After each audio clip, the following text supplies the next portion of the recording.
Call the April 1st City Council meeting order. Commissioner Smith, will you give us the prayer pledge and fact of the day, please, sir? Our fathers, once again, we come before your presence, say thank you. To thank you, Heavenly Father, for the many blessings bestowed upon us, how you kept us and allowed us to come once again to take of the business of this city council. We're so grateful for this opportunity to serve. We ask, Lord, Father, you bless all those in the chamber, that they will feel your presence. In thy Son, Jesus' name, we pray. Amen. I pledge allegiance to the flag of the United States of America and to the republic for which it stands, one nation under God, indivisible, with liberty and justice for all. Fact of today.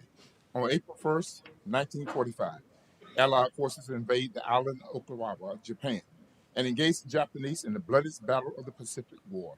While Americans landed without loss of men, they would suffer more than 50,000 casualties, including more than 12,000 deaths, as the Japanese staged the defense of the island that included waves of Kilauea air attacks. Eventually, these suicide raids proved counterproductive as the Japanese ran out of planes and resolve, and with 4,000 finally surrendering, Japanese casualties included 117,000 individuals. Fact of the day.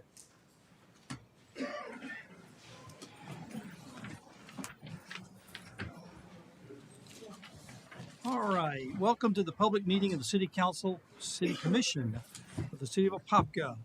The City Commission permits and encourages input and comments by members of the public on all matters which may come before the Commission for action. If you wish to address the Commission this afternoon, please make sure you have filled out a card with your contact information and have presented it to the clerk. When called upon, please proceed to the podium and speak clearly into the microphone, stating your name, address of record, organization, if any, and direct your comments to the City Council and not to individual commissioners, staff, or members of the public. The Commission and the City staff encourages constructive criticism. However, personal attacks are prohibited. Please observe general rules of decorum and civility. Speakers and members of the audience shall refrain from rude or derogatory remarks, shouting, disruptions, reflections as to integrity, slander, abusive comments, profanity, vulgarities, and statements as to personalities. Any violations of these provisions may result in the issuance of verbal warning, including warning for trespass.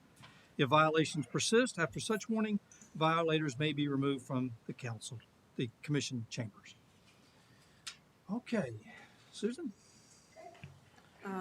Supervisor Dr. O.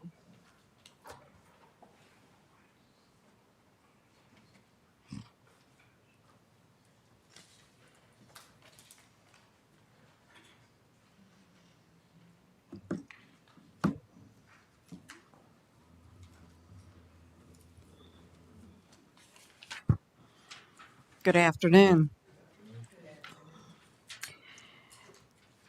When you look at the trees and plants and birds and animals around your yard and around the city, there are so many. And they've been there for a long time, unless you just planted them. When you go into a store, you see a good variety, but not all of them are supposed to be here. They're called invasive. They're not native, or they're not compatible with Florida. I can go right now into one of our local garden centers and find plants that are on the Florida invasive species list. And I just shared today a video from the University of Florida IFAS and from Florida Invasives page from the council that talks about these plants and how they affect our whole ecosystem. From your yard spreading and clogging the waterways and damaging, I just saw some Australian pines and how they totally take over and kill all the plants around them. And how you pick up seeds and you're walking along and you get seeds stuck on you, and then you walk a little ways and you pull the seeds off of you and you're spreading them just like birds do. And these invasive plants take over. And you go and buy Mexican petunias down at the store and you plant them. Well, they're a Category 1 invasive plant. and getting rid of them is almost impossible. Now, when I planted mine in my yard, they were not invasive, listed as invasive. Now they are, and it took a lot of effort to get rid of them. My great grandmother's plant that I got when I was 8 years old after she died, I've carried from yard to yard to yard and have given them away. Nandina domestica, heavenly bamboo, I loved it. And it was listed then as invasive. And I had to take it out of my yard. It's beautiful, but it takes over. You can go to floridainvasives.org or go on to my Facebook page, watch the video that's on YouTube, and or look at the list and the sortable list, and find out what's invasive. And even the pink tababui is invasive down in South Florida and may eventually be invasive here. So take a look. Thank you. Leroy Bell.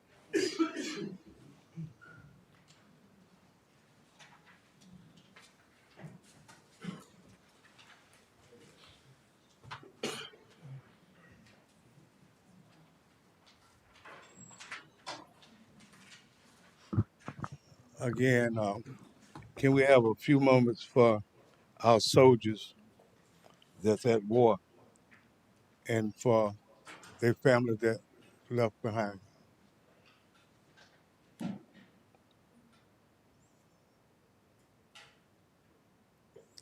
Thank you. Uh, Facts of the day.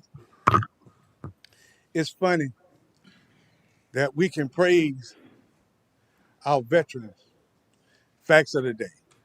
The outstanding service that they provide to the United States. And what they do, I've served, a lot of people in this chamber have served. They serve that we can have a democracy. We serve that we wanted fundamental fairness for everybody.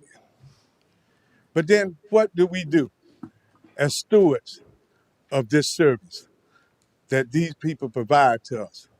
We take and come back to our local municipalities and we use it to manipulate it to bend it the way that we want for our will.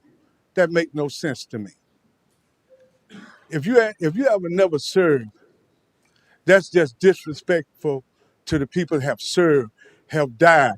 And we got the nerve to want to name veterans memorials and stuff, and when we really don't respect them. When we don't let democracy play out itself, what we do, we decide to give it a boost along. Look at today in our election today. Look at the corruption that just in the election.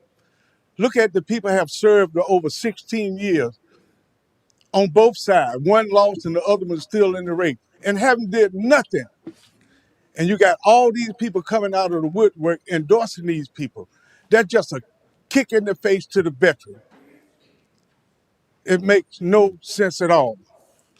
On this agenda today, on the outgoing administration, on this agenda today, point to something tangible for the citizens of Apopka. I'm not talking about just the one on 10th Street. I'm talking about the one all the way up north too. What's on there? Who have you partnered with to make it easier on the citizen? But this administration want to partner with another career politician. Why don't you partner with the citizen? I know coming down on the agenda today, I know everybody and your friends got a wish list, and you going to provide it for them today. But I'm here to tell you, that makes no sense. The people see who you are, and they know who you are.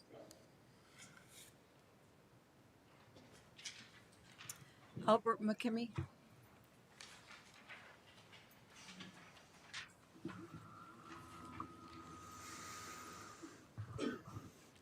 Albert McKimmey, 3603 Golden Gem Road. There is good news today because we have a new administration that's coming in. So whatever today commissioners vote, provided you vote yes, you can bring that back to the new commission in a couple of weeks' time. So today, Mayor, pretty much what's going to happen is ceremonial because whatever goes here today that we don't like is going to be changed. There are things here that require to be changed. This dais accuses us of hatred and all sorts of speech. But how much of that is actually emanating from the dais? Here today we have a document. It's a document which will refute the allegations that one of the commissioners here made today, or not today, on a previous meeting. One that where Commissioner Nick Nesta was accused of bringing information to the DPPR against another commissioner. Mayor, No, point of order. this is not. Point of it's order. not- This is politically motivated free speech. I haven't mentioned any names. And if you, sir, interrupt me, we will have an ethics complaint against you. I have not mentioned any commissioners' names. We're about to. So, can you explain to me, without wasting my time, why this isn't substantiated? You can't. So I want to reclaim my time. All I've said is this emanates from the dais. It must stop. Commissioners, you allow this to happen. I continuously write to you and ask for your opinion on why we're allowing things to do. None of you want to answer. Yeah, that's not right. And what is right is I claim my time, and you were wrong trying to stop me from politically motivated speech. You and your cohort there want to silence the public. It doesn't work, Mayor. And the reason it doesn't work is that people are now wise to you and you've been voted out. Ms. Anderson, I have said nothing against you. You brought this to everybody's attention. Point of order. You brought this to everybody's attention. That's up to you. So now let's look at the other elephant in the room. We're waiting to review Golden Gem Road's Wild Oaks. We're going to be giving that up to 10 stories worth of apartment buildings. But here's the problem. The elephant in the room is that we don't have the roads to service fire service vehicles going along Golden Gem Road. Neither do we have the fire service vehicles or the training of our fire service personnel to be able to service 10-story buildings. Commissioners, it's time you looked at things before simply rubber stamping them. If we do not have the infrastructure to service the community, we should not be passing things. Again, I've asked you your opinion on the comprehensive plan, whether it's a genuine document or whether it contains fiction. None of you want to reply, none of you want to answer. Commissioners, you're not fulfilling your obligations. Rod Olson.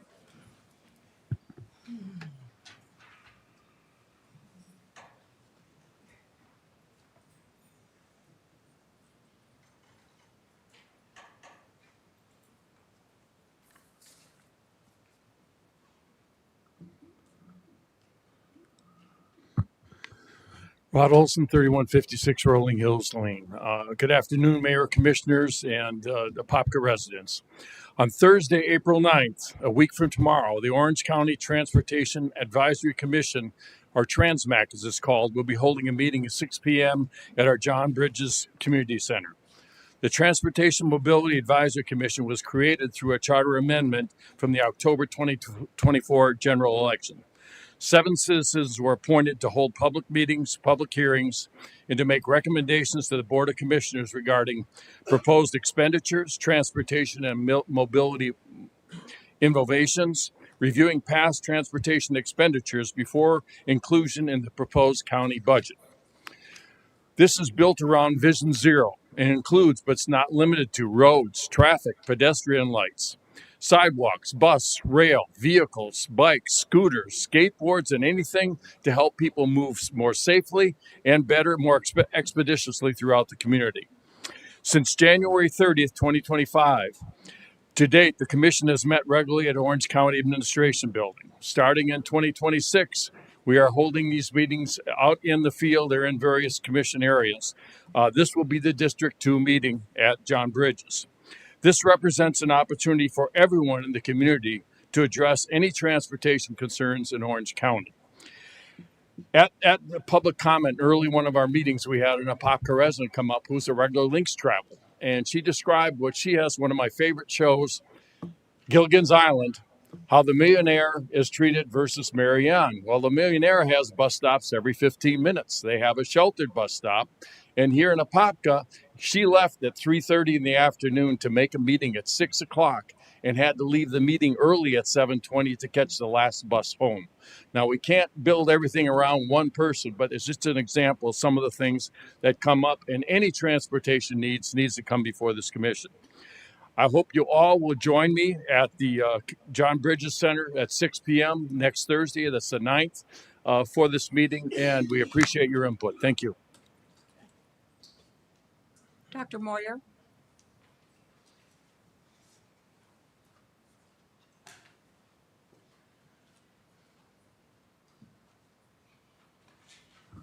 Good afternoon.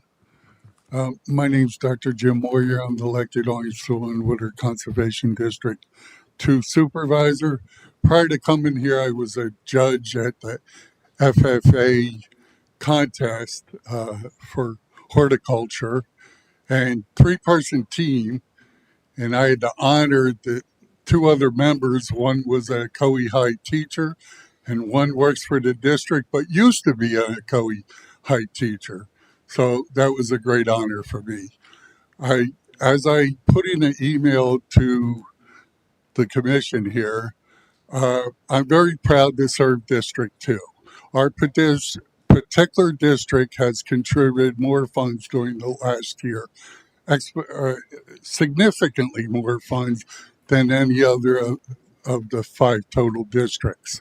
Uh, Commissioner Smith, Commissioner Nesta, and Coe Commissioner Kennedy, and more recently, Commissioner Velasquez.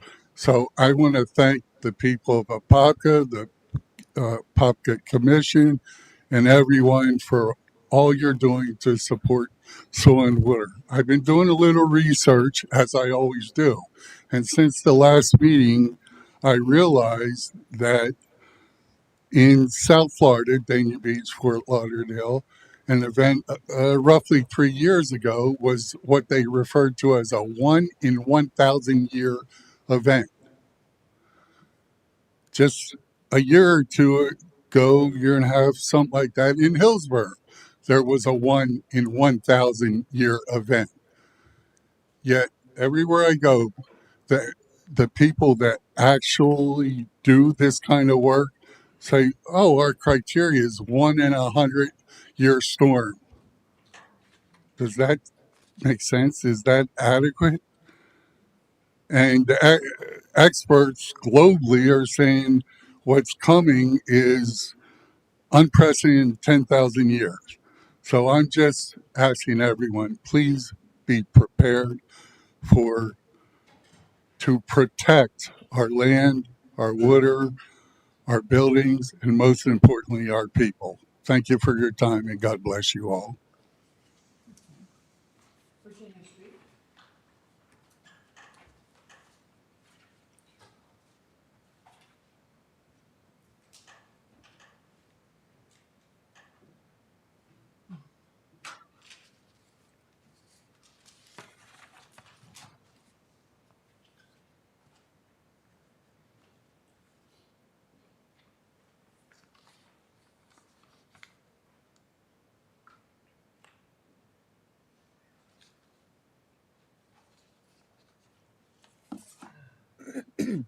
Good afternoon, Mayor Nelson, Commissioner Nesta, Commissioner Smith, Commissioner Valdez, and Commissioner Anderson. I am here on behalf of my 501c3 business called Compassion in Apopka. I have been working tirelessly with the unhoused and needy. You guys know I have. I appreciate the support that I've gotten. This March was my 1 year anniversary with this business that started out in the back of my car in a garage. And it has grown, and I've watched the movement of God's hand as He has blessed me to be able to help the unhoused and the needy. And a lot of the support that I have received have been just overwhelming. That so much it has caused me to get a storage unit so that I could hold everything in 1 year's time. And it's only because of the support that I have received from each one of you, and the support I have received from a lot of the citizens that have seen me on Facebook and have looked me up and have said, "Hey, I've got clothes. Hey, I've got this. I've got that," and I go right and pick it up. I just want to I'm in awe of being able to do this for a year, and I'm in awe that I've had the support. And as the change happens in April, I ask for your continued support, whether you're on the or a commissioner or not. I ask for your continued support as we help those who need help themselves. Within the year, 4 of them have gotten jobs that have gotten off the street that I have had the privilege of helping. Um, 2 of them I've helped get outside of the state of Florida, and they've gotten back into another place, back with their family, and they're doing well. I keep track of them. You know, I not only just feed them once a month, I look for them every day. And if I don't see certain people at certain places, I'm asking questions. So I ask you to continue to support me, continue to support anybody that is helping the unhoused and needy. It's not all about me, you know. So I ask your continued support, and I thank each one of you. And Compassion in Apopka will continue to grow and prosper. And also, I know that piece of property that we were working on is still in motion. So whoever is part of whoever becomes the mayor, I ask you to consider moving swiftly with that so that I can have the continued resources to help our friends. Thank you.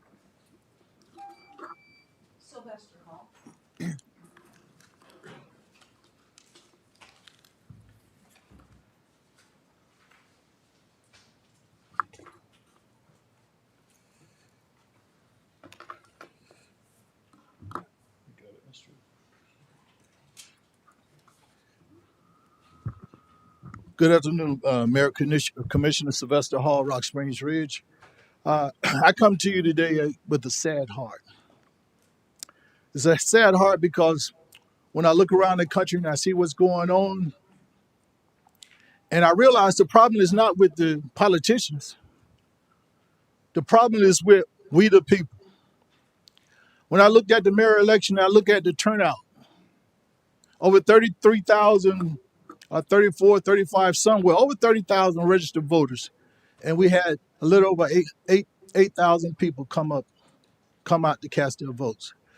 Mr. Bell was talking about earlier about when we talk about how we love the veterans, how you show somebody you appreciate them, that tells them how you love them. You can fix your mouth to say anything. And so when I look at your voice is your vote is your voice, and how few people come out to exercise that right. And then I look at where we're at today. We're in a war that we don't have to be in. And our sons, our mothers, our daughters, our fathers are coming home in body bag. I served in the military for 21 years. I would go to court martial if I used deadly force and it wasn't warranted. So we're in a war where we're losing our kids, we're losing our fathers, we're losing our mothers. When people don't come out to vote or just come out to participate in their civic duty. I live over in Rock Springs Ridge. We got 1,320 homes over there. Our HOA, we just signed a lease for this golf land for 15 years. I think we're paying $40,000 a month. So over the 15 years, it'll be a little over $7 million. And after that, we won't own the property. So when you say make it make sense, or when you hear me say we're in a national crisis, the city of Apopka, the state of Florida, and our country is in a national crisis because too many good people are sitting by and failed to get involved and do anything. It's time for us to stand up against racism. It's time for us to stand up against corruption. It's time for us to stand up against hate. It's time for us to stand up against greed, and it's time for us to stand up against white privilege. Yes, I said that. When we normalize the abnormal, we desensitize the truth to the point the truth doesn't matter anymore. Let that sink in for a while.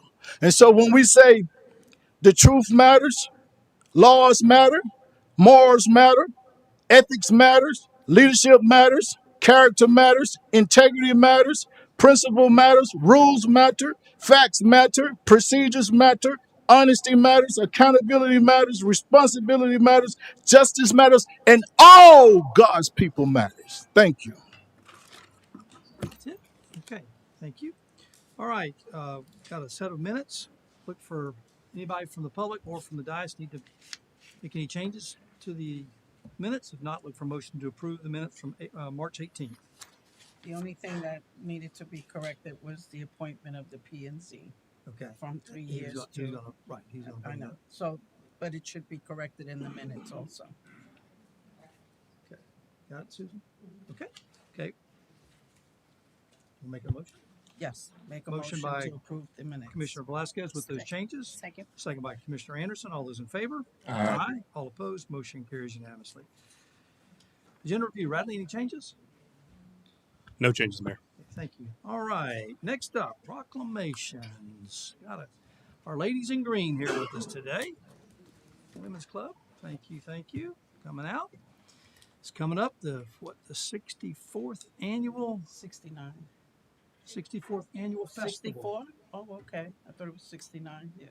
Okay, but anyway, we're so excited. I think I know Radley. Where are we at with the amphitheater? I know it's It's moving full steam ahead right now. So we've got the stage is pretty well built, and that's come finish the sidewalks and the brick facade. cool.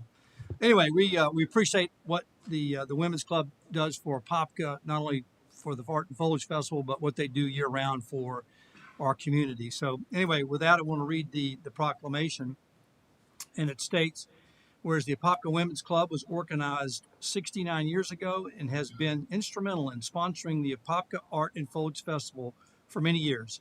It is the City of Apopka's pleasure to be a part of the 64th Apopka Art and Foliage Festival 2026. And whereas the City of Apopka has long been known as the indoor foliage capital of the world, the Apopka Women's Club has expanded the foliage displays to attract a broader range of foliage enthusiasts, making the Apopka Art and Foliage Festival one of the premier festivals in Central Florida. And whereas Kitland Nelson Park is the site of the 2026 Apopka Art and Foliage Festival, providing a scenic and welcoming atmosphere for the thousands of visitors to the festival. And whereas the City Council and the citizens of the City of Apopka want to recognize and commend the Apopka Women's Club for providing this family-oriented entertainment for our community. And whereas the City Council invites all citizens to join the Apopka Women's Club in extending a warm welcome to the many visitors during the 2026 Apopka Art and Foliage Festival. Now, therefore, I, Brian Nelson, Mayor of the City of Apopka, Florida, by the virtue vested in me by the City of Apopka, do hereby proclaim April 25th and April 26th as Art and Foliage Festival Weekend.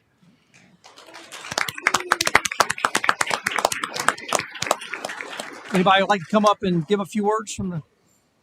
Okay. Joanne?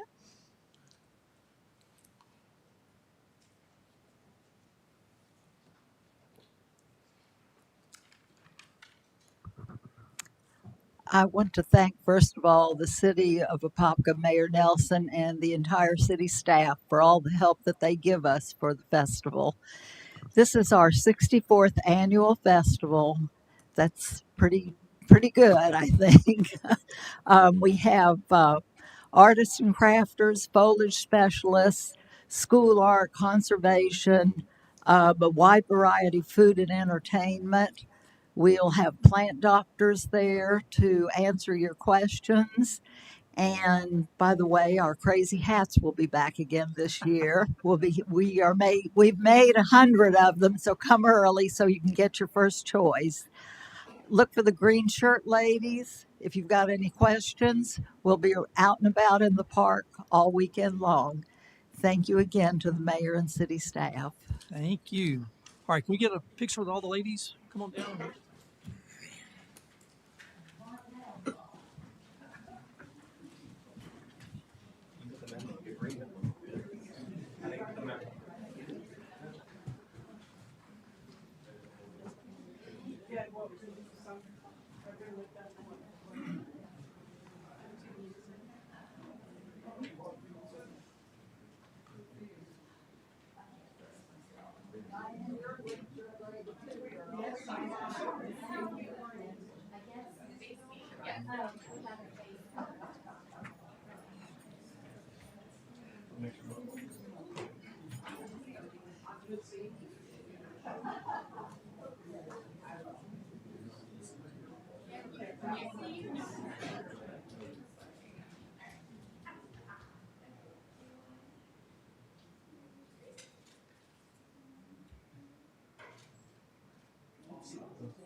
Out of here.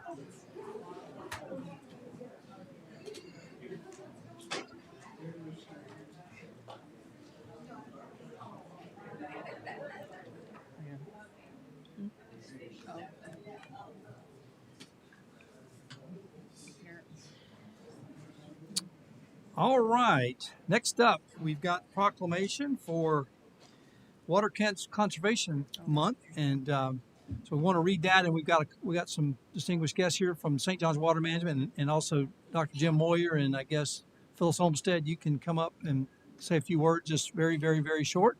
But let me read this proclamation.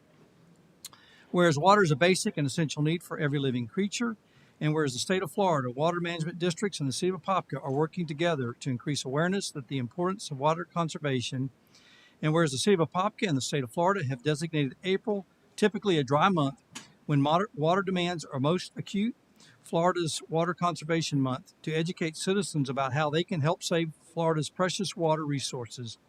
And whereas the city of Apopka has always encouraged and supported water conservation through various educational programs and special events, and whereas every business, industry, school, and citizen can make a difference when it comes to conserving water, and whereas every business, industry, school, and citizen can help by saving water and thus promote a healthy economy and community, and whereas outdoor irrigation compromises a large portion of water use, the city of Apopka will encourage citizens and businesses to focus on improving outdoor water efficiency.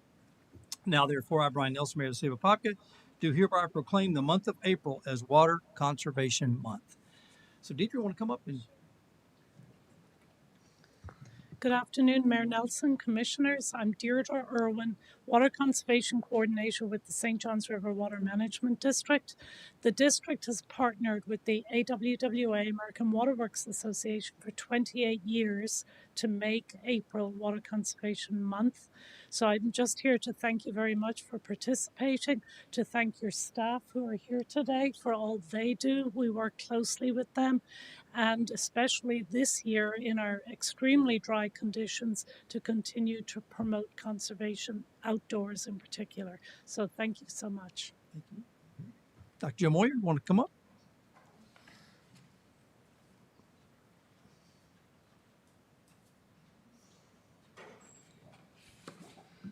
I'm going to significantly modify something Bruce Lee said.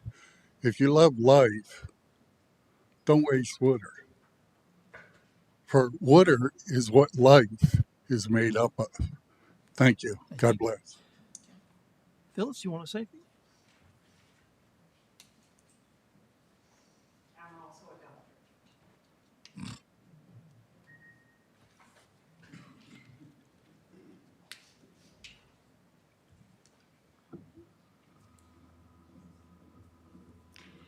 On March 22nd was Groundwater Day, and coming up next month, we have a whole week dedicated to water.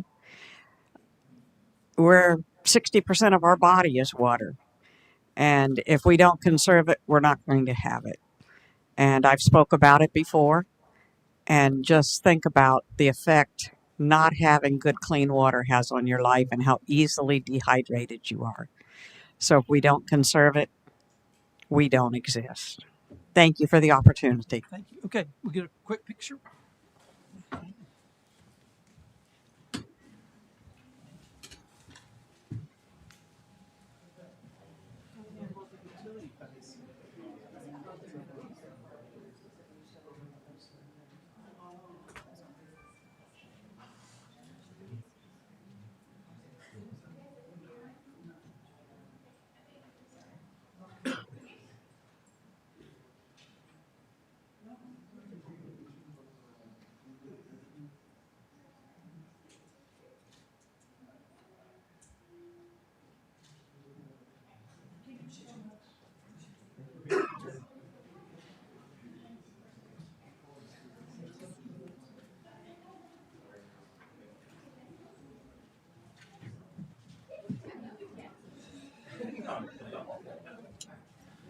All right, Radley Williams. We got all our men and women in orange and staff over from Utilities Department. So Good afternoon, Mayor and Commissioners. I'm here with the Utility Meter Replacement Program update. We did move this up from the City Administrator report today to make sure some special guests were able to come get recognized for their hard work. I'm happy to report that we did achieve our goal of hitting 8% estimated billings by the end of March. You see the chart here, all the progress made since our second push started back last August.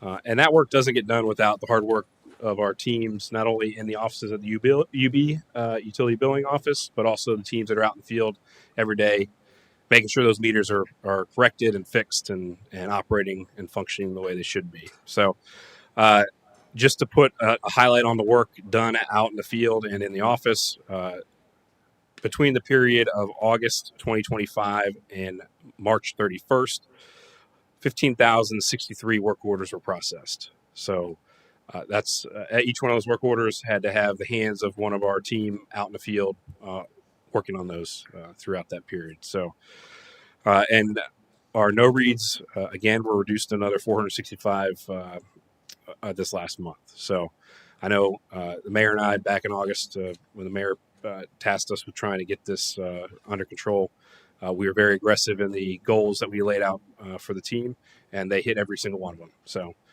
we wanted to invite them to the meeting today to get some public recognition. yeah, we're just so excited. We appreciate it. It was a team effort. We had not only the IT was also involved, making sure that our towers were working, and we added another tower, so the meter reading, and yeah, it was a collaborative effort. And I really want to thank Radley Williams for running point on this. It was a daunting task, and I raised the bar pretty high, but the whole team, as a collective unit, were able to pull this together and get us down from that 31% down to 18, down to the 8%, which is obviously what it took to get the Raftelis group to be able to reduce our water rates down to 5.5% this year, and then 3% next year. So without all the staff here that made this happen, we'd still be looking at double-digit increases for water. So thank you, guys and gals, for all you did. Yeah, we're gonna get a picture. Come on out, everybody.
All right, we just get down 1% by the end of the day, okay?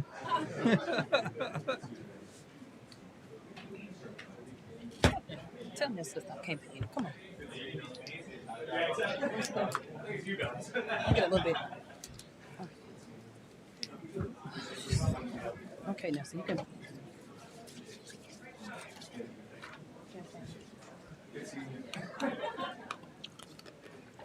Oh, here you go. I will see it here.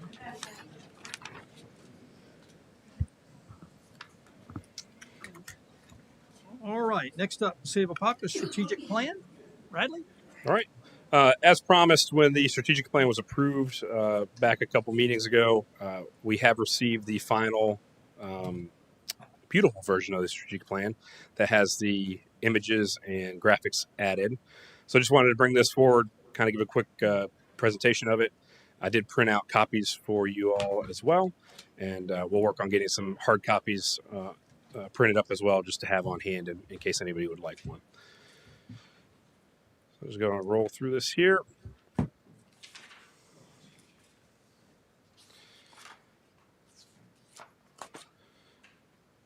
A letter from the mayor was included at the front here, just highlighting the different areas of the plan.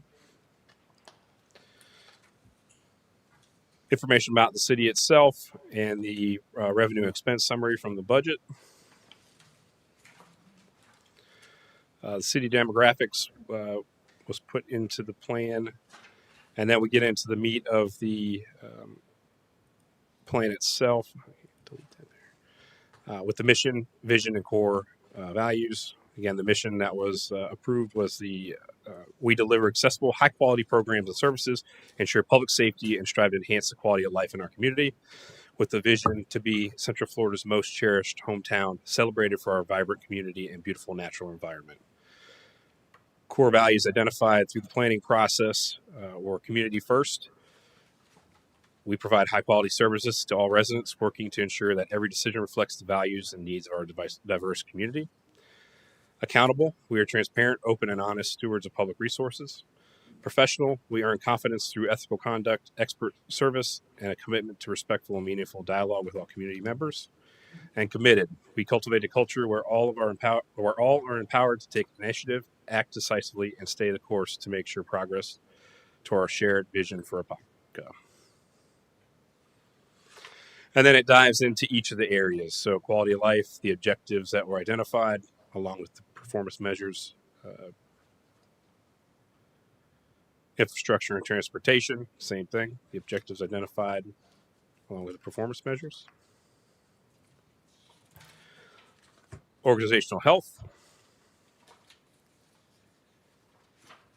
economic vitality, and then safety and health, or safe and healthy. Once the plan was adopted at the council meeting, staff did have a few follow-up meetings with Barry Dunn, our consultant, to work through the start of the implementation process. That process basically took all the goals and objectives, put it into a nice spreadsheet, identified the objectives and the measurables that were associated with each of those goals, and then started assigning responsibilities and a rough start to the timeline of those goals.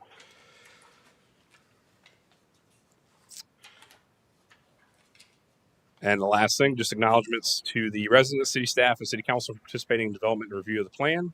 And also, of course, a big thank you to Duke Energy as they supported us through a grant with the Duke Energy Foundation Economic Development Grant Program. It was a $20,000 grant. So that is the nice graphical version of the plan. Barry Dunn, after today's meeting, as long as there's no final little tweaks on the design, we'll run this through the ADA compliance program so that we can then put it up on the website. So that's what I got. Any final thoughts for Radley? Or I mean, great job. I mean, we put a lot of hours. No staff. How many meetings we had? Was it bi-weekly meetings? Bi-weekly meetings for the last at least 6 months. Probably about 8 months. 8 months, and so they put a lot of effort in. I know we've had a couple of workshops as well, so it's been a collaborative process from staff and folks here at the dais, and also the members of the public. So it's we're proud of what this document looks like at this point. So thank you, Bradley, and I know the staff that were a part of that. We had must have had up to 30 or 40 staff members along the way that were a part of that process. So thank you. Anybody else? Good. Okay. Thank you. All right. We've got 4 consent agenda items. Anybody from the public or from the dais need to pull any of those? If not, look for a motion to approve. So moved. Got a motion by Commissioner Anderson, Second. second by Commissioner Smith. All those in favor? Aye. All opposed? Motion carries unanimously. Next up, Ondich North Major Development Plan. Gene Sanchez.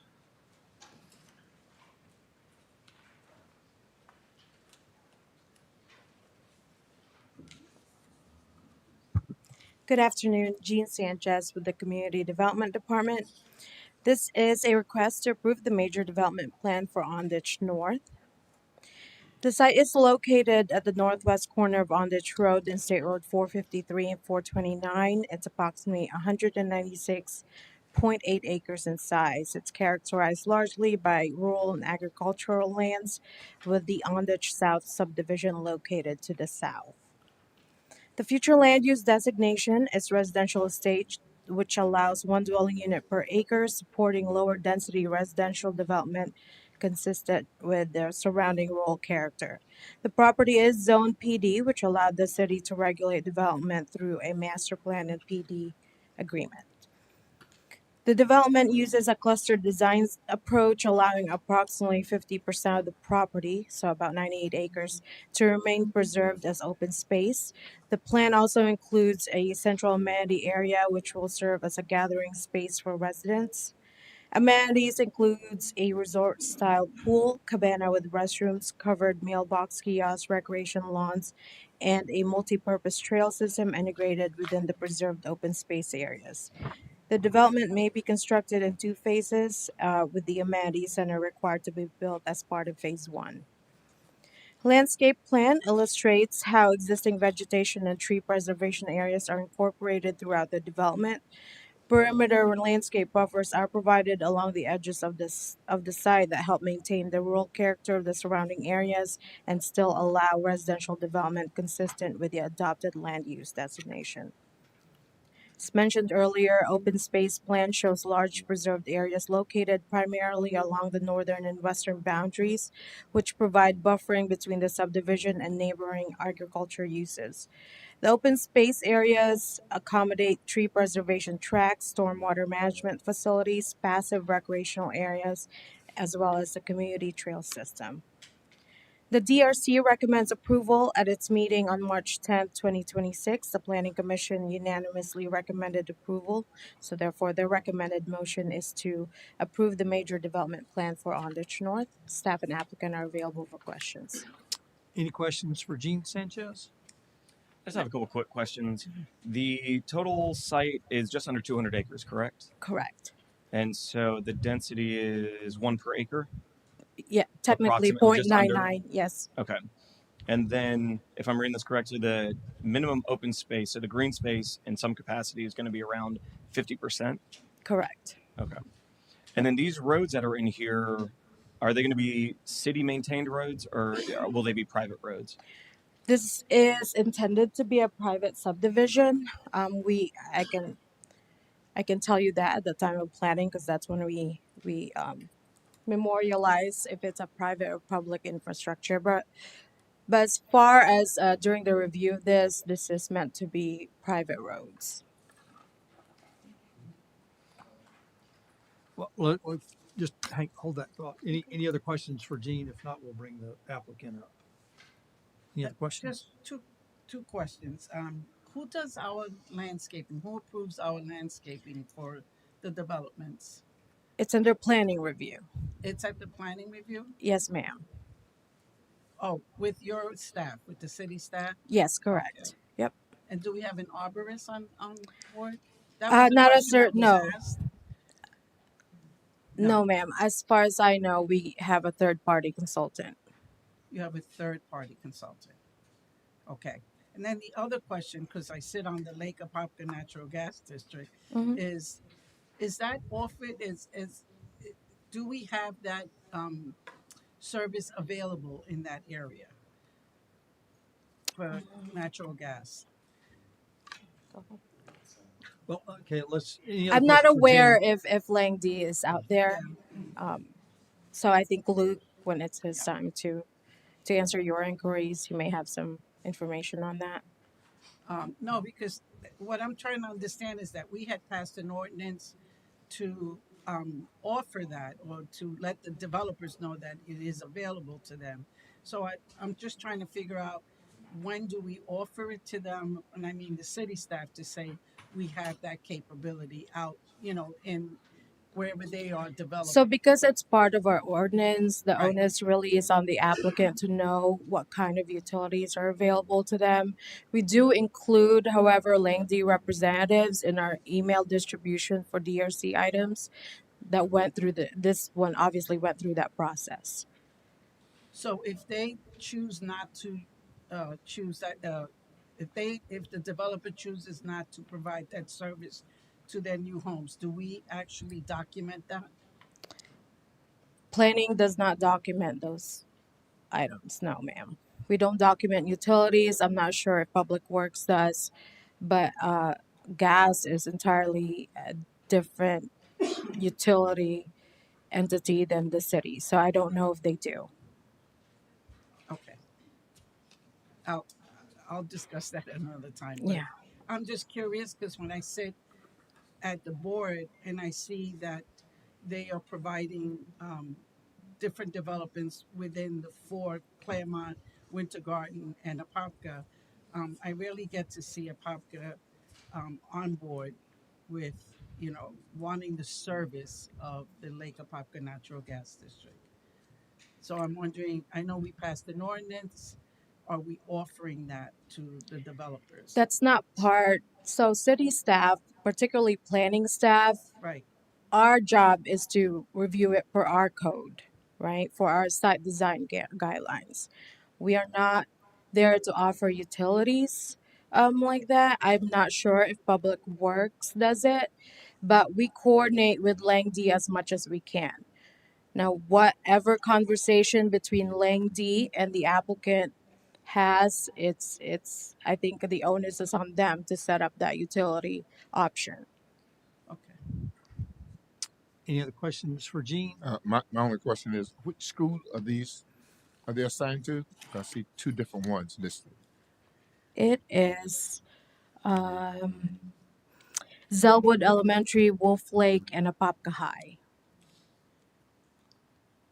All right. So in the letter it says they're not available, but then below it it says Kelly Park and Wacalva is available. They do what's called Okay. adjacency capacity. All right. So So yes, that's how they yes, determine. sir. Okay. Yep. Any other questions? If not, we'll bring up the applicant. Come on, Luke. Luke Klassen, 1828 Engineering. Appreciate the time and the questions. I'll try and go in order if I remember them correctly. They are private roads. They're intended to be private roads. It's required as part of the PD. We listed them as private roads. Full intent is to be fully gated private road development. And so that means just effectively the city will not have to maintain those roads in any capacity, the sidewalks, the street lights, things of that nature. That'll be exclusively on the homeowners within that Correct. development. And to take it one step further, it's actually the city staff has required them to be built to city standards in case there ever is an issue in the future. But I know there's been instances in the past where you've had private developments or private roads that the city has had to, once the time to really maintain them 20, 25 years later comes about, the city's had to take them over. That was a little bit different back in the 80s, 90s, early 2000s. The funding mechanisms for HOAs were much different, much simpler than they are today. Today, you have to take a full allotment of what's being owned and maintained by the HOA and fund that a lot more from the beginning, to the tune of about 4 times what you would have done 20 years ago. Wow. So it's a much bigger commitment by the developers up front to do private roads. Which for the city, what that in turn will do is that you shouldn't have that situation. I'm not going to say ever, but nearly as much as what you saw before. It adds with- buffer and protections in place just in Correct. case. And thank you for that. The road improvements that are on here, is that this project is going to be making those improvements to the roads out front of their project? Correct, on Ondich Road. So Ondich Road is a county road, but those improvements are being done with, currently we're under review right now as an e-permit. I actually had a meeting today with Orange County about these improvements. We're coordinating with Duke Energy and with Orange County on those roadway improvements. They'll be done at the same time as the development is under construction. Okay. And then I'm only seeing, and not to get too granular with this, but there's a right turn in for what I'll call, I guess, the main entrance. Is that due to where you're possibly seeing more guests and traffic on that one, whereas there's not a dedicated right turn lane for the west entrance? Pardon me. When we did the traffic analysis and when we coordinated with Orange County, they did not require, in fact, they didn't want the right turn lane for what we call our western entrance. So it's the eastern one, which we call our primary entrance, just like you did, where we have a left and right turn lane. The western entrance, they only have a left turn lane in, or what we call eastbound left turn lane. I'm not a traffic engineer, so I don't want to guess too much, but based on the trips projected, they don't anticipate the right turn lane being required. So this wasn't a requirement there. Okay. Yeah, I think it's because of the straight nature of the road and because it's a quick turn in and the lower volumes on that road, it just wasn't required. Do we anticipate, because it's Effie that comes up and dead is into Ondich, right? Basically, the gap in between, if you see the same map I do, the big rectangle gap on the bottom of your page, Effie's almost towards the center of that, towards the right side, but right there. I see. Yeah. Yeah. So, from reviews and things of that nature, is there any intention or need for a traffic light there? One of the things that the county had the traffic engineer do is do what they call, it's not a full signal design, it's called a signal warrant study. And that's a very common thing that counties and state level require you to do to see if the signal is even warranted to be designed. So they did a signal warrant study and it wasn't required at Effie and Ondich. However, as we're permitting right now, I indicated we're under what's called an e-permit with Orange County, which is the permit we filed to do the roadway improvements within the county right away. Part of that process is they'll evaluate this project for what they call a proportionate share payment, or if there's any proportionate share of trips you're adding to the intersection, you would pay a portion of that future signalization. And they'll collect those funds and save them for a later day. But at this time, the signal is not warranted, so the county won't even entertain that option. Okay, understood. Thank you. And there are questions. I think there was another question about open space. It is 50% minimum required. Right now, we're greater than 50, but 50% is the minimum required. And then Lake Apopka Natural Gas. Yes, sorry about that. We have coordinated with Lake Apopka Natural Gas. I will say, city staff and Lake Apopka Natural Gas are very good at during the DRC process. They reach out from the very beginning. Normally, in the entitlement process, they reach out to the developer and/or the civil engineer of the project. From my perspective, I will tell you, I get contacted every time. We did reach out to them in the very beginning because this is intended to be higher end, kind of more state level plans. I'm not sure if you can see it, but one of the things we did here was like at each intersection, whether it's a T or cross intersection, we actually didn't put homes at that intersection. We did tree conservation or tree preservation. The thought was on top of conserving over 50% of the site for open space and conserving over 50% of the trees on site, we're able to have what would feel like an established development with all these existing trees at each intersection, so you feel like you're driving through that from the very beginning as opposed to waiting 10, 15, 20 years for the trees to grow. But in that, where we do the roads, we are providing we're currently coordinating with Lang for the gas service. So we reached out to them from the very beginning and we are providing that. Oh, okay. Good. And the last was the schools. Schools. Yeah, I think Gene handled everything, but right now through adjacency, there's no CMA required right now. All right, any other questions for the applicant? If not, anybody from the public wish to speak on this one?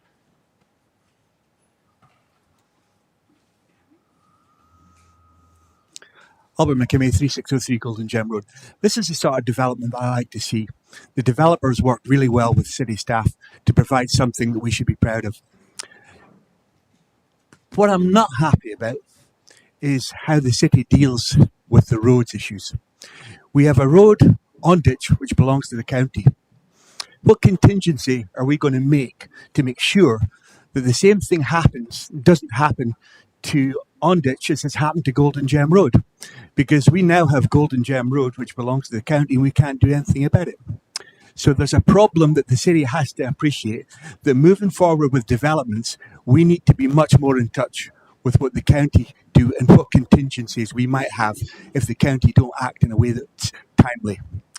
In terms of Effie Road, Effie Road, I believe, is a city road. It's also part of the pioneering agreement. But Effie Road is a link between Onditch and the 429. It would be the main link that traffic would have to travel along. With current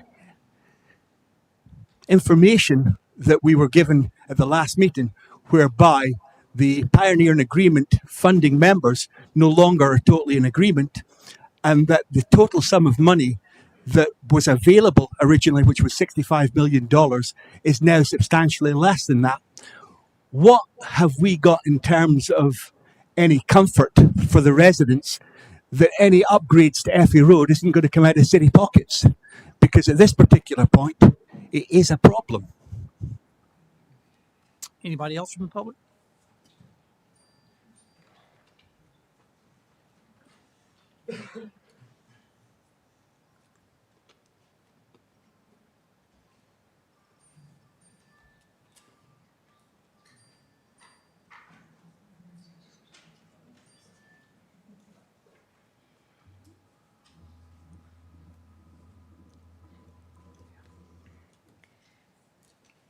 I am displeased that trees had to come down, ancient trees had to come down, but I am pleased that there's a 62% preservation. And I hope that there's not going to be any disruption. Typically, bulldozers aren't careful. And so I hope that they are truly preserved and that the water areas are safe and preserved. And I'm sure that the intention of the builders are genuine and that they're going to take care of it and they're going to add extra trees around the area and around the homes, encouraging the homeowners to even add more. I do have a question of how the builders came up on the open space requirement of 50%.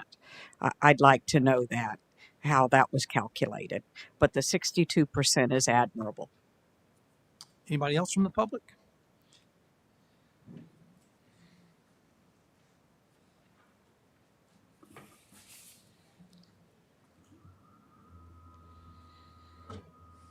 Rod Olson, 3156 Rolling Hills Lane. We can't do much about yesterday. What we can do is about tomorrow. It should be included. We should know in the packet whether or not it's private or public roads. Given the cost of gas lines going in across the community, that should also be incorporated in it going forward. The other aspect is not really, this is far enough, I think, from the schools in this case, but in every case, we have to look at the connectivity of roadways and sidewalks. We have children along Jason Dwelly walking in the ditches from those developments that was approved by the people sitting up here right now that are walking in the ditches. That's unforgivable. Anybody else?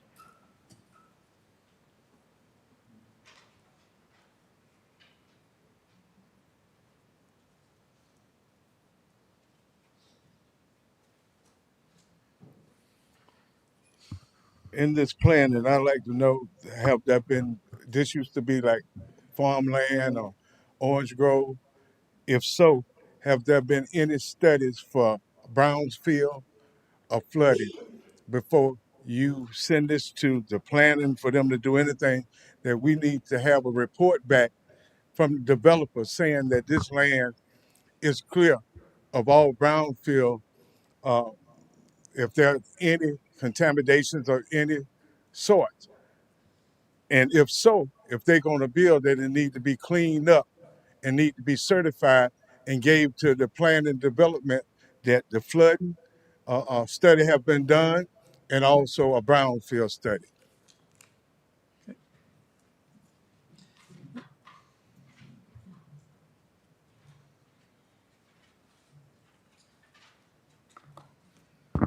I just want to reiterate when we normalize the abnormal, we desensitize the truth.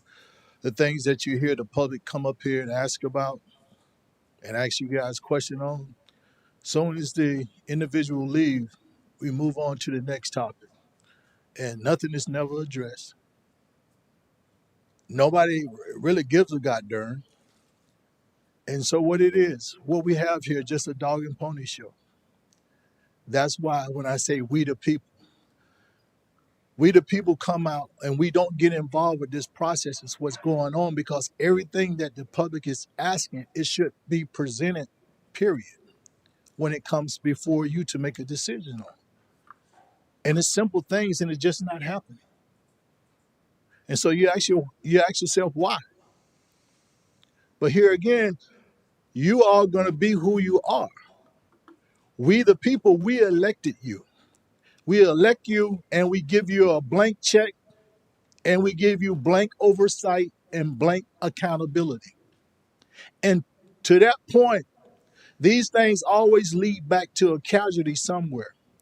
Somebody's going to have to pay a price when things like this just get overlooked, procedures get overlooked, whether it's money, whether it's with somebody being hurt, or even somebody losing their life. So for the last 5 consecutive years when I come here, I never ask for anything for myself, not once. It's coming here trying to be a voice for the people, trying to make the community a better place to live. That's what veterans do. The fallen veterans who give you the right to sit here and make these decisions. So I ask you, please take your duties and your responsibility. Please make it paramount and not temporary because somebody's paying the price. Somewhere, somehow, somebody's going to pay the price. Thank you. Anybody else from the public? If not, we'll close the public hearing. Look for a motion to approve the major development plan for Ondich North. Well, can we get answers to those? Was there a phase 1 done at all? Do you know? And then the 50% open space requirement, is that a requirement or something that you guys put into place yourself? Luke Class in 1828 Engineering. Phase 1 is done. It wasn't orange groves before, and it was undeveloped land. The phase 1 is required at the time of final engineering, which is why I think sometimes it's not included at this stage in the report. It's something that you have experts in your staff that review, as well as the development team from the applicant would do it. But that is completed. All the contamination was reviewed, and there is no further contamination that needs to be cleaned up or anything that has to be done. The open space was a coordination between Orange County and Apopka and the JPA, as it's defined right now. Based on the coordination of that, it was agreed upon for the 1 dwelling unit per acre maximum density, which we came in at 0.9 and the 50% open space. Perfect. Thank you. Thank you. Okay. Close the public hearing. Look for a motion to approve the major development plan for Ondich North. So moved. Got a motion by Commissioner Smith. Second. Second by Commissioner Anderson. All those in favor? Aye. All opposed, motion carries unanimous. Next up, appeal application, Cliff Shepherd. All right. Okay, I've been asked to present this matter on behalf of staff. It is an appeal from a Live Local decision made by staff after input from me on whether or not the applicant qualified to go forward under the 2024 version of Live Local, or that they would be prohibited based on the changes that were made effective July 1st, 2025. The project on this slide, and I've got a presentation I'm going to go through, but just to show you what it is, and I'm colorblind, but I think it's the box in red. Could be wrong. I may be wrong about the color, but I think that's generally what we're talking about here in terms of where its location. I do know, and you'll see this in a letter, that the density, if this project were allowed to proceed, is 25 DU per acre, and it's approximately 4.5 acre site. These are the two areas that are germane to this discussion. One is the Wekiva study area, represented by this, I don't know, amber, yellow, I'm not sure, whatever color it is. That's the larger area. And then the other area, the smaller area to the right, is the protection area. The entire city of Apopka is within the study area. And so the legislature had determined not only is it important to us, as we all know, Ukiah is a very sensitive area, but it's important to them as well to not have densely populated residential development in these areas. And they prohibited the legal live local projects from proceeding. So that's what this is about. Um, there's a motion recommended by staff to deny the appeal. I'm going to get into the standard review and all that stuff, but here it tells you that the review would require you to find that there's demonstrable error made by the decision or interpretation of staff. So this is the first slide. The project, at least preliminarily, was to be named apparently Ecos at Wekiva Springs. The address is 1265 Rock Springs Road. Today is April Fool's Day, but they think that's just a coincidence. This is a quasi-judicial appeal. Ordinarily, I would be telling you you're applying your code to determine whether this meets or doesn't meet the standards. But in this case, you're applying state law regarding whether or not you believe the applicant has met the standard to be essentially grandfathered in under the 2024 law, or whether they didn't do enough and that they now could not proceed with that project in that area. You're reviewing the staff legal determination, and the standard is a finding of a clear error supported by evidence. This is kind of repetitive, but it's a clear, demonstrable error, something you could articulate, and evidence that supports that decision. So the question, as I've discussed, is did the applicant trigger live local rights before July 1, 2025? And if they did, it would have triggered some sort of administrative approval authority. And there's a couple of ways they could do that. They could have done it by an actual application, which they did not do. They could have done it by, I'm trying to remember what the statute says, but the third one is where I think they're trying to fit, and that is a letter of intent or a notice of intent. And they're trying to, as you'll see when we go through the evidence, at least that I'm aware of, they're trying to say that, taken as a whole, that evidence is enough of an intent to allow them to proceed. That's the evidence I reviewed. That's the evidence I gathered from the applicant and their counsel. So I'd have everything in front of me, and I made sure I asked twice so that I didn't miss anything. And that's what we're going to be discussing today. So again, this is another picture of the map. And on this map, the area that would be the specific area, again, don't see the colors, but right where in the middle you see the 435 is roughly where the parcel is located. It's inside the study area. As you'll see on the next slide, it is also in the protection area, the smaller area there.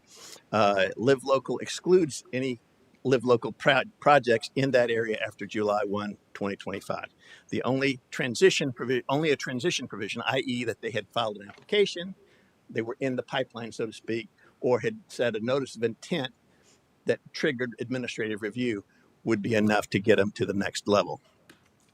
This is, again, the protection area, and you can see here, it's in the, I think it's red, but there's some little block here in the corner of the protection area, and that's the parcel. Okay, it requires, and this is what I was trying, application request or qualifying notice. And again, I think the qualifying notice is the part that they're going to try to say that they met. That's obviously up to Mr. Crawford, but I think that's where they're angling because there's no dispute. I don't think that there's been an application or an official request for development rights. And that intent, that request, that notice of intent has to trigger some level of administrative review, i.e. that you're in the area, that this is what you're going to do. And staff then, because it becomes an administrative process at the point at which they flip the trigger.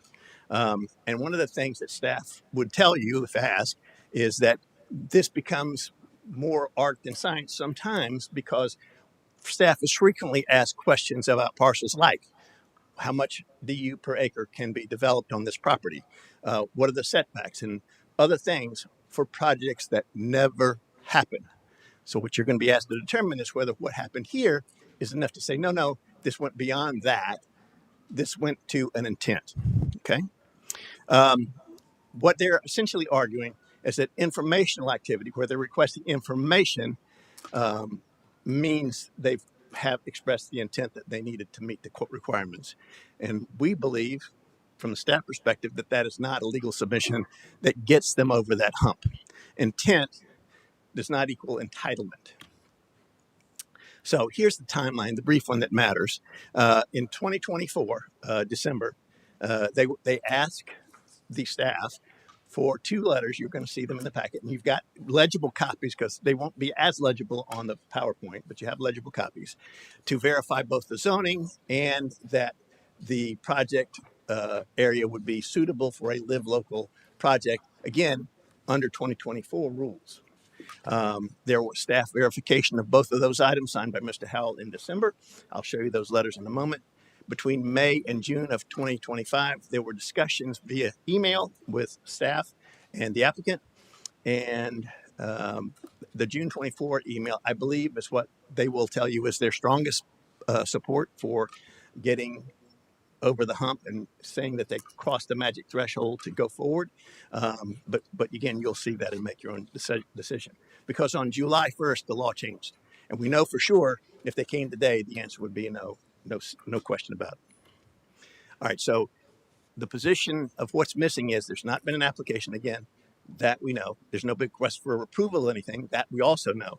So the question is, has there been a triggering submission that gets them over that transitional part of the statute that gets them to allow them to apply 2024 law instead of 2025 law to this very important area for the city? So we're going to start with an email dated May 29th from someone, Mr. Boron, and he sent it to the department, your planning department, and he asked, and the language here I think is important, I'm currently reviewing sites in Apopka that fall within your designated live local parcels and wanted to inquire about the allowable density for these locations. Now, reviewing sites, plural, that indicates not honing in on a specific site, at least of May 29, 2025. Could you provide that information at your earliest convenience?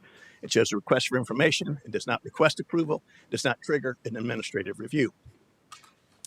Mr. Howell responded on June 4th, 2025. Ray, subject matter live local density. Good afternoon. The maximum allowable density under live local is 25 DU per acre. And that's based on the underlying zoning for the area, which was commercial, which is why this would otherwise qualify if it weren't in this protected area. So that was July 4th. On May 29th, but hang on. Excuse me, I hit the wrong button. Sorry, here we go. On June 24th, there was a response from Eduardo Terran to Mr. Howell. And then this response, and I think this is what they believe is their strongest evidence. They ask a number of questions of staff. Importantly, in the first one that says, example, if we are pursuing live local, underscore the word if. Now, we are going to pursue live local in this spot, and it's important to us to know all this information. This shows, and I'm going to show you the rest of the email on the next slide, shows information exchange, does not request approval of anything, does not trigger an administrative review by staff. This is the second part of the email. I couldn't fit it all on the same page. It says, what setback requirements govern the property since we would be pursuing the site under live local?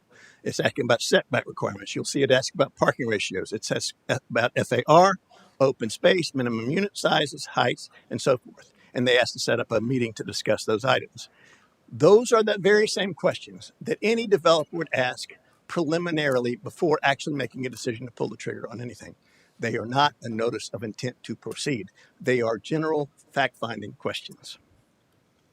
Again, it's information exchange, not a request for approval, not a notice of intent. These are the housing applications that they asked the staff to sign. I would note the very fine print at the bottom, if you read it, says staff is not allowed to make any changes to these forms or the forms will be rejected. So the simple question is, at the time of the application or at this request for verification, which was on the 18th of December 2024, first, does it qualify as urban infill development? Meaning, is it a proper area for that under the statute for live local? And then second, is it consistent with zoning and land use regulations? And Mr. Howell verified both of those things on that date. It's a financial related document so they can qualify for financing. It confirms zoning consistency only. It does not initiate development approval. So if you what the applicant is going to ask you today is to provide a broad reading of the issue of notice. And this is within your purview if you believe the evidence supports it. However, I would point out that when the legislature, which is not exactly always known for its care of environmentally sensitive areas, has gone to the extraordinary step of protecting these areas from projects like this, I would suggest that they are asking us to give it careful review, which is exactly what we did. And as the mayor will know, there was another project similarly situated, but had additional evidence that kind of put them over that hump. But this one, which we reviewed to the same standard, we don't believe met that requirement. They believe their statement of intent through these various emails should suffice, as opposed to a notice of intending to proceed. The statute, we believe, requires something that triggers the staff to act, not just awareness that in the ether sphere of development out there, they're thinking about it. And essentially, that's what I think is the problem with the argument that you're going to hear. We don't believe there's a qualifying submission, no administrative trigger, which required a staff determination of literally anything. Here is the letter that was sent by staff acting on the application. And you'll note that it covers the same information that I just did. And it says that there's no qualifying submission found, there's no administrative trigger, and the transition provision is not satisfied. I won't bother reading the letter into the record, but it has all there, and you should have a legible copy in front of you. Okay, so the decision framework for you today is, was there a triggering submission that gets them over the hump and gets them into allows them to use the 2024 law? If not, then you should affirm the staff decision here. On the other hand, if you find that there was something triggering, then you would grant the appeal and they would be allowed to proceed. If you don't find clear error in staff judgment here, then you should deny the appeal. And that's the recommended motion. And that's all I've got. Subject to questions, I will turn it over to the applicant. Okay, Mr. Crawford. Thank you very much, Mr. Shepard, Mayor, Council, staff. My name is Jimmy Crawford. I'm an attorney with Crawford, Muddock, and Holt, 702 West Montrose Street, Claremont, Florida. And I do represent the applicant, Dora Point LLC, the landowner in this case. Thank you for the opportunity to appear and discuss. It's a bit of an unusual procedural situation. I've never been involved in one of these at 32 years of doing this.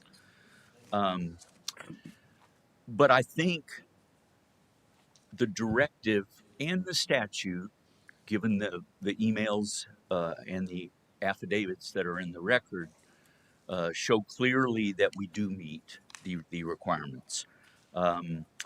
First, let me say the only real legal difference that Mr. Shepard and I have over this is whether, and I'm going to do a couple of quote excerpts, and Mr. Shepard can correct me if I get anything out of context or wrong. He said that the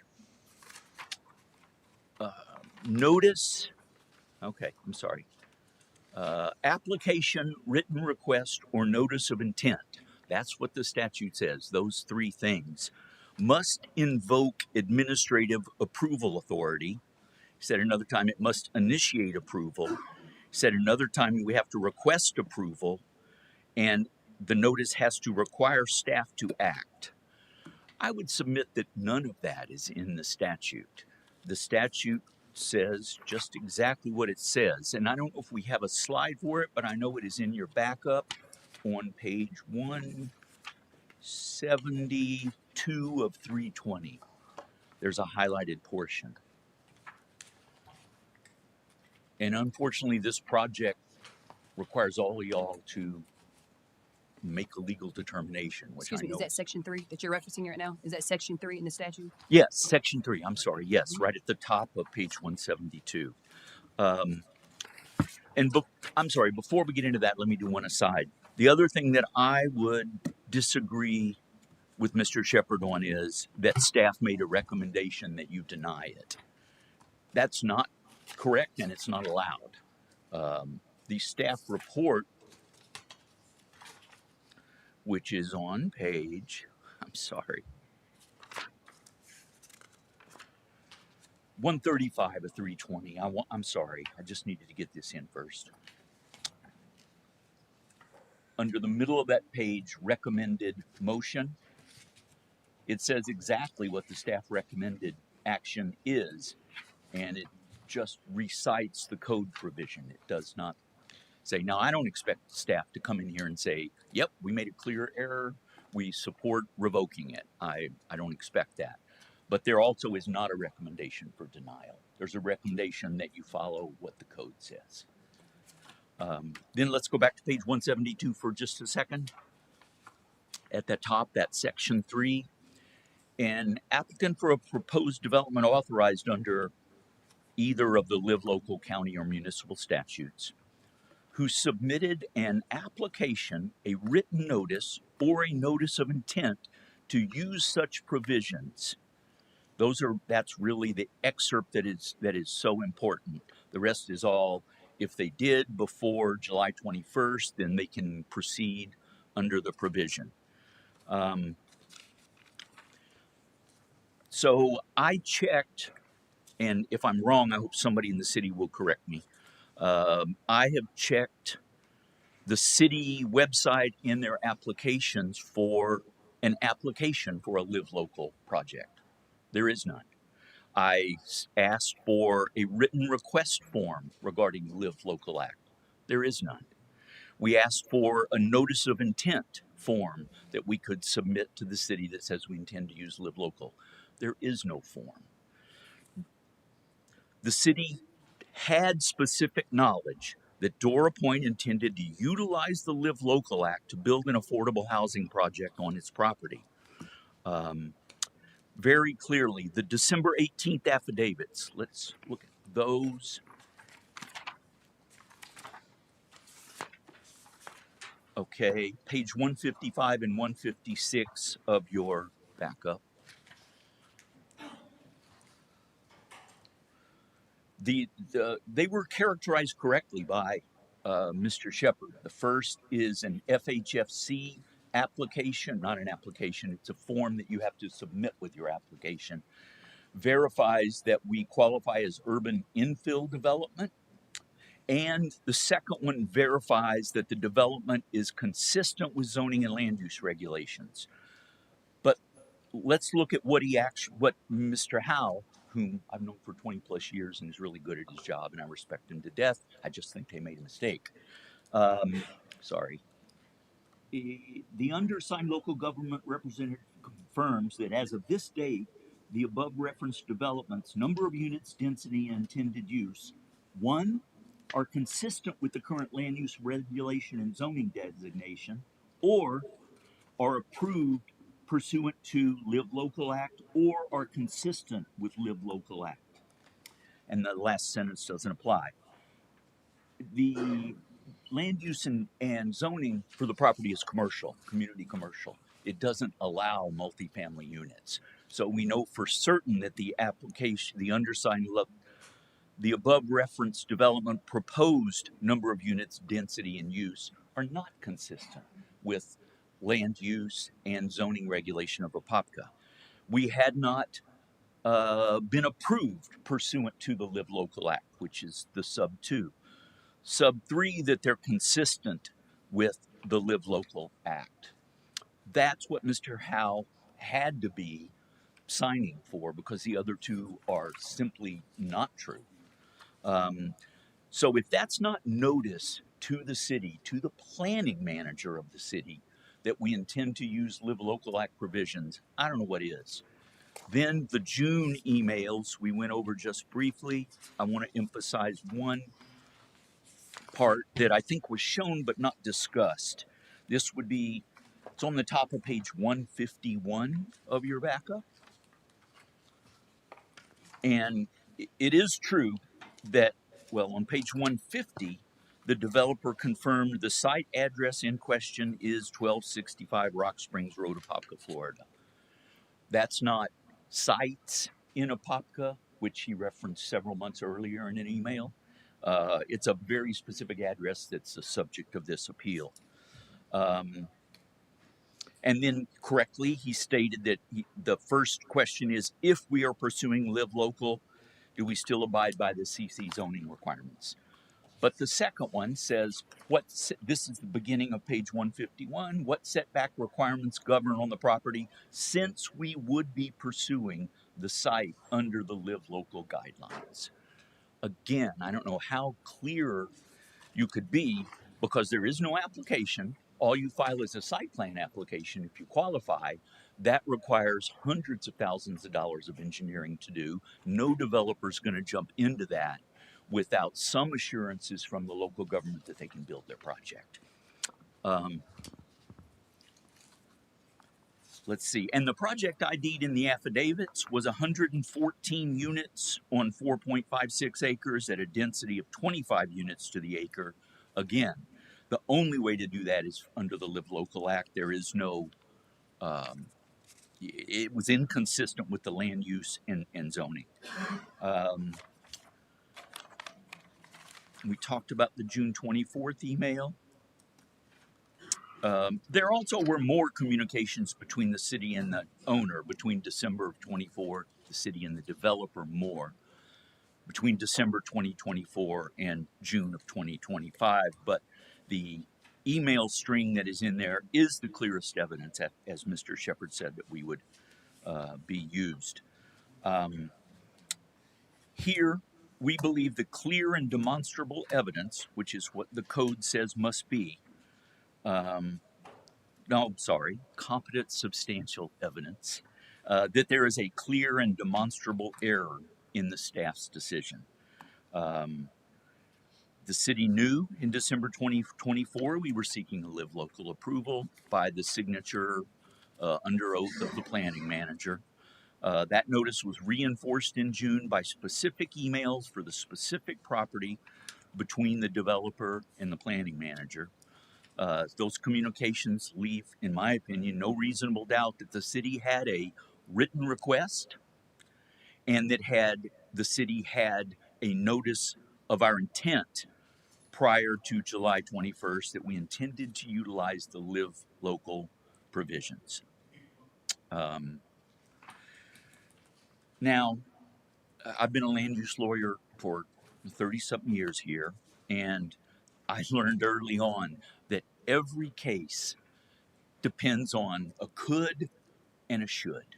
Every case before a public body, at least. The could is the law. I think that that's very clear here. And in fact, not only is it a could, it's kind of a you have to.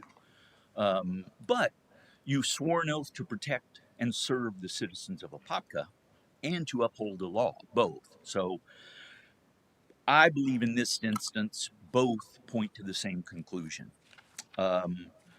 This project is not affordable housing under many of the statutory requirements. It is not a Section 8 project. It's not a rent assisted project.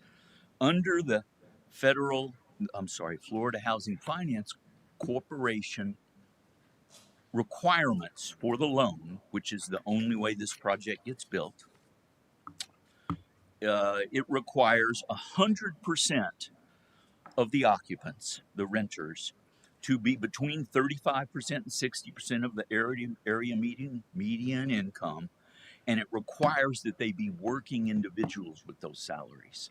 This is workforce housing, is what it is. What we intend to build would be called EcoSit Wekiva Springs. It'd be on our property. McDowell Housing Partners is the developer. That's who all the emails are back and forth to.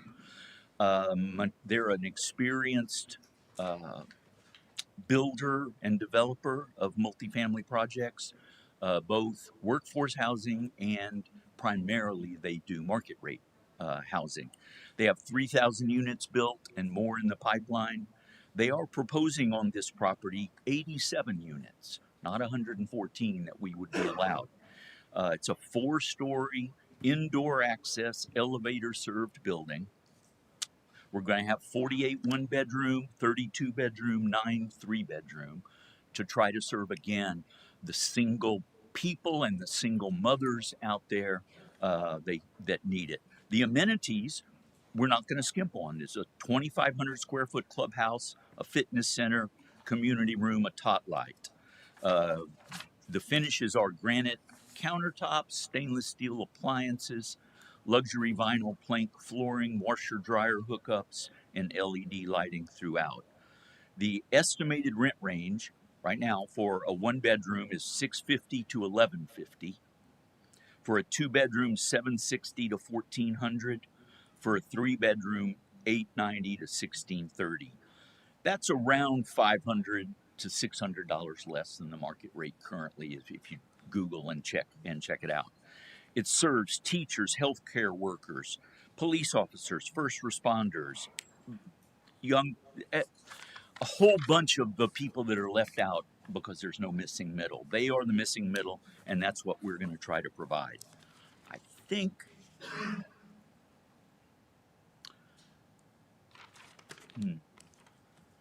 um, in closing, the statute provides what it provides. I don't believe there's any requirement that we make an application that invokes the administrative approval authority.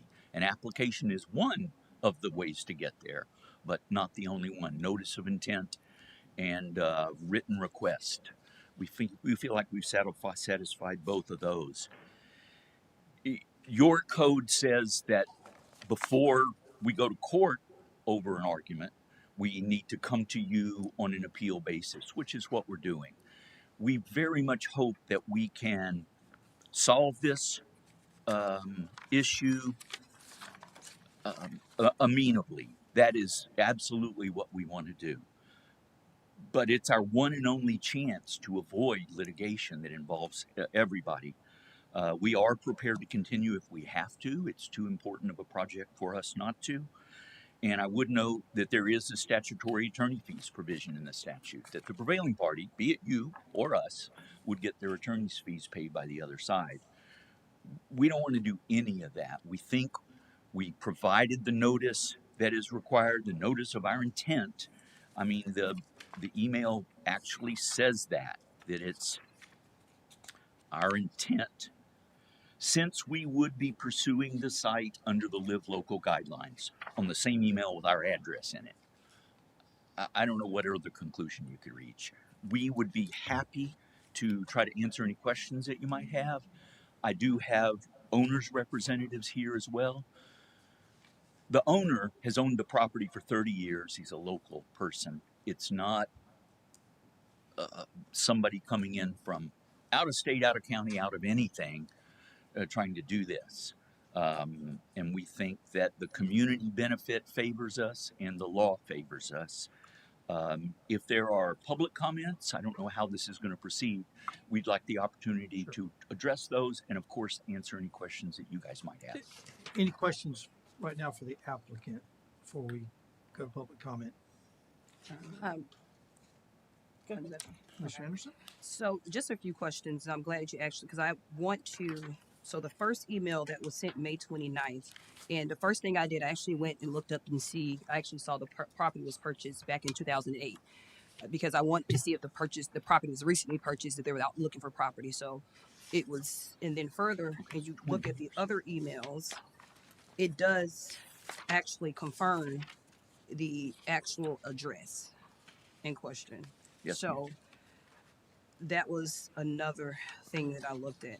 So the statute, and this is probably a question for staff, in regards to a notice of intent form, do we have a notice of intent form? We don't have one. Okay. And has other developers submitted a notice of intent form before? Is it No. common practice? No, actually, there was another developer, and I'm probably going to get the name wrong, but it had Gale something, and there was an actual exchange with staff acknowledging the intent to proceed. And in fact, just like we did this one, we reviewed that one and came to a different conclusion. Same problem. It wasn't an actual notice of intent form, but there was significantly greater of a paper trail. But I guess my concern is that the statute doesn't say what level of it, what that looks like, right? So there's nothing in the statute that I'm reading, just the part that's highlighted. It says notice of intent. That's very broad. What is defined as a notice of intent? Well, Statutory. that's the part that is in dispute between the applicant and staff. And Mr. Crawford is right when he says the statute doesn't say that requires or triggers administrative approval. The reason that that's there, or the reason that is in the presentation, is because that is what is contained as discussion point for the session law that changed and that became the statutory amendment. But what you should know is the whole process of Live Local is to trigger administrative approval, so they don't have to go through the same things that they would ordinarily have to go through. So the question is, did they provide enough information that the staff would be required to say, yep, you're in administratively approved so long as you meet setback, all the other things. And so the question really boils down to, based on what you're seeing, and you could interpret it differently, but based on what you're seeing, do you think it goes from inquiries, which every developer makes, and many never happen, to a notice of intent? That's really the issue. Okay. And in addition to that, it says since we would be pursuing the site under the Live Local guidelines. I'm sorry, I could not hear the first part. It says since we will be pursuing the site under the Live Local guidelines. So they made it pretty clear. And when it says if we pursue, since we would be pursuing it says since we would be. Yeah, in the same letter it also says if we. So both statements are in the same letter or same email. So, but it does show intent. Just show intent, because I think it's just there's no process, that we don't have a form, there's no process, so it's hard to say that they didn't meet the standard when we don't have a standard. Yes, ma'am. We don't have a form. I understand. Yeah, so it's hard to say. So it's very, very subjective. Like, what is it's? If we did, I wouldn't have had to weigh in at all. So, what is defined as intent? I'll agree completely with Mr. Shepherd that the legislature writes these laws in a way that requires this kind of sausage making to figure out what they meant.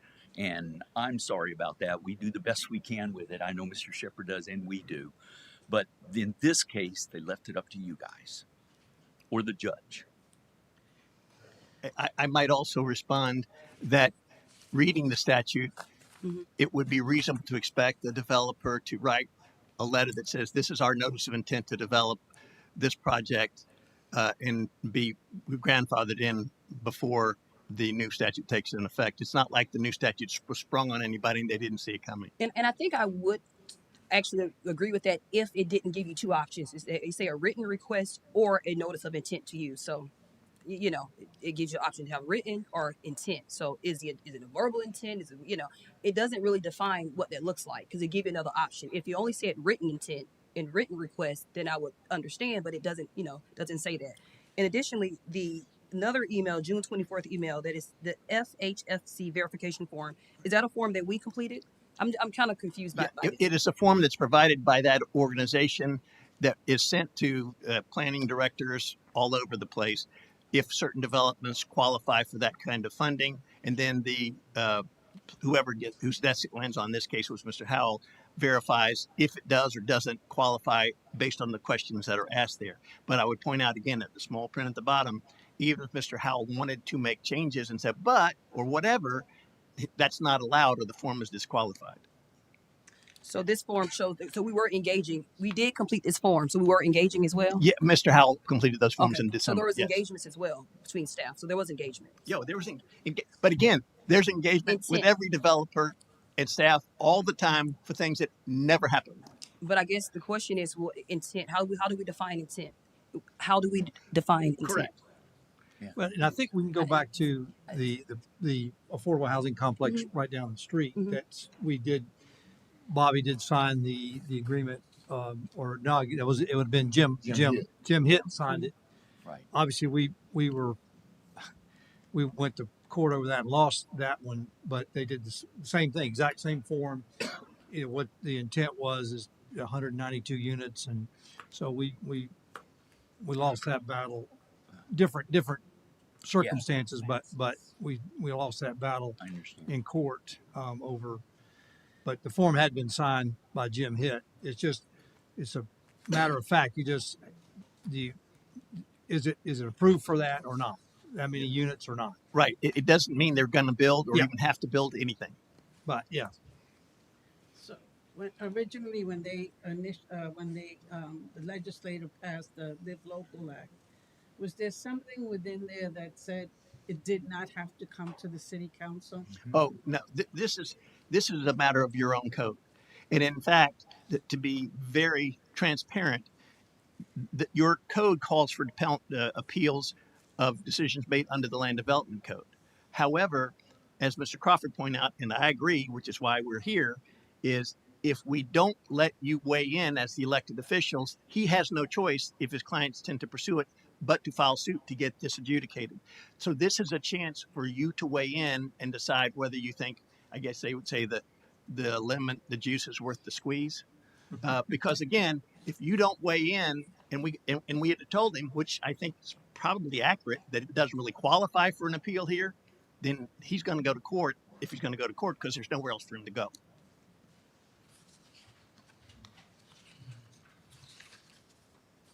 Is that the answer?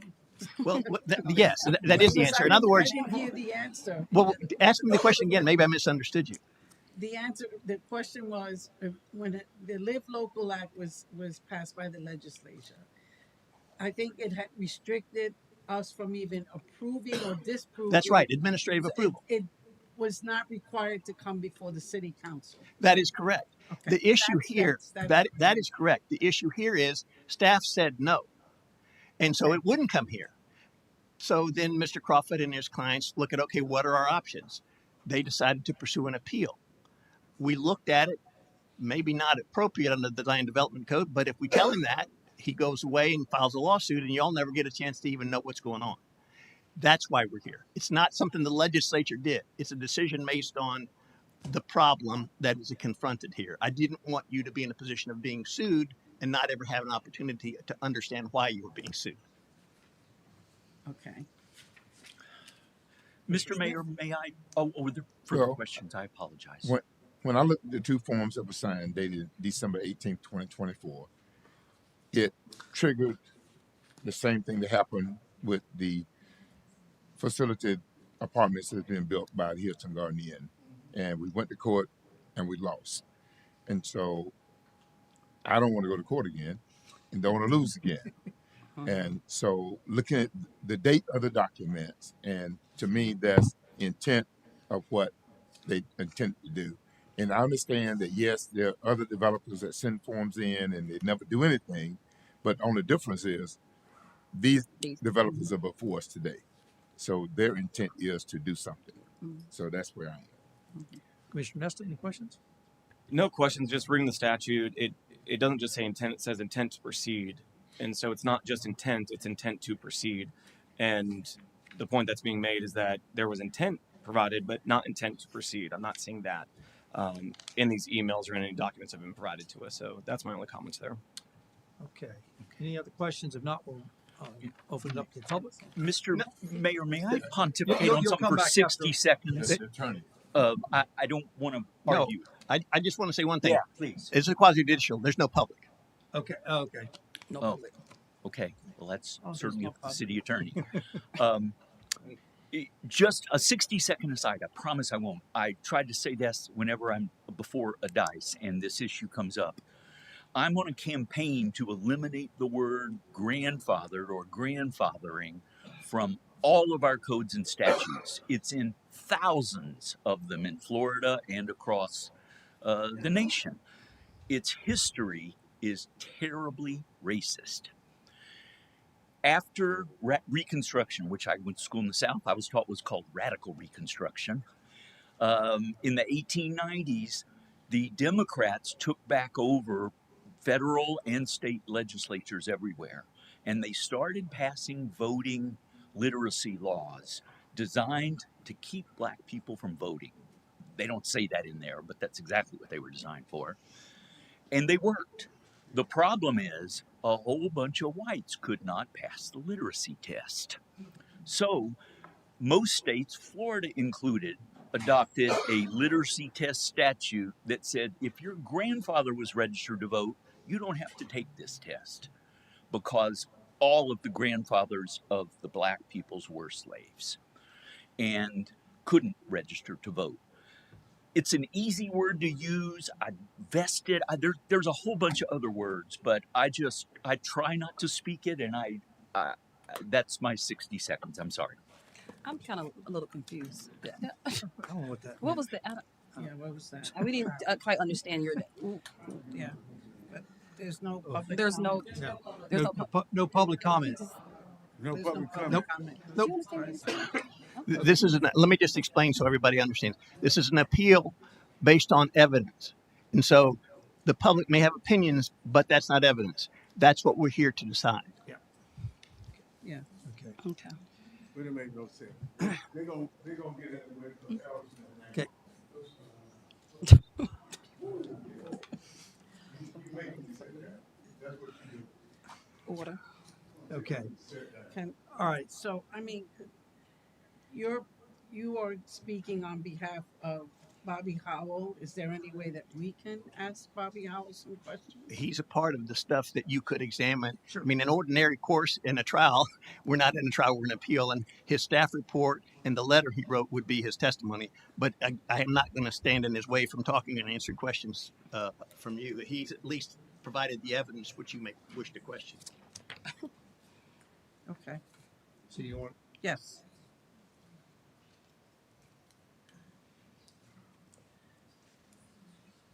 So, I mean, I did go see you yesterday because this was it yesterday that Monday. we spoke briefly? But what I didn't ask was, when you were corresponding back and forth, did you understand that that piece of property was going to be developed as the Live Local? When Live Local was law of the land in the state of Florida. Yes, the issue is that the Wekiva study area is exempted from Live Local effective July 1st, 2025. There was never a letter or an email that says we are going to do a Live Local project on this piece of property. So I know there was another Live Local project that's in our community. At that time, when they expressed that they were interested in doing Live Local, what is the process that you as a planning manager do? I mean, because it seems to have been just stagnated. There was nothing put on paper other than just correspondence. But if someone shows you, a developer comes in and says, you know, I'm interested, for the Live Local Act, what would be the next process for you besides the corresponding? It'd be similar to any development application that's submitted. We would have a pre-application meeting with the applicant. We'd discuss the process. Live Local, when it was the law, it was required to follow a site plan process, as Mr. Shepard had indicated. Setbacks, stormwater, parking ratios, height, those types of things. It would be done through a site plan application. There was never a site plan that was turned in on this piece of property. So did you ever meet personally with them, or was it just I believe there was email correspondence, might be a Zoom call, if I recall correctly, but it was prior to July 1st, 2025. But there was never any documentation submitted that says we are pursuing Live Local on this piece of property. Applicants, burden of proof is always on the applicant. It's not on the staff. The staff reviews something that's turned in. It meets the comprehensive plan, meets the land development code. Applicants are required to know state statute as well. Everybody knew that this statute was coming prior to July 1st, 2025. As Mr. Shepard said, and I believe Mr. Crawford said as well, it wasn't a secret. so you never met with anyone coming into your office to say, this is what we plan, other than through correspondence? Just the correspondence. There might have been a Zoom call. I can't recall correctly off of that, but just the correspondence is the evidence that was provided. Because one of the emails, I know that, I think it was Mr. Eduardo said, we will sit down and meet. And did that ever happen? There might have been. We meet with, on average, about 5 people a week. And as Mr. Shepard had said, a lot of these people we never even hear from ever again. So we meet with a lot of people. So I'd have to go back and check and see if we had a meeting with them.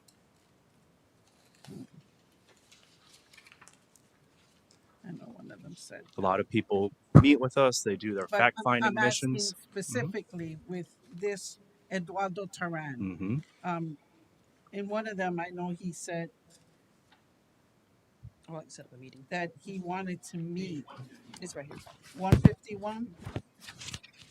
If you would like to set up a meeting to discuss these items, please let me know and we're happy to schedule one. Yeah, Was anything ever scheduled? that I don't know. I have to go back and look at my calendar. We, like I said, we meet with so many people. It's hard to remember everybody we meet with.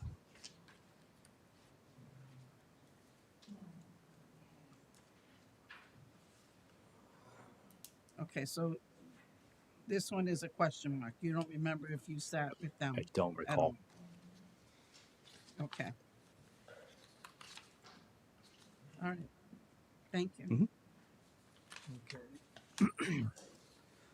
Back to Cliff. A couple of questions. If they were asking about residential, that would make it, they're assuming it have to, if you're doing residential, and you have to assume that that was live local because that the zoning there was commercial. Commercial. So, okay. The other question I have, if we don't appeal, or if we allow this, or let's say we don't allow it, Okay. and it goes to court, could they then go from the 87 units up to the 114? Would it limit? The answer would be it all depends on site plan, right? They have to have drainage, they have to have setbacks, and all those areas. Things. So I don't know those calculations. It depends on the plans presented. One of the reasons site plan is kind of a fundamental part of any project. So I don't know the answer, but is it possible what they're planning now could change? The answer is yes. Okay. Any last questions for Cliff?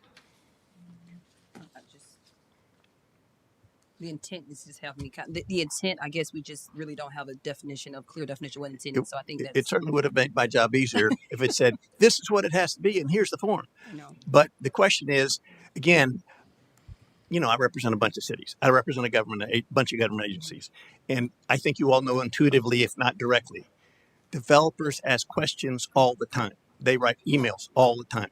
That does not equate to a notice of intent.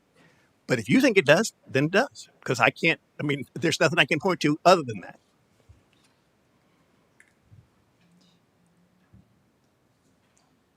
If we approve this, does this open up any other, Bobby?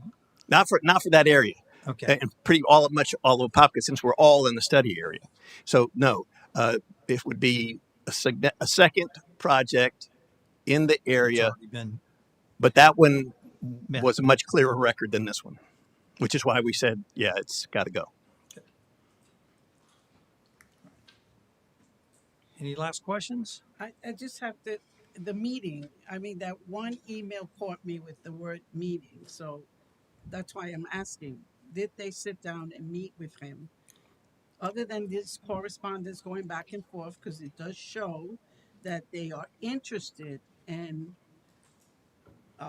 putting a residential in this commercial area. Sure. And it's again, and I heard. I pass that property almost every day, a few times, and it has Family Dollar and I think the auto shop, both of them. Right. I mean, this is the first time I'm even hearing that was a consideration. But did Bobby Howell have a meeting? Other than what he recalls of a Zoom meeting, it didn't sound like it. And he's not even, I don't know if he's 100% certain about that. You can certainly ask him again, but you ask him directly about meetings and that's the only thing he could recall. Because a meeting would he would have definitely then gone this next process that he normally does. Depends on what the meeting was about. Huh? It depends on what the meeting was about. Because it could have been about, drainage. It would depend on what the subject of the meeting was about. But it would have triggered him to It might have. The next step. It might have. That's why I'm asking what was the process with the first Live Local Act that was built in our community? Well, I'm not sure how germane it is, but I'll be happy to let Mr. Howell. Do you remember what that other project was? Maybe you can explain. I mean, because for me, this has been sitting kind of dormant. This is the first time we're hearing about it. And we're kind of just hearing two. Sure. And when you came by my office Monday, I showed you the other one, Gale Vista, the site plan over by the Curaleaf off of Old Dixie Highway. They submitted a site plan. The same question came up after July 1st. Is Live Local still applicable on this piece of property. We sent that to legal. Legal determined that there was enough evidence to determine for that project they satisfied the criteria of live local. As I mentioned to you earlier, I don't recall if there was a meeting with Mr. Tehran or not. We meet with many people, and even if we have a pre-application meeting with people, a lot of times we never hear anything back. So that doesn't satisfy intent of submitting an application just because somebody had a pre-application meeting. They're having these meetings to do fact-finding missions to determine whether or not the project pencils out and they can do it and make money off of the project. That's really the point of that. So in the December 24th email, so you're not sure about that one. That was in June. And then the December 24th, when they send the last, is that it? Okay. The Florida Housing Finance Corporation local government verification. What, when you received that, was that like, did it tell you that that was it, that they were going to go forward with the Live Local Act? Well, in 2024, Live Local was permitted in the city of Apopka and in the Wekiva study area.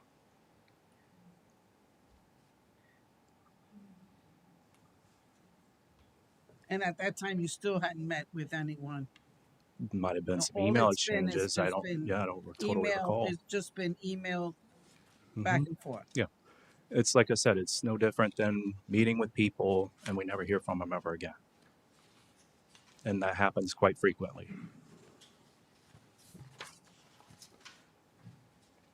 So now from December 20, well, it's signed December 18th that you signed that. So what triggered February 6th? That's the letter that is sent based from your office to Miss Natalie Arrowsmith. Yes, that was the applicant getting a determination whether they qualify for Live Local. Planning staff and consult with the city attorney reviewed everything and determined that they did not satisfy it because of the Wekiva exemption. So between December 18th, from when you signed off on that Florida housing to, let's say, February 6th, was there any correspondence in between that or any phone calls? I wouldn't recall phone calls. We get a lot of phone calls. Correspondence, the last correspondence I believe was supplied by the applicant that showed it was in June or something of 2025.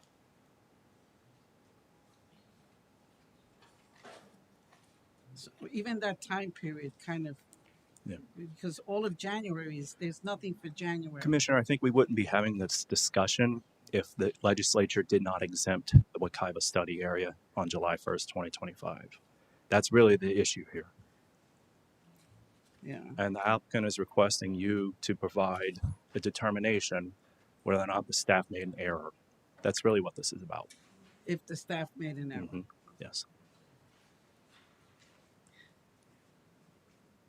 It's not whether the staff made an error. I'm trying to figure out, I mean, you've had all this correspondence.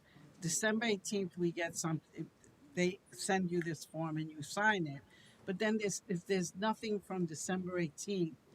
And that's why I'm asking, what triggered February 6th? Was there something in between December 18th and February? It was the applicant asking if they could proceed under Live Local. That was what the letter was. As I mentioned earlier, planning and consult with the city attorney reviewed everything and determined that they did not satisfy the requirements of the Wekiva exemption that was went through the legislature on July 1st, 2025. All right, so then let me ask the attorney that. So that I'm looking for a time period between December 18th and February 6th. Yes, and I really need to bring up Natalie Arrowsmith, who really does not want to talk, but she, I believe, will testify that she and Mr. Vasquez, or the developer's representative, had multiple phone calls and contacts. The reason I just submitted the emails is because the way I read the statute, It has to be an application, written request, or notice of intent. I didn't think oral mattered that much, but It does. It sure, does. It does. Because yes, we ma'am. need Okay. equal. Well, please go ahead, name and address for the record. Hi, Natalie Aerosmith. Do you want my address or do you want? That's okay. You don't have to provide that. Okay. Natalie Aerosmith. I'm the realtor, broker owner, Aerosmith Realty. I'm the realtor on the project. We did have multiple communications with the city staff via phone call, and I do know that I had a meeting with Bobby and staff. I don't know the date. I don't have that on me. But there was multiple conversations over the phone. Is this appropriate for Live Local? This is my buyer. This is what we're looking for. So those types of conversations were being had. I do, yeah. So I'm looking for the time period after he signed that form on December So- 18th. December and June. And then Well, I what think triggered, no, from it's okay. December 24. 24. 24, yes, Right. Correct. Because this letter was triggered on February 6th, so but there's nothing in between. So, Miss Velasquez, I Yeah. apologize, Commissioner Velasquez. The letter I think that you're referencing, or the application is December of 2024. Right. The letter that you're referencing is in February, is of 2026. So we were working under the guise that we were qualified for Live Local because we had so many conversations about Live Local up to that point. So I think it was September is when we got denied. And we were kind of going through the process of it, and we got our denial from it. And that's when we started our conversation of, wait a second, we're not. And when we approached the city with our information, we were punted off to the attorney, and there were several months of going back and forth with the attorney on trying to get an answer, but we just kept getting delayed on getting an answer. So that's kind of probably the time frame that you're missing, where we really weren't doing anything until we got our letter in February. Does that answer it? I wasn't sure. Yeah, kind of, because it's a big gap. Well, the gap really, we were in full conversation from December of 2024 all the way up until September of 2025. There was no lack in conversation, and we were continuing to keep moving forward with what we did. With the Florida Housing Coalition, they have to obtain financing, and that was done in October. And so we kind of have to sit and wait until the application process is approved through the Florida Housing Coalition. But because we got stopped in September, we failed in October to get our financing for it. I think it was September. I'm not clear on my dates. I don't have anything prepared to speak. I apologize. With the amount of questions going on just on timelines themselves right now, and maybe some additional emails or details, meetings and things of that nature we don't have set right now, would it make sense for us to table this until we get some more steadfast emails and things of that nature that are being requested? Well, so I provided the city with all of the emails that we had, including when the application was done. We provided the email that went with the application. I don't have it in front of me. I was trying to find it on my phone, but I do believe that when we submitted the application titled Live Local Act, but the city does have all of our emails. I presented that with my original request of kind of an informal appeal. Okay. I know I don't have those, and so that's and it seems like other commissioners don't as well. I was just letting you know that I did give it to absolutely. them, so, Okay, yeah. understood. It may make sense for us to table this then for now until we get more information, but I'm seeing the attorney shake his head no. Yes. Let me explain. This is based on the written record that's been provided and everything that I asked for, not only from Ms. Aerosmith, but also the attorney, Joe Thacker. And I asked twice. I said, please make sure I have everything you want me to consider and your arguments. I did all of that, and I have all of that. And everything that you see, not only in the memo, but also in the documents, are the things that I was provided that are germane to this issue. And remember, the question is, what happened before July 1, 2025? Not after, but before. That's the issue. So even if there was nothing that happened after July 1, 2025, up until today, except this hearing, it wouldn't matter. What matters has happened before July 1, 2025. That's why the record that you have is limited, because that's what was provided. But we do have the option to still table this if we want to. Well, again, I'm thinking of it in terms of judicial context, and I will certainly listen to Mr. Crawford's position on this. But typically, the arguments have been heard.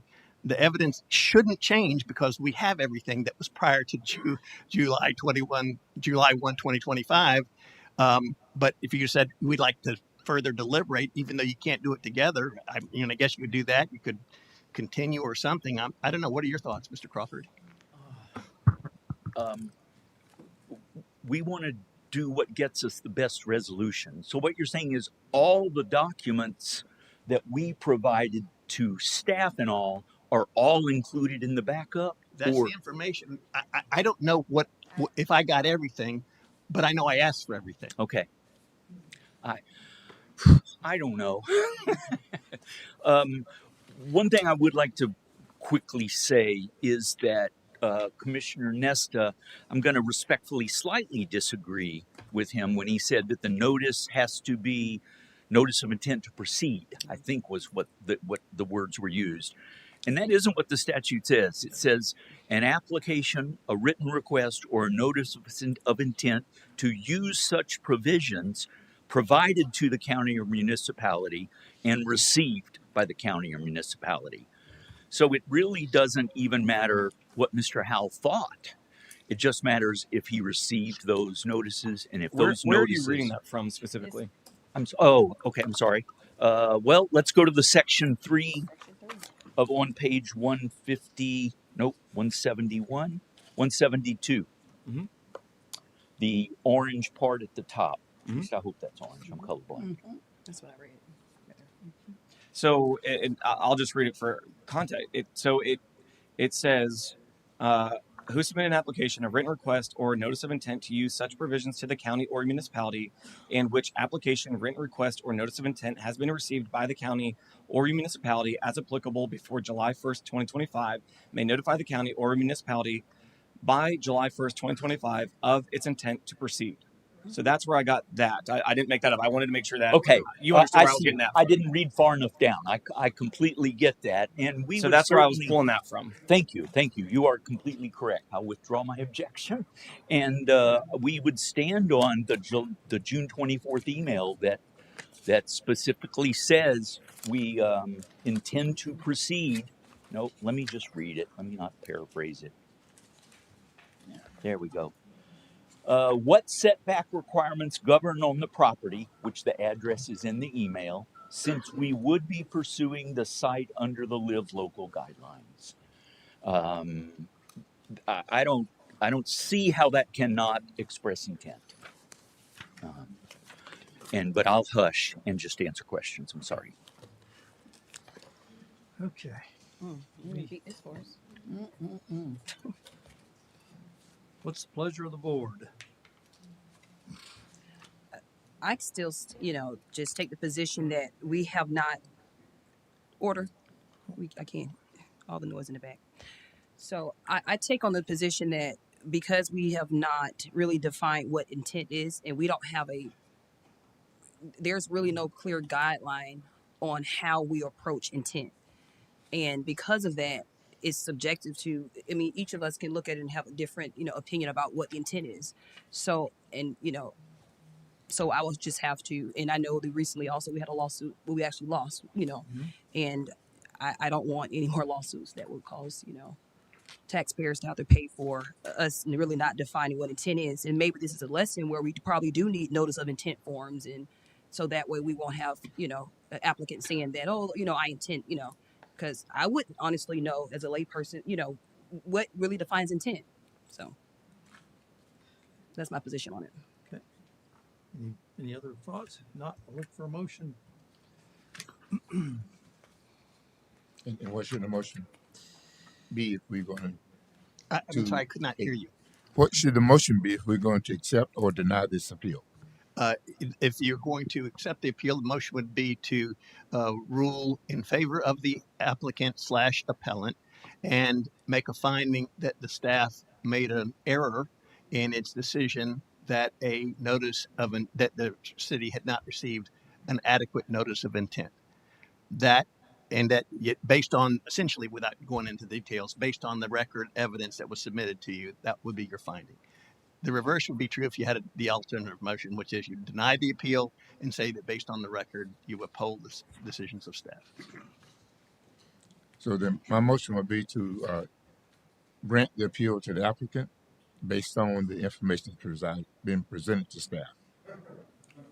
Got a motion by Commissioner Smith, Second. second by Commissioner Anderson. And I just want to state, I want to get behind staff on this, and because the intent to proceed is specifically in the statute, is where I'm saying I don't think staff messed up on this. So I just want to say that as we vote. Okay, got a motion and a second. All those in favor? Aye. I'm gonna say no. All opposed? Motion carries 3-2 I as with well, Commissioner Nesta and Commissioner Velasquez in opposition. All right, next up. Closing of Ocoee Apopka Road for roadway construction. Vlad?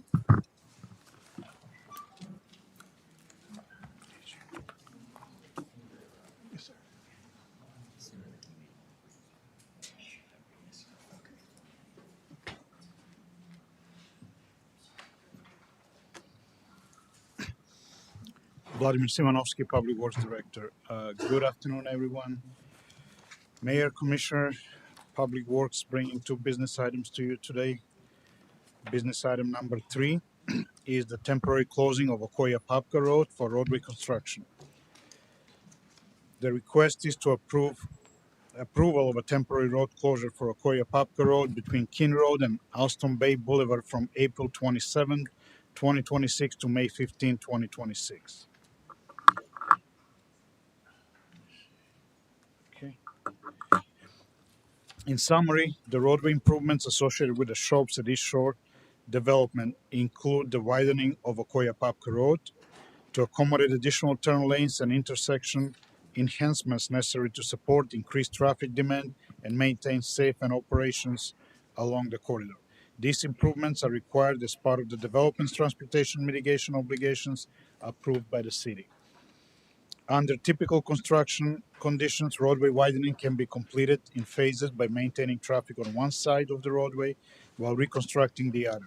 However, this segment of Ocoee Apopka Road includes a horizontal curve that requires super elevation for vehicular safety. The reconstruction of the roadway cross slope, which is lowering the inside edge and raising the outside edge, cannot be effectively or safely constructed in phasing while maintaining through traffic. As a result, a full roadway closure is necessary to ensure proper construction and long-term roadway performance. The picture to the left shows the exact, in green, the exact area of closure, which is between Keene Road and Alston Bay to the north. And the picture to the right, it shows a little bit of a different perspective with north arrow being to the right and the Jefferson Apartments being up with the detour sign for the future, for the existing actually exit there. Now, to minimize impacts to the traveling public, the designated detour routes, which is the next slide, will be implemented, and traffic will be redirected via Binion Road to Harmon Road, that's on the west side, or via Keene Road to Martin Road to Harmon Road again to the east side. Variable message boards will be installed a minimum of 14 days prior to the closure to provide advance notice, and standard detour signage will be placed along all affected routes. Given the proximity of Advent Health Apopka just north of the closure limits, which you can see, that's basically the southwest corner of Ocoee Apopka and Harmon, the contractor will maintain a dedicated single lane for emergency vehicles only, clearly marked with appropriate signage and pavement markings to ensure uninterrupted emergency access throughout the duration of the closure. Staff has reviewed the proposed construction approach, detour plan, and traffic control measures and finds them to be appropriate and necessary to safely complete the required improvements within the requested time frame. Again, on the right side, you can see the area of the exact closure. On the left side, you can see the detour plan that was developed by the contractor with all the traffic going from Ocoee Apopka through Binion all the way to Harmon, and again on the east side, open to Keene Road, and then from Keene Road through Marden back to Harmon Road on the east side to complete the closure. I have also included a few more slides which shows the roadway reconstruction. Basically, this is prepared by the developer, the contractor, which is phase 1, how everything is going to happen in sequences. And then the phase 2 will be the day and night operations, of course, with a placing of a traffic separator, one side and then the other side. Phase 3 paving the 1.5% inch friction course, which is in blue. Phase 4 will be the other side, also paving the 1.5 inch friction course in blue. And this is the connection over the Koya, Apopka, and Keene. And the phase 6 is just the other side, matching the existing pavement. And this is the current condition. What you can see, the road is now 2-lane with a left turn lane for the Jefferson apartment all the way to the right.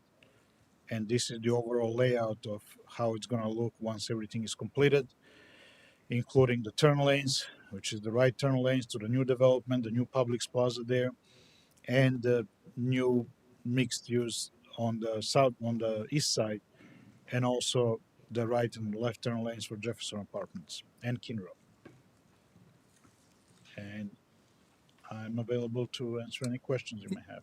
Any questions for Vlad? So the widening of the road here, of course, I did share an email that was sent by a resident, which Okay, happens yes. to be someone that sits on our P and Z board who lives in that area.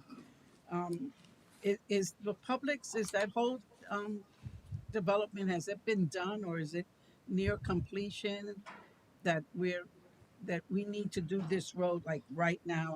Obviously you already have all the contractors in place for this, Correct. but So was there's there a still a lot of internal consideration? work. What? Yes, there's still a lot of internal work on the site itself because some of the parcels are out parcels, Right. and the Publix Plaza is the infrastructure is under construction right now, and the only one that I believe came to us, it's a DRC right now. It's the corner property, which is where the stop sign is at Keene. This is the northeast corner of Keene and Ocoya Apopka. Inside the plaza, there is the 7-Eleven gas station. So that's what's going on right now. Now, the roadway construction is important, of course, because of the other development as well, which is Lake Carter Exchange on the south side of Keene Road, and they need to complete their turn lanes, the right turn lanes. And this was recently brought up.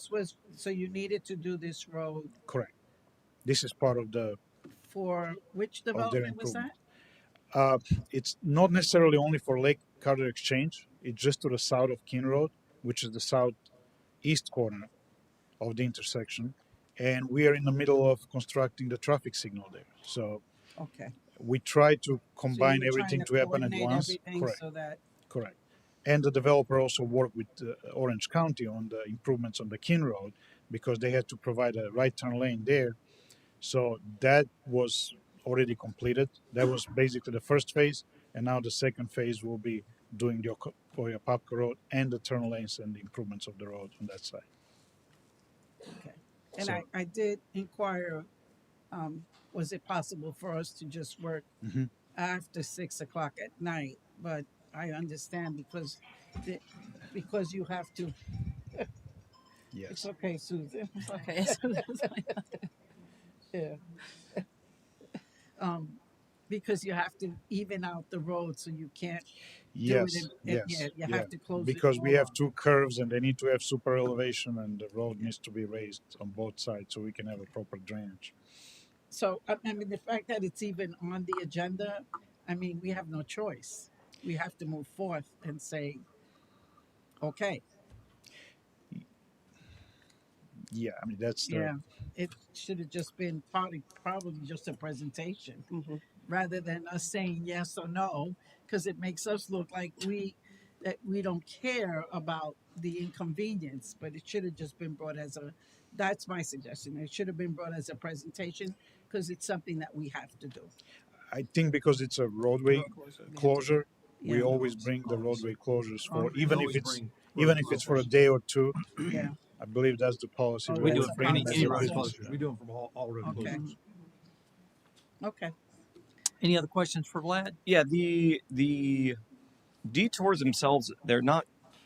The goal is to not send people through Emerson Park because there was a resident that reached out, concerned that everyone's going to be cutting through Emerson Park to kind of bypass it. But that wouldn't be the quickest, most efficient way, correct? Because it's through residential, whereas Harmon, Martin, and Keene don't have speed bumps. It's a quicker route, correct? Yes. So the idea is all the traffic coming from north going southbound to actually start the detour on Harmon Road at that intersection. So they'd head And east and either then go south. through Harmon and Binion to go back down to south, just south of the 429 I see. ramps, or to go around through Harmon and Marden and then Keene to get over by the Publix Plaza on the Gotcha. north side of the 429 ramps.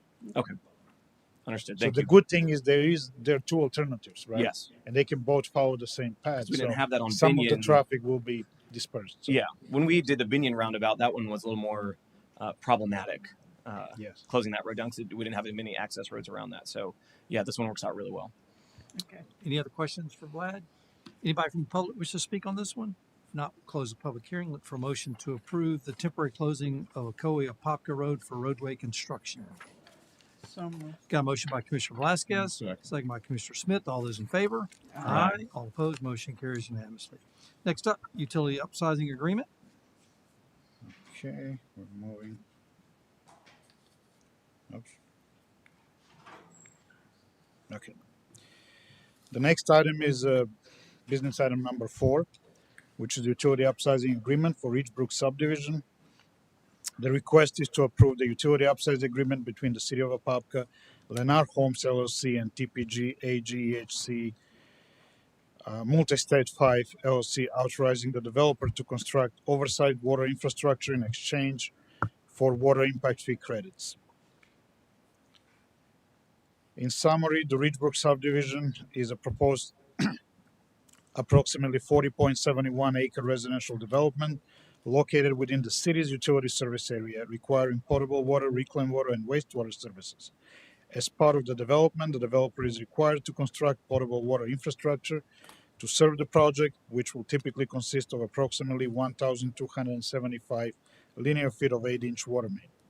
To enhance long-term system capacity and support future growth within the city's utility service territory, the city requested that the developer upsize the proposed water main from 8-inch to 16-inch along the same alignment. This upsizing provides a broader public benefit by improving water distribution capabilities beyond the immediate needs of the subdivision. Under the terms of the agreement, the developer will design, permit, and construct the oversized 16-inch water main at its initial expense. The city agrees to reimburse the developer for the material cost differential between the standard and oversized infrastructure in an amount not to exceed $70,300, subject to verification of actual eligible costs. Reimbursement will be provided primarily through potable water impact fee credits, with any potential cash reimbursement contingent upon commission appropriations and available funding.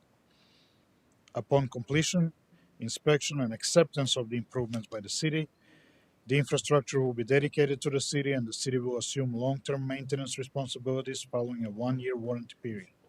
This agreement ensures that critical utility infrastructure is constructed in a manner that supports both the development and the city's future system needs. Again, the funding source reimbursement will be provided exclusively through water impact fee credits, requiring no direct expenditure of city funds. And the area is shown, the overall area and the development is shown on the left picture and as well on the right, which with a planned 16-inch potable water main. Any questions for Vlad? Anybody from the public wish to speak on this one?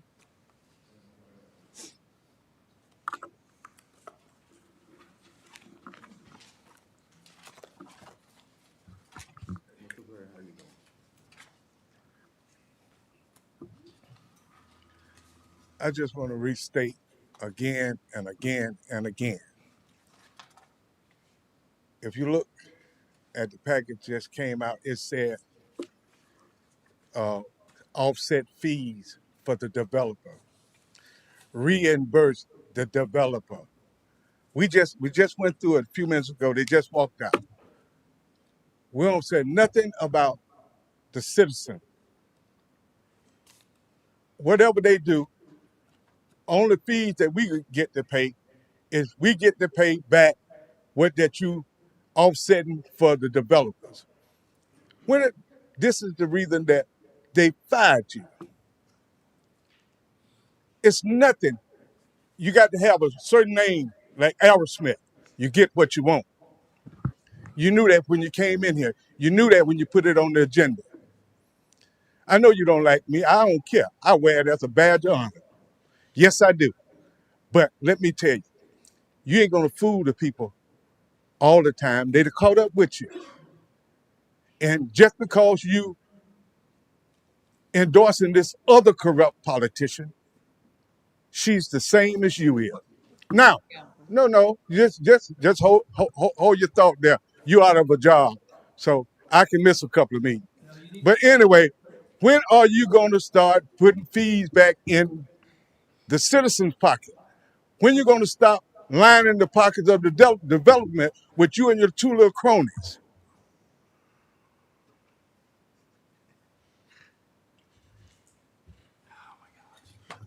All right. Anybody else? Okay. If not, close the public hearing. Look for motion to approve the utility upsizing agreement for Ridge Brook subdivision. So moved. Got a motion by Commissioner Smith, Second. second by Commissioner Anderson. All those in favor? Aye. All opposed? Motion carries unanimously. Next up, Planning Commission and Apopka Community Redevelopment Agency policy and procedures. Good afternoon again, Interim City Administrator Radley Williams. At the last commission meeting, direction was given to staff to prepare and present policy and procedure for appointing members to the Planning Commission and the Community Redevelopment Agency. Our Economic Development Director, Ms. Forbes, had prepared a draft policy and procedure. And let me pull that up here.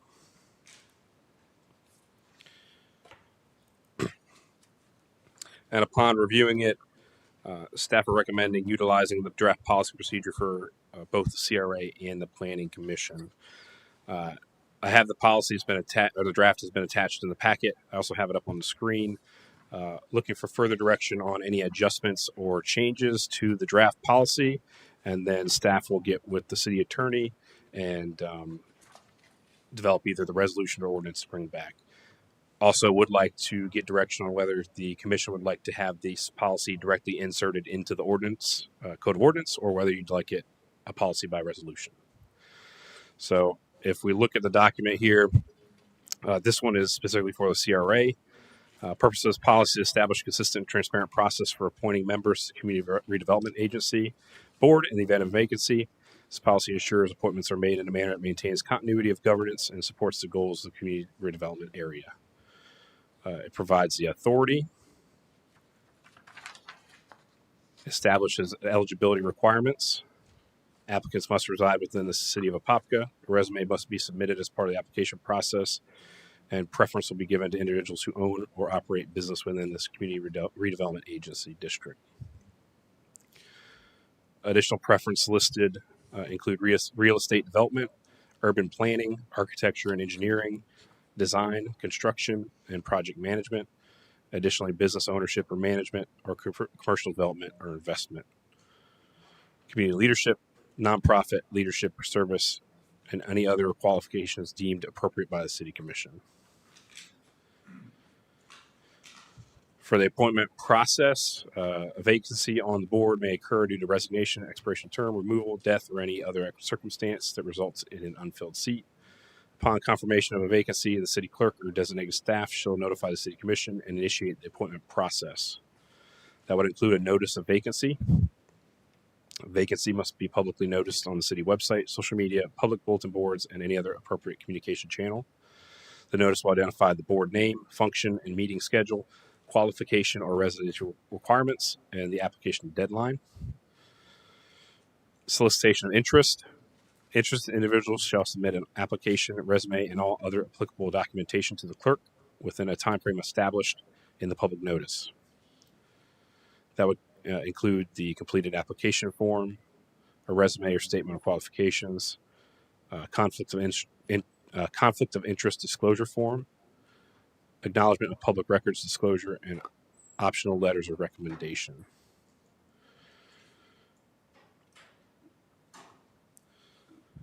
Staff would review eligibility verification.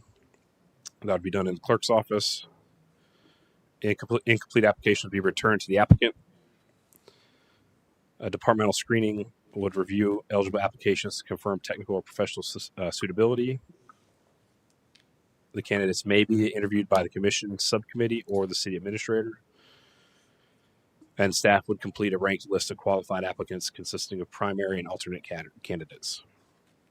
At that time, it would be placed on commission agenda for commission consideration and appointment. For the CRA, the draft here has a length of appointment of 4 years or concurrent with appointed commission.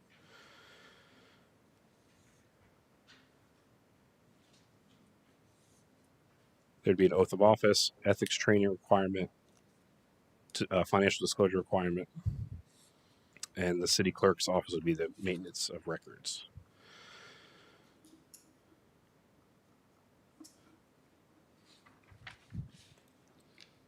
So I don't know if we want to start on that one. I've got a draft that was for the planning commission as well. All the steps are the same, just change the top to address the planning commission.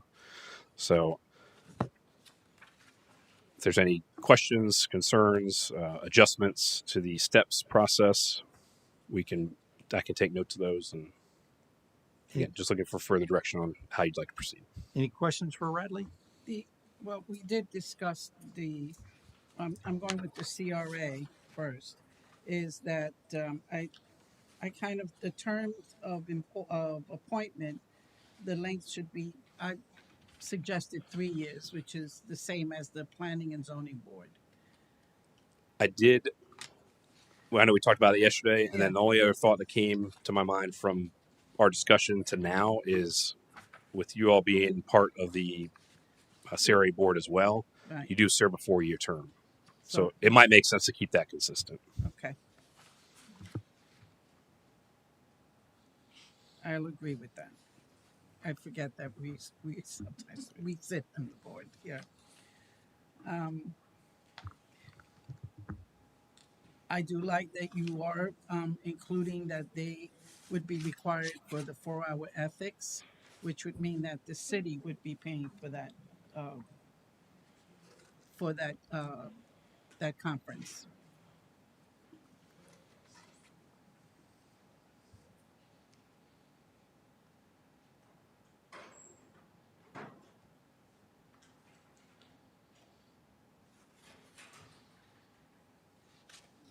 Okay. So now you're saying that this same application you want to use for planning and zoning? I can bring that up after this one if you'd like. Everything's the same as far as steps to process. I just adjusted the top section with the discussion about the CRA to the discussion about planning commission. Okay. But I'll certainly bring that up, and we can go through that too after the CRA one if you'd like. Any other questions on the CRA or direction? Any questions about the planning? I can pull that up now. Well, we're doing the CRA first. Well,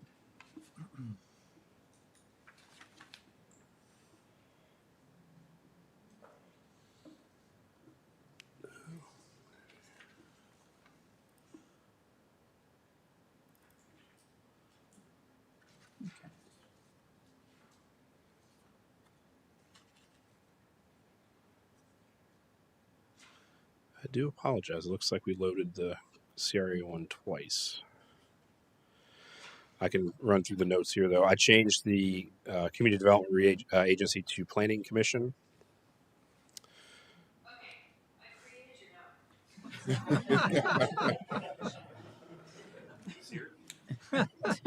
Siri. The appointments are governed under the city charter and municipal code. The Planning Commission also has some state statutes. Eligibility requirements on the Planning Commission, I took out the preferential on the business ownership. Right. So I did remove that. Let me just track the change because I apologize, that should have been added.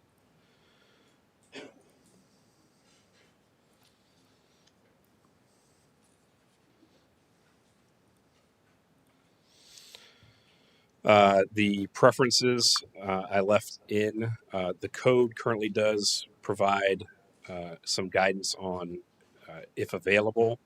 Mm-hmm. They would, we would like to see certain expertise on the planning commission, so we can certainly make sure that aligns appropriately in the code. If you all are comfortable with that list that's on the screen. Yeah. So the previous one had at least one member with a background as a natural or environmental scientist. I don't know about a scientist, but someone that has some kind of environmental background would help.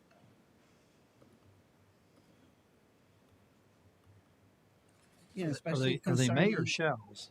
It It was just more it of just a says if you could. if you could, but Oh, that's right. if someone were to submit an application and had that background, because there's wetlands, there's so someone that has some knowledge of that. Which I think it does make a little more sense to say a preference may be given Yeah. if you Yeah. have those, as far as trying to fit that puzzle in. Right.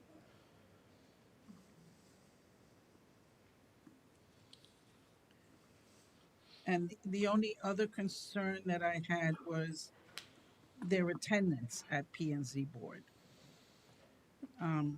Do you address that? Yeah. Because they only meet at the P and Z. They only meet 10 to 12 times a year. Because sometimes, Yeah, the only thing we addressed was the vacancies in the application process.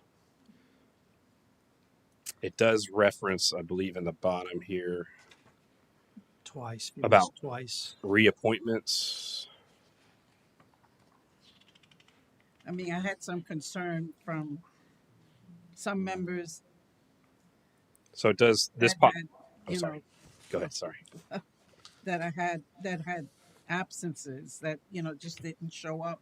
And I remember I would ask, this person hasn't been there for 2 or 3 board meetings, and at the time when we had someone that was from the staff, they said, well, when the meeting starts, if they're here, they're fine. If not, they didn't always hear from the persons that they were not showing up.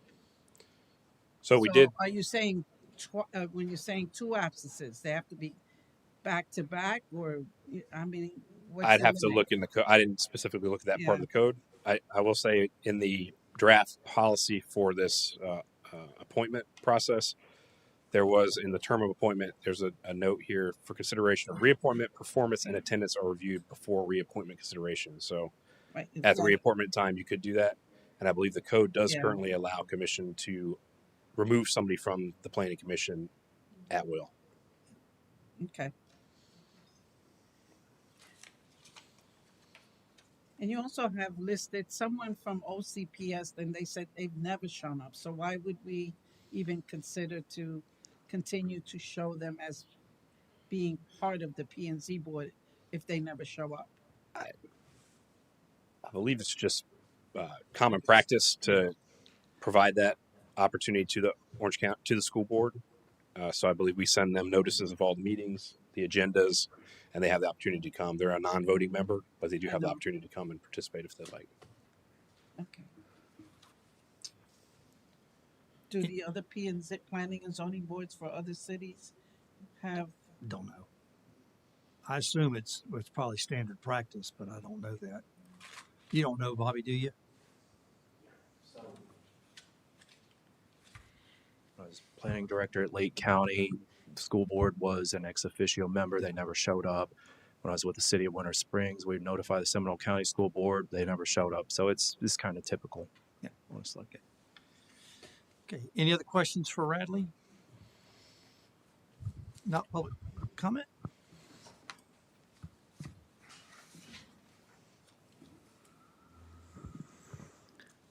Albert McKimmey, 3603 Golden Gem Road. It's really great to see us set such a high expectation for the members of boards. It says that the city clerk will verify residency. Wonderful. You see, I remember Attorney Shepherd saying to us at one point, it wasn't the city clerk's purview to verify residency. If somebody puts in an application, we must take it that that residency is correct. So if we're going to have a policy that we're going to verify residency, let's apply it across the board. Let's apply it to all commissioners when they apply, because that's something that needs to be done. And it needs to be stipulated how we're going to verify residency. Is it going to be a lease? Is it going to be a driving license? Or is it going to end up another shambles the way it has been for the last 2 years? Just been a shambles. So if you're going to have a policy, let's make sure that you understand what the policy is, because in the past, your policy doesn't make much sense to me if you don't put it into practice. Anybody else?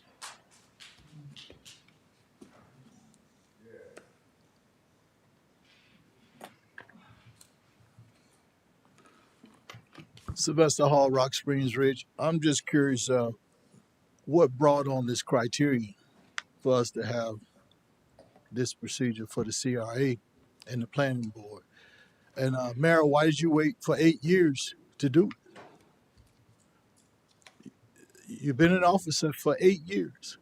Why is it such a great thing for you to do on your way out when it should have been done on day one when you came in? So when these things happen, I'm just trying to educate the public of what's going on. You need to look deeper into what is taking place here. If you're not a doctor, when certain procedures come across, you're not going to understand. If you're not an electrician, when certain procedures come across, you're not going to understand. So when these things are taking place, I'm just making a note at this time, asking, why is this brought up now? When the mayor has been in office for 8 years, and you would think this would have been criteria number one for the CRA and the planning board. And we had the CRA for 4 years and pretty much never used it properly. Then Ms. Moore is here. She was over the city of Apopka that let it run for 4 years and never was ran properly. So when you see these things now on the way out, you want to set up guidelines. But while you was here, those guidelines wasn't important. And when you ask me to say make it make sense, and that's what I'm trying to get y'all to see. I know if you look at the viewership of the City of Apopka City Council meetings, it's not that much. Very few do it tip over 1,000 views. Now, there's some other way to see the people look at it and, blah, blah, blah. But you got 65,000 residents here in the city of Apopka. And they don't even think this is worthy of their time to look at it. That's a problem. And as elected officials, we need to change that. That's a problem. And so when I see people here having a doggy pony show about, oh, I want to run for office, you are running to be a servant. You're not running to come in, look at what the government has, and then exploit it. And that's what's been taking place for years. People come in, look at the government, see where they can take advantage of it, and they leave rich. That's gonna stop. That's gonna stop. And I'm asking you now, the new elected officials, when you get sworn in, I will be here every day I can to hold you accountable for being a servant to the people. Not for yourself, not for the special interest, but being a servant for the people. Thank you. Anybody else? Well, I'll answer your question. He asked the question. The last council meeting, Commissioner Vasquez and myself is the one that asked for these policies. We just asked for it.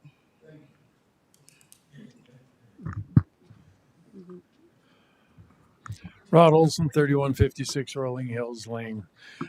Just an observation. First of all, this is a nice format, but I think the format ought to be broad. It should be expertise in the area, which could apply to not only to both these positions, as well as both of our candidates for mayor have talked about multiple commissions. You have one policy that outlines expertise in the area or interest, because you may find at times, I'm not going to find the person I'm looking for, so you want to have someone have interest. All these positions I've stood in the past and said they need to be posted, and people need to have the opportunity to express their interest and to be considered. That's not always happened, and it doesn't happen. Sometimes positions sit open months before something's filled. Why all the rush at this point? You have to ask yourself that. Thank you. Anybody else? Okay, we'll close the public hearing. So I know we made a couple of adjustments. I guess with those, I guess everybody was in favor of the adjustments. And then I guess the other question is, do we want it as an ordinance or a resolution? Is I guess where Correct. So they right need now, direction. there is the code of ordinance does have the planning commission. There is nothing in the CRA that speaks of the appointment. So the question would be whether commission would like to have them both put in their appropriate places in the code, or whether you'd like them adopted as policies by resolution. So It should be in the code. I think we should do ordinances for both of them. It should be in the code. okay, ordinance. You know, Everybody ordinance. Okay. All Okay, right. so So I guess we the a motion to directions I'm move looking. I guess so. The couple adjustments we made, and then we'll look for staff and Cliff Shepherd to bring back an ordinance. right, because then it gets two public notices Correct. and, okay. Yep. Okay. All right. I don't know that we need a formal motion if we're just moving forward because this is Yeah. not okay. So we got direction. Okay. Good. Thank you. Everybody's good? Yep. All right. Can I take a 2-minute break Sure. before you go to the next one? Thank you. Thank you, I appreciate it. I need my cards.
Right. Commissioner Velasquez. Yeah, appreciate She it. in the cleaning the bathroom sink. No, she's over there. Oh, she. We're Oh, ready. We're I ready. said she was in the cleaning the bathroom sink. Oh, there she went. That's Vicks. Oh, you still use it for everything. Everything. My night table is full of books. All right. Bradley, honorary naming of public city facilities. At the last council meeting, staff was directed to bring forward a draft policy and procedure for honorary naming of city public facilities. The purpose of the guidelines is to establish a systematic and consistent approach for the honorary naming of public facilities in the city of Apopka, including an enterprise fund facility, public facility, park, object, location, and/or program. The honorary naming of public facilities in the city of Apopka shall mean the naming of city property to honor the service, commitment, and/or other type of participation by an individual or civic or charitable group who has had a lasting positive impact on the city. Honorary naming of a facility may be for the entire facility or for specific sections within the overall facility. Specialized areas or amenities may be separately named and have a name different from that of the larger facility. The policy shall not apply to sponsorship of public facilities, which we have a separate policy for that. And that's where a commercial or marketing benefit is associated. Looking at the city, the following public facilities have been named in honor of past Apopka leaders prior to their passing. We have the Billy Dean Community Garden, the Billy Dean Community Center, and Las Vegas Park. And Commissioner Velasquez had also reminded me that the Frank Carlton Center has also been named as well. Similar to the last item, I have the draft policy, which has been provided in the packet up on the screen. This was modeled off of the sponsorship naming rights policy, just adjusted to reflect honorary naming. So the purpose I had just went through. Objectives would be to ensure that given names to these facilities are consistent with the values and character of the city, encourage public input, opportunities for the honorary naming of these facilities, and the city will not relinquish to the honoree any aspect of the city's right to manage and control the city asset or facility. So I've got a list of criteria here. Honorees may be a corporate entity and or entity or individual deemed worthy of recognition. Again, the sponsorship program does not apply. And the city may revoke, suspend, or modify any honorary naming as necessary to comply with laws to ensure the safety and convenience of the public and to effectuate the city's goals and objectives.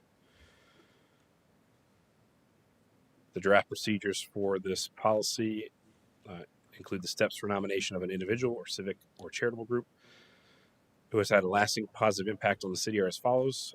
The mayor, a city commissioner, a citizen, a group of citizens, or an entity organization may submit an honorary naming rights nomination. Nomination shall be submitted in writing to the city clerk for each nomination. Nominations will be administratively reviewed by the mayor and city administrator and or designee. If found to be in compliance with the applicable city policies, the nomination will be scheduled for a city commission meeting. To provide opportunity for public notice, a notice of intent to consider honorary naming of city property shall be advertised, published in a newspaper of general circulation at a minimum 7 days prior to the meeting at which the honorary naming will be considered by city commission. Vetted nominations with any notes from the administrative review will be presented as a resolution at a regularly scheduled city commission meeting to allow for public comment and consideration. The city commission may approve or deny the nominations by majority vote at a commission meeting. What was the last one? Because I remember I said that it should be in a unanimous vote, not a 3-2-4-1 unanimous vote when it comes to that. Yeah, so this is the template draft prepared for this. Again, structure-wise, similar to what the sponsorship of the naming rights policy. So open to questions, comments, adjustments, concerns. Similar to the last item, get the adjustments or wishes of commission on this, and we can bring back a policy by resolution similar to the sponsorship naming rights policy. Any questions? Well, when we spoke and then you said it was the city administrator and the mayor, and it's and or designee, but it should be a third party. Should be three. If From whether it's from the staff or the city clerk, it should be that.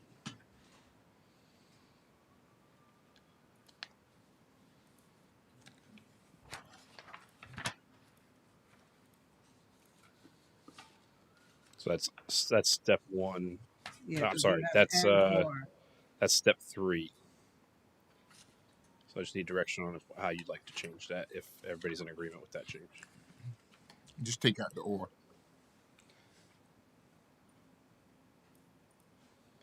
We got commission. I'm sorry. Number 3. Number 3 Okay. will be the mayor, city commissioner, and his designee. Or her. Procedures, yeah, that would be page 2.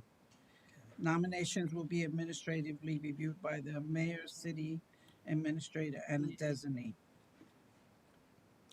Who's going to be the Yeah. designee? The mayor's going to or the council, city administrator. I think Well, we're more. it'll come before the council. It's going to But come you- before the council council. anyway. Yeah. So when they have and or designee, who is that designee? That's what it is. You either include it or not include Included, it. yes. We need to actually identify who that's going to be. If not, So it shouldn't if be you done. wish that to be somebody from the staff, a director, the city clerk, the city attorney. No. And what's wrong with his or her designee? Because who's going to be who's going to choose the designee, the person? It would be the mayor, The and city mayor? administrator. Mayor. Yeah, so that's just like almost pointless. I think maybe it should be a member of the public. I think it do comes before the council. Who you gonna pick that? You're right. Yeah. That's Well, true. why don't we create like a naming committee that is exclusively the public that can administratively review it and then provide it back and feedback back from there. Or we could say the chair of the committee. The chair. So of we'll what have committee? the committee that he's referencing. We have a committee. What committee? Well, that's what he was saying. We should have a committee, and then the committee. We'll do have to rewrite this whole policy then. Yeah. Which is fine. I mean, that's what we're here for. Because then we get the public. There can be like a input. nominating committee, effectively, that everybody can submit whoever wants to be part of that committee, similar to what we just did for the CRA and Planning Commission. They can then submit to become part of that board, and then from there, once they have their nominations and have reviewed them, it can then come to City Council once they have reviewed it and have the recommendations from there.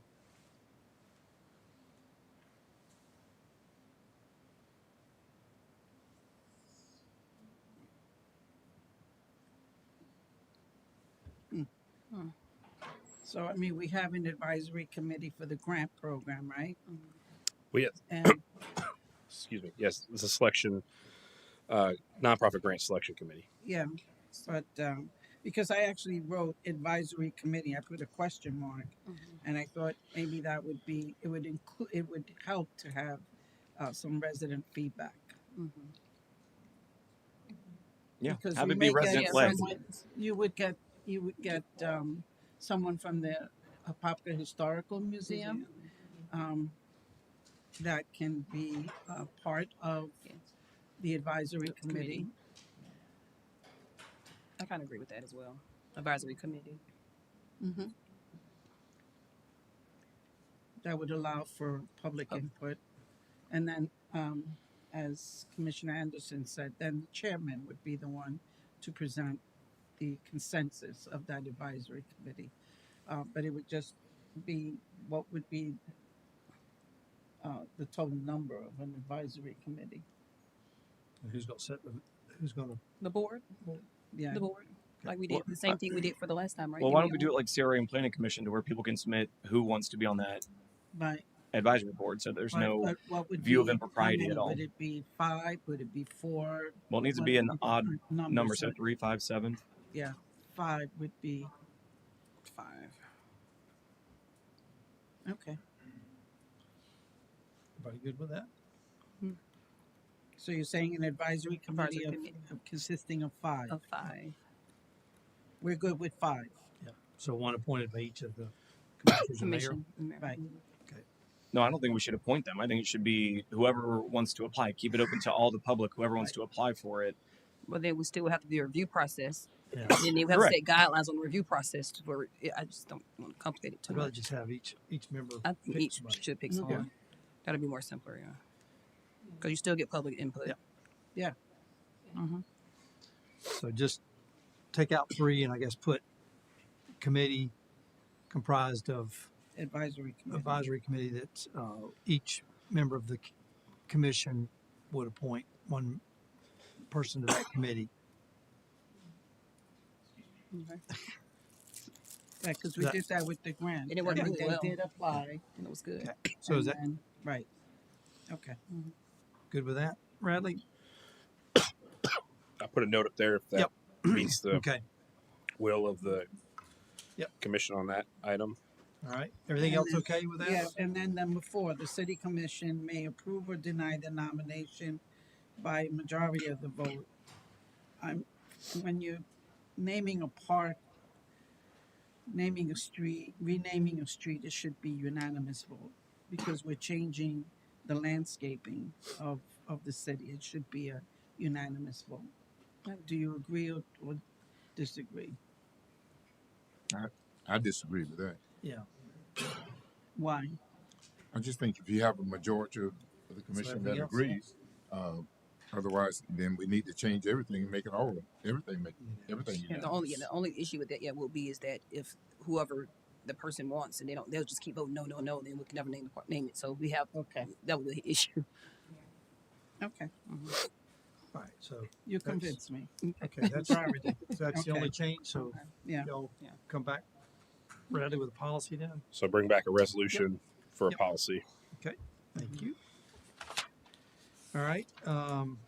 Next up, forensic audit presentation. Oh, sure. Come on down.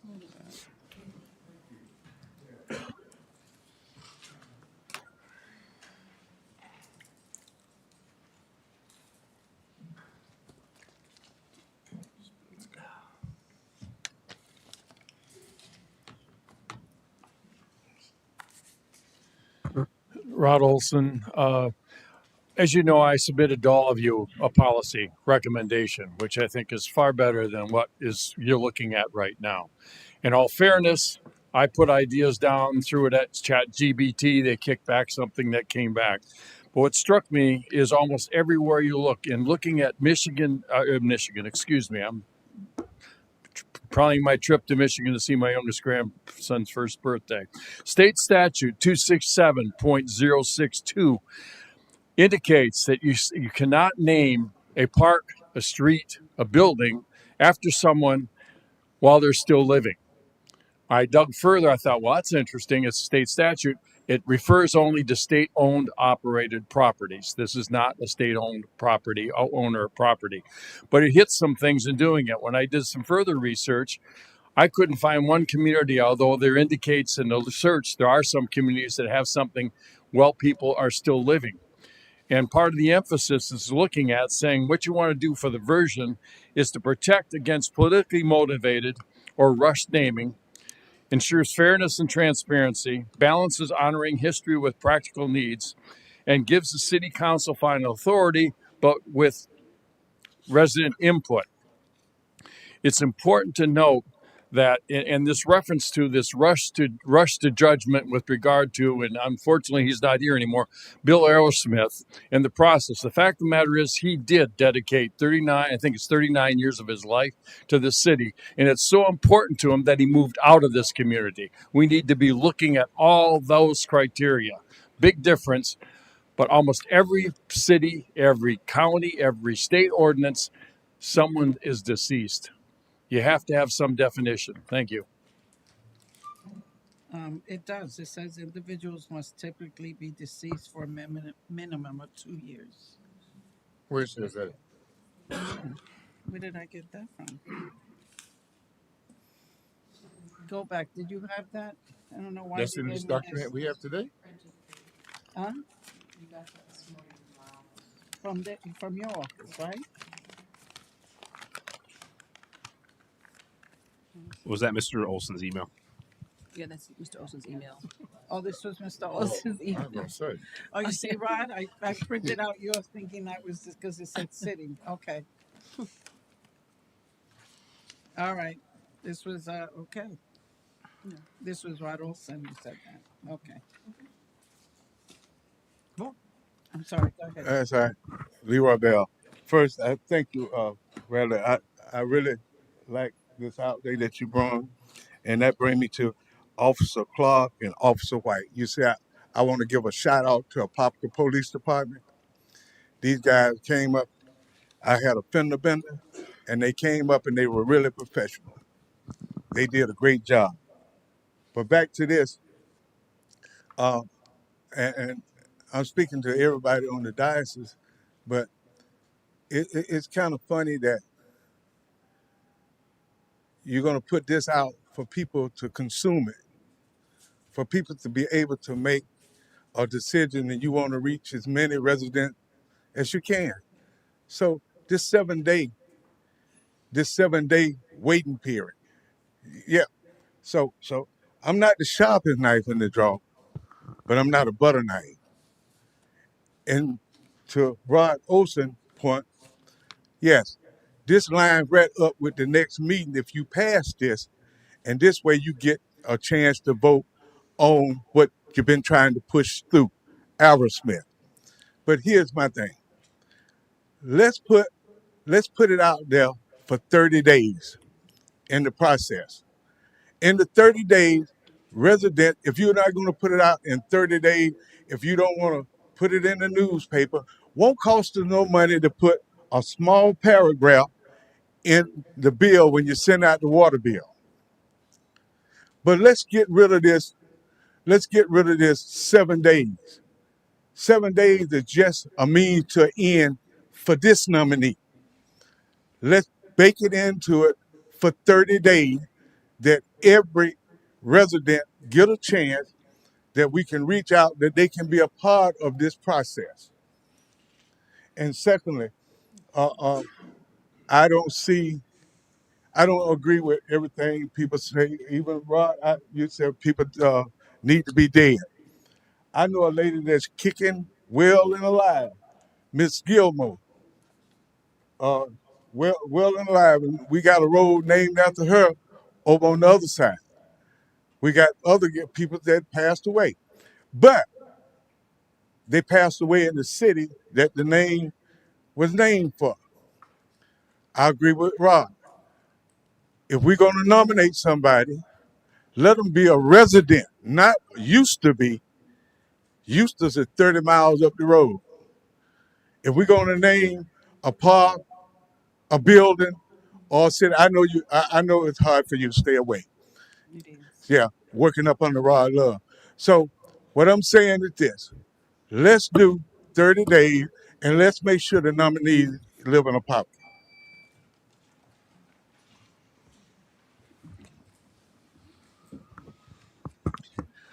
Albert McKimmey, 3603 Golden Gem Road. I was fortunate that Rod Olson sent me a copy of the email that he sent to all commissioners. And I read it, I think it was Saturday or Sunday. And it was really, really professionally done. It was one of the best pieces of potential policy documents that I've seen. And yes, I believe that we should make sure that someone that we're going to be honouring should be deceased for at least 2 years. I mean, let's look at what currently happens.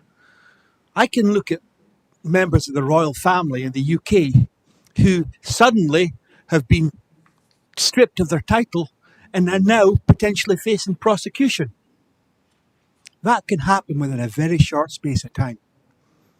So let's not rush into giving somebody an honour and then finding out 6 months after they're dead that they've done things that were surreptitious.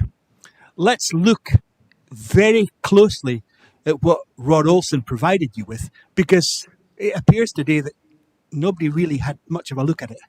I don't know if I'm right or not, but I think there was a lot of really good points in there, and he's quoting statute. It may not pertain to us, but if it's good enough for the majority of places in America, then it's good enough for me. Anybody else?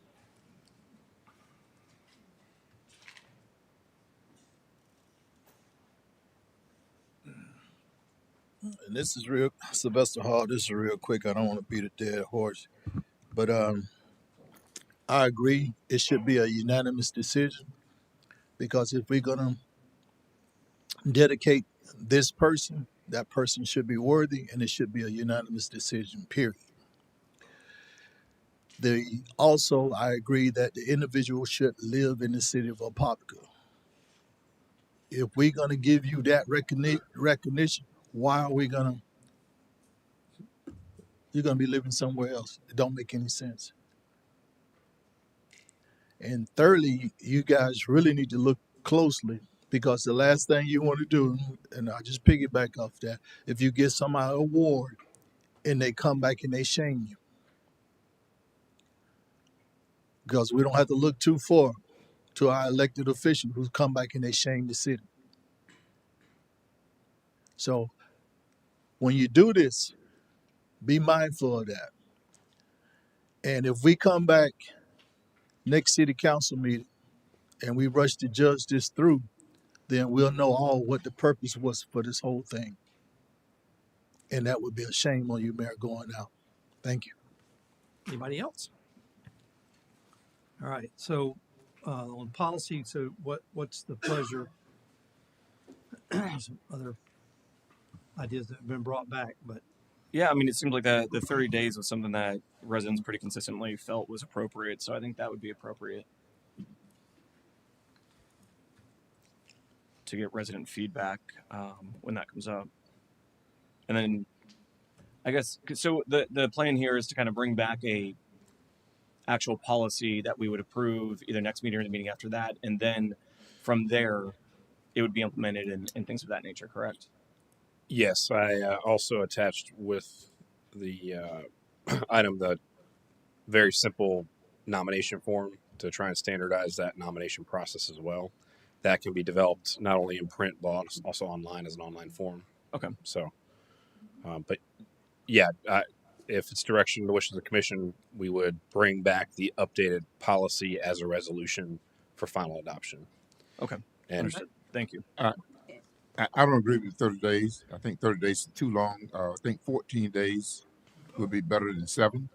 I just feel that 30 days is too long. But I think 14 days would be sufficient. what's the pleasure? 14:30. Which 30. Yeah, I mean, the residents are saying 30, so I would like to listen to them on that in that capacity, especially since it directly impacts them. So, what's the other side? Is it a cost difference? Does No, it? doesn't Oh, make a difference. I don't think it would. Honestly, I don't. We don't. What? Just make a motion. I don't. What? We 30? don't. We don't really. We're not making. We're not No, making. Any, well, we're going to because bring you're back the policy. we're not making. We Yeah, just we're have- not making any motions or anything. Yeah. Well, you have to create the policy. I just need I need consensus on what day to put, number of days to put there. Oh, to bring it back. Yeah, that way I can put the right number there. And No, 14 or 30. 14 or no, 30. not to bring it back. No. It's to once it's gone to the committee that's going to be created. Once they give recommendations, then it'll be noticed for either 7, 14, 30, whatever day amount that we dictate is what we're discussing right now. Okay.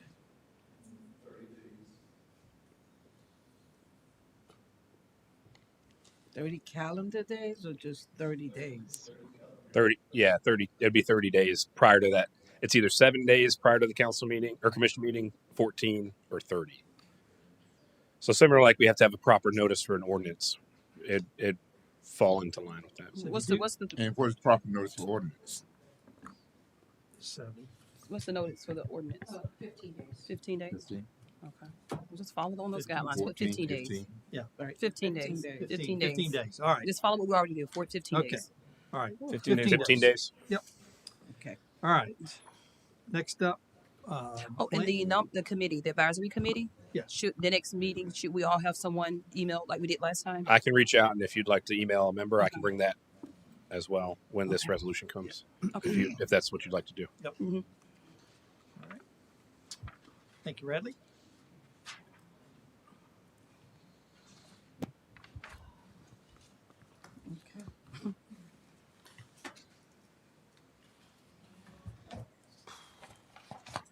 This was also a note. Good afternoon, Mayor, Commissioners. Item before you is consideration and authorization to release an RFP for a forensic audit to address Commissioners' concerns. On August 21st, 2024, the City Commission rejected the award of a contract to Cherry Beckard to perform a forensic audit to address concerns presented by the City Commissioners. At the March 18, 2026 meeting, City Commission meeting, the mayor requested staff to provide options for the city to procure a firm to perform a forensic audit for the commissioners' reconsideration. In brief, I want to give you an overview of the difference between the various audits. A financial audit typically focuses on the financial records and financial statements. That's what we undergo every year with our external auditors. The goal of that audit is to determine whether the financial statements are fairly stated and in compliance with accounting standards and regulations. Another type of audit is a compliance audit. And that audit focuses on whether an organization operations, financial activities, and policies align with the required rules and standards.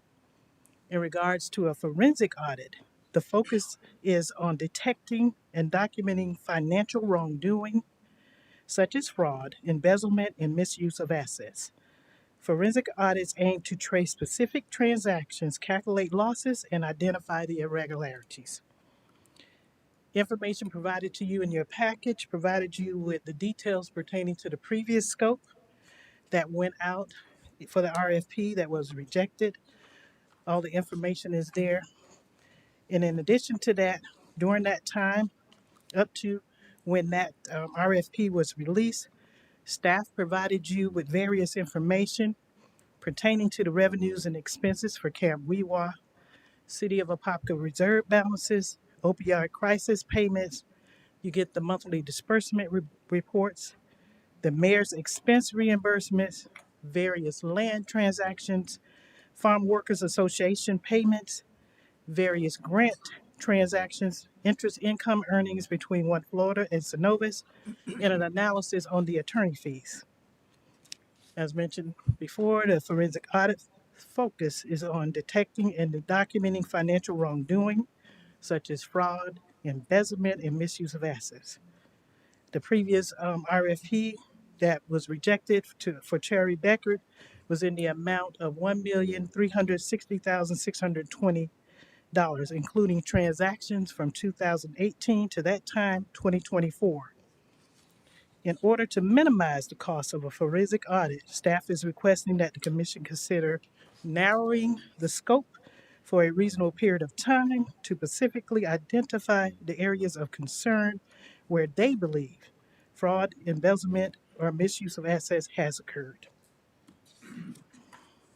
I sent emails out to each of you for all of that information, probably about 100 emails. Right, I couldn't, I was only able to open them up late yesterday because IT had to come and give me a new program. But I do have all because I was on that committee Mhm. and I pretty much saved everything from that last audit. And, I know that I had gotten a lot of criticism because we did not go forth with it. But at that time, what was included in that audit, and there was no scope. I mean, there was no scope as to what we were looking for. It has to have a No, scope. It but was a scope that right, but was the mayor had included um, a request for general election of 2022, a special election, a list of candidates, the general election. I mean, It included a whole bunch of campaign funds and elections and financial reports. And at the time, there was a focus on, and I even kept a newspaper article that was dated April 26th of 2024. Verify the extra income earning, extra earning that Nestor secured and continue to generate. Nelson referenced the promises made, promises kept. It was just very political at that time, and the campaign contributions and verifying had nothing to do with the city finances. And of course, when we received all the bids, it included what was being asked. Correct. And so that was a major reason for me not to support the audit at that time. I just felt that it was much more political than it was what was intended. Okay. So, and at this time, I mean, we have outgoing from the commission. Why would we want to start this process and leave it to the next mayor and new commissioners? I would prefer that this be delayed and, well, delayed, or let that come from the new commission rather than the one that's leaving. Because this is going to cost the taxpayers over $1 million. We already have that. It was going to cost us 1 million. What was the 1,360,000. So it's unfair that the outgoing is going to burden the incoming commission with this responsibility. I'm not going to burden you with anything. It will be for the next commissioner to do it. And No, but let the next Right. mayor and We're setting commissioners. setting up the RFP to do that. so No. so let me just, so I'm gonna kind of, because this actually was one of the first things that I probably voted on when I actually got in office, and it was, I think all of this was politically motivated in general.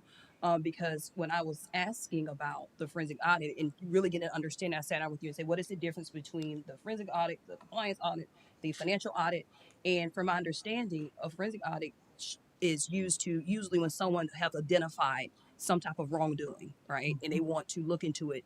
And when was asked about was there any type of discrepancies, no one could articulate it. It was just, oh, hey, go to the doctor and, there's something wrong with your body, but you don't know what's wrong with your body. It was like that type of, and it's like, we can't waste taxpayers' dollars just on a feel and a thought. And there's nothing has been identified. So if someone can articulate and identify in the Camp Weewa transaction, it appears that we're missing $500,000. That makes sense. But can anyone who has requested this forensic audit can articulate what's missing or what appeared to be missing?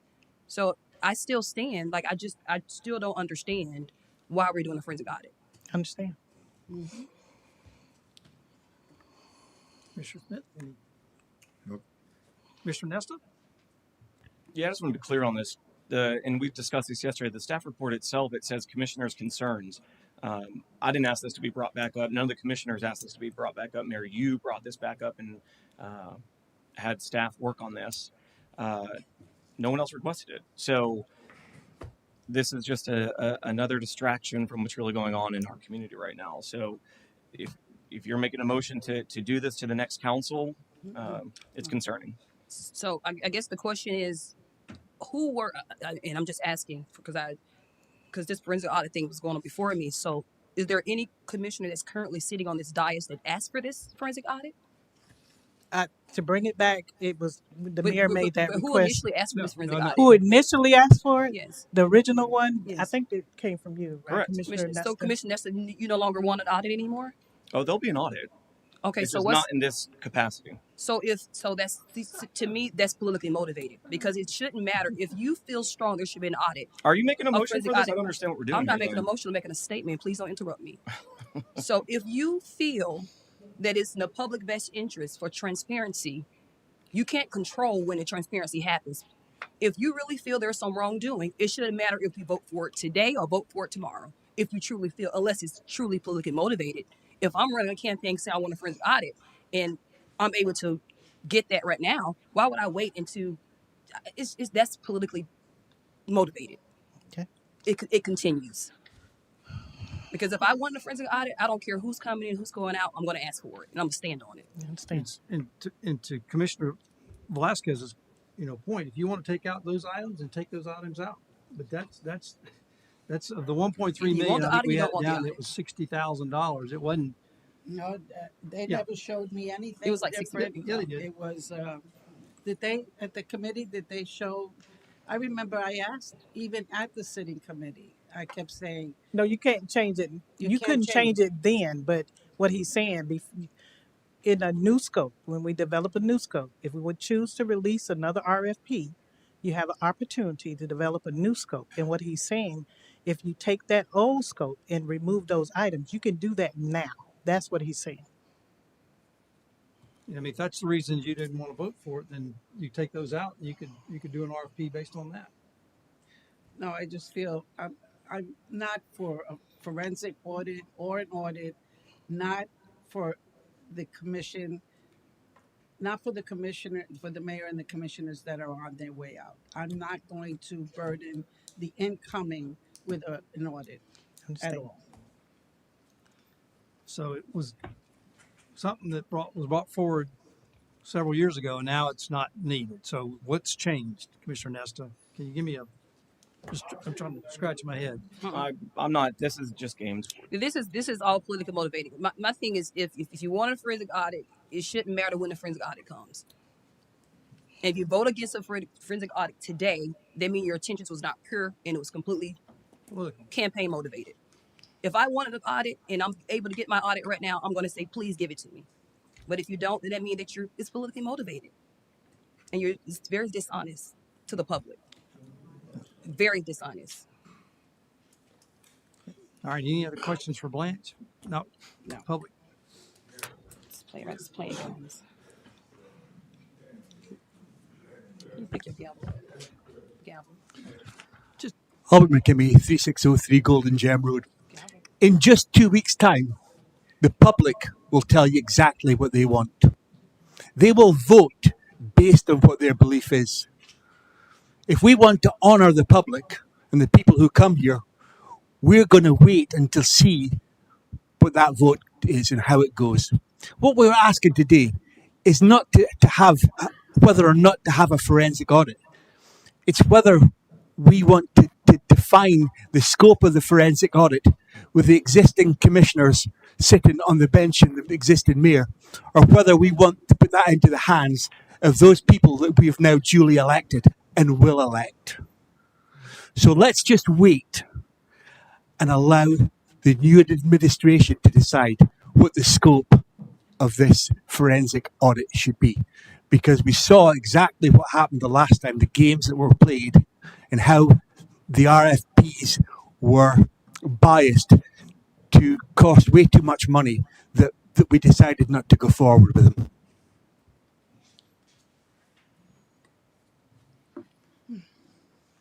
Leroy Bell. Man, wow.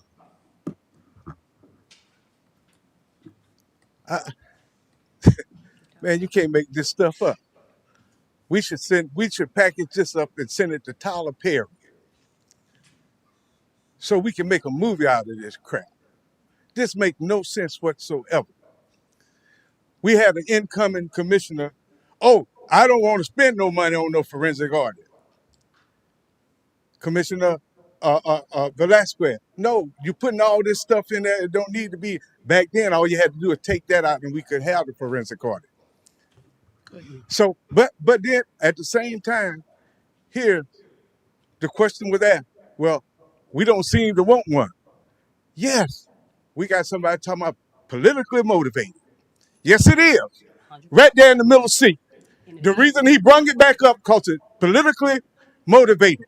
It's not going to help his corrupt politician that's coming in to be trying. And what a forensic audit for, what you need it for, you might not need it, but I like to know where every one of my pennies went.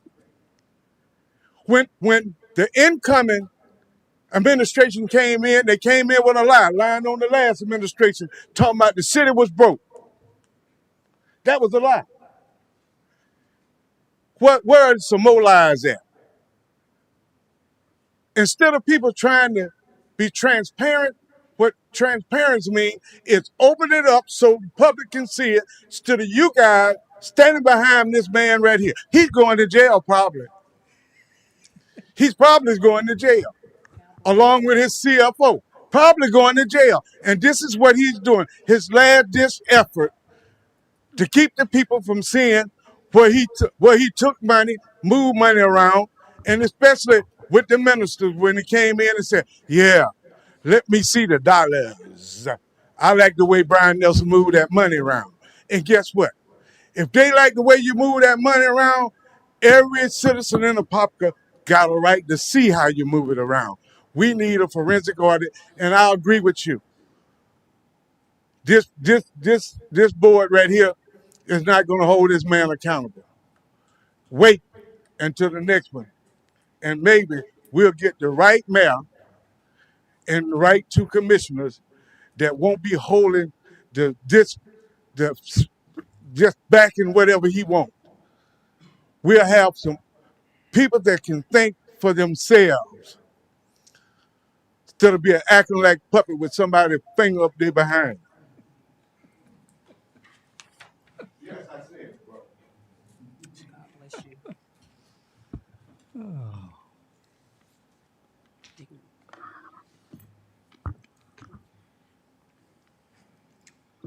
Sylvester Hall, let me take a deep breath.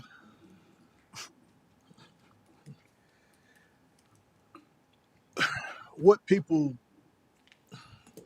fail to overlook is gamemanship and really hustle. Now, I love the way the situation was just flipped. When the question was brought up, who brought this particular forensic audit to the table? That was the question. And none of the commissioners did. It was the mayor. Then it was flipped real quick. Back to Commissioner Nestor. You got to know a con and when things have been, you got to know that. Unfortunately, everybody don't know that. So the question would be, on the mayor way out, when he had a chance for 8 years, well, I take that back. When he came in 8 years ago, he ran on exactly what Mr. Bell said, and we had a forensic audit, and they didn't find anything. So now you look at it, we had a chance to do it, and the mayor just said no. The mayor just said no. No, I voted for it, just so you know. Okay, you voted for it the second time. You voted against it. We can go back and roll the tape. This is the gamemanship that I'm telling you. I voted for it, just so you know. No, Okay. you didn't. No, Yes, I did vote for it. Listen to me. This is how the gamemanship is being played. The only reason we didn't go forward with the other forensic audit, the mayor voted no. No. Period. But let me say this before my time is up. People. I am tired of the people getting ripped off and being. Mr. Rod Olson came up and he made some very interesting points about the audit. Let me say about the budget. We have a budget. Then 2 weeks later, we come up here. We need more money. So he already don't set the stage. And I talked to him. I said, Rod, do you think people even listen to you? I said, no, they're not. The mayor don't even take it in consideration. All those concerns he brought up about the budget, you never once said, hey, look, we need to sit down and look at this. And so people simply, we need a forensic audit, not for a witch hunt, but to set the stage how we move forward efficiently for the city of Apopka.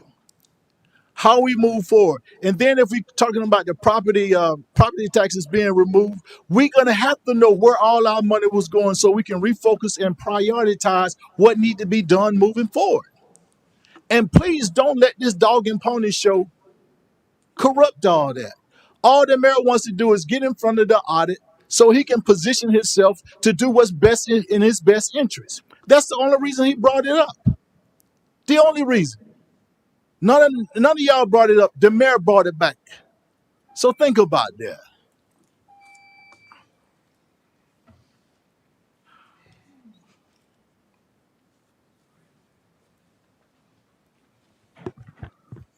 My name's Dr. Jim Moyer. I just want to share my thoughts since I'm a lifelong, virtually my whole life work history is as a governmental, political organization, and nonprofit auditor and accountant.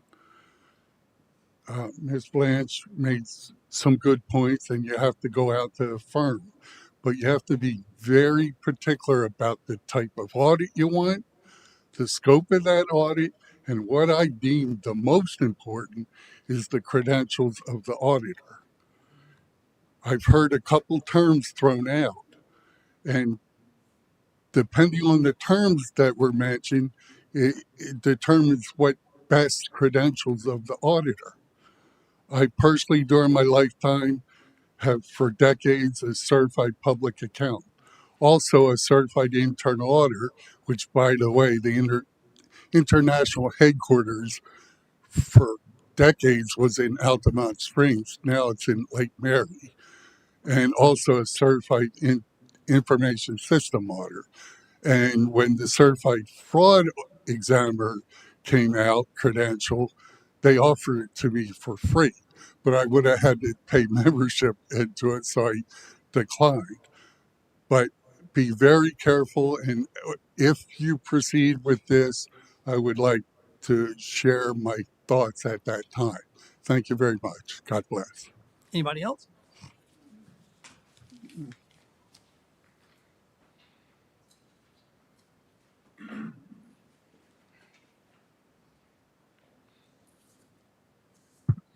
Rod Olson, 3156 Rolling Hills Lane.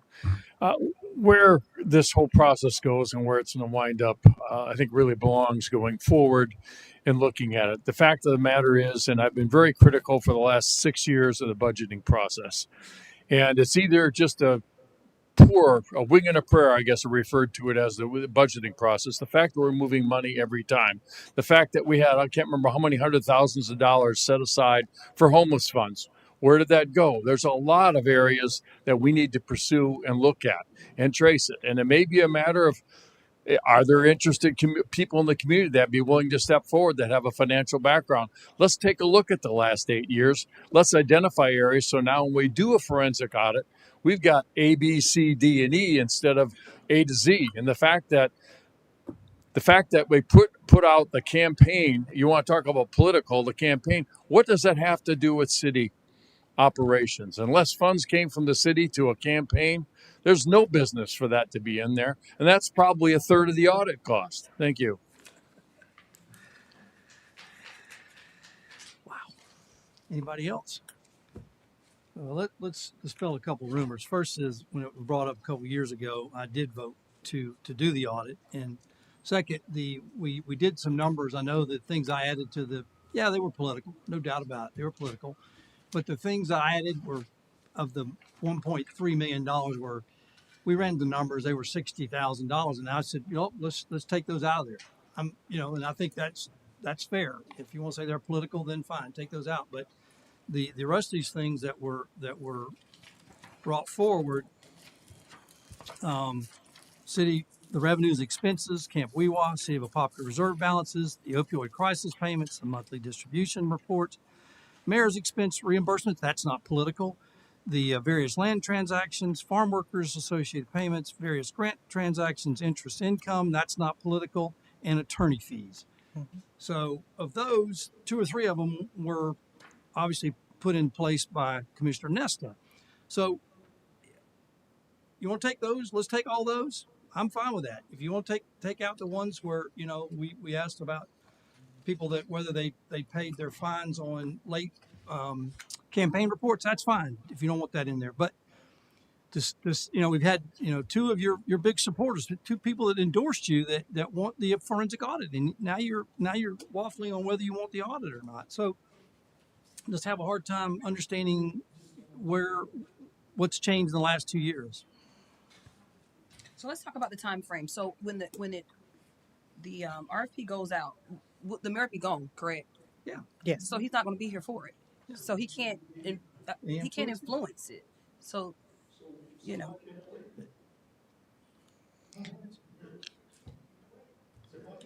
what is it waiting on? If I wanted to audit, I want it now. If it waits, it's political. Just come on, everybody. Let's close. Okay. We still have to develop the scope based on a consensus from this dais. You know, and that'll take some time, and then it goes out for like 30 days after that. We've got a So- scope.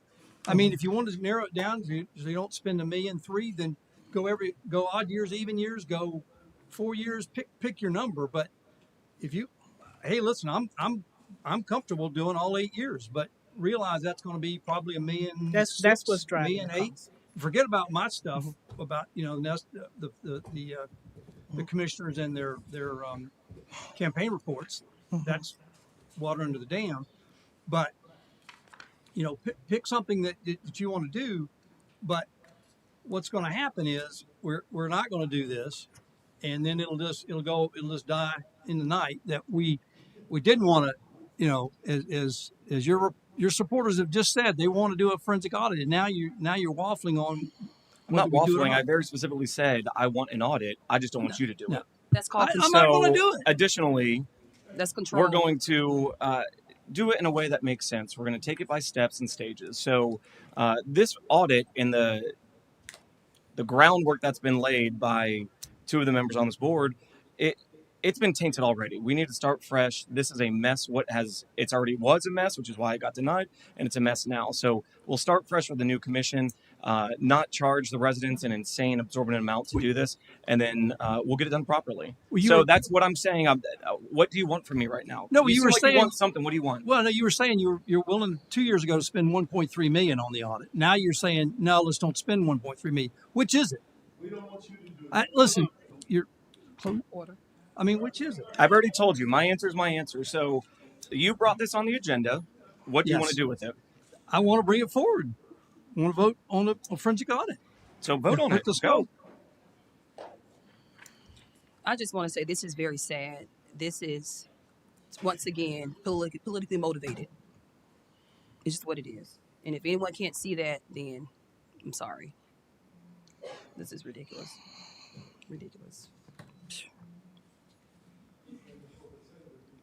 So look for a motion to deny it, approve it, move, scope it, or not. Make a motion to deny this order. Well, we don't have to make a motion at all. There's no motion. We let it die on the table. Second. Got a motion by Commissioner Velasquez. Second by Commissioner Anderson. All those in favor? Aye. All opposed? No. Aye. Thank you. So it's 3-2. Yep. Okay. Next up. Did you do what you wanted to do there? Did that work? Ordinance number 3132. No. Okay. It's ridiculous. Ordinance number 3132. There seems to be confusion, so I just want to clear what happened. There was a motion to deny this moving forward. That got approved, so it's not going to be moving forward currently. The current mayor and myself voted no against the denial because it makes it look like he wants to have it. No, It's no. because No. not because he wants it, because it's just not. It was not brought before. The commissioners didn't bring this before. The only member on this day that brought this forward was the mayor. Everybody, everybody has to bring something forward. You can't. It just doesn't come out of the air magically. So no, I brought it forward because I wanted to see what the temperature of the council. So now we know. Okay.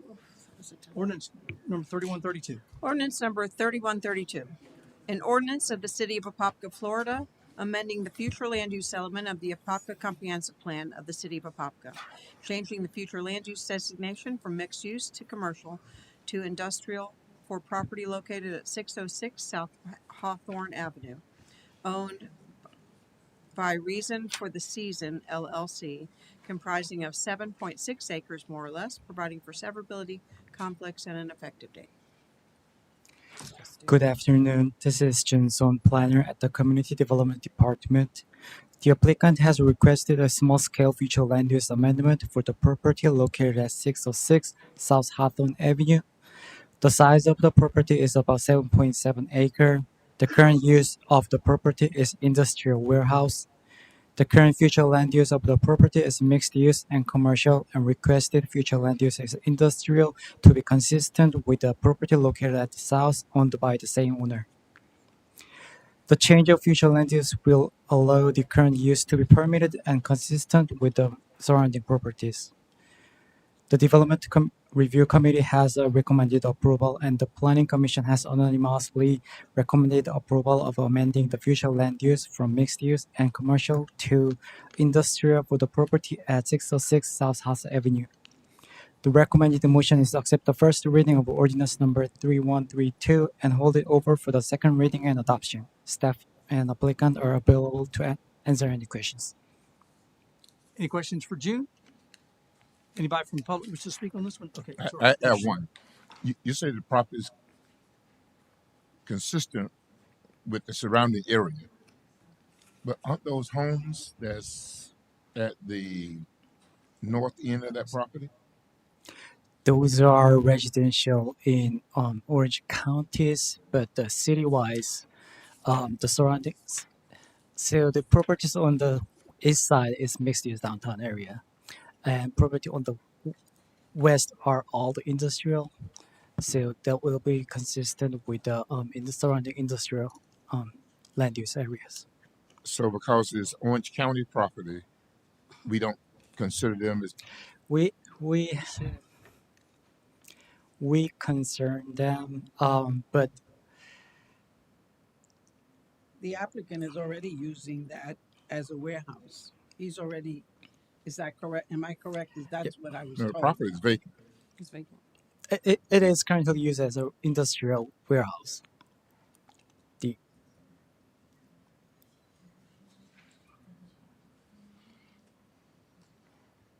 There's only the small section that's at the back end of the property where there's a warehouse. Mm-hmm. The majority of the property is vacant.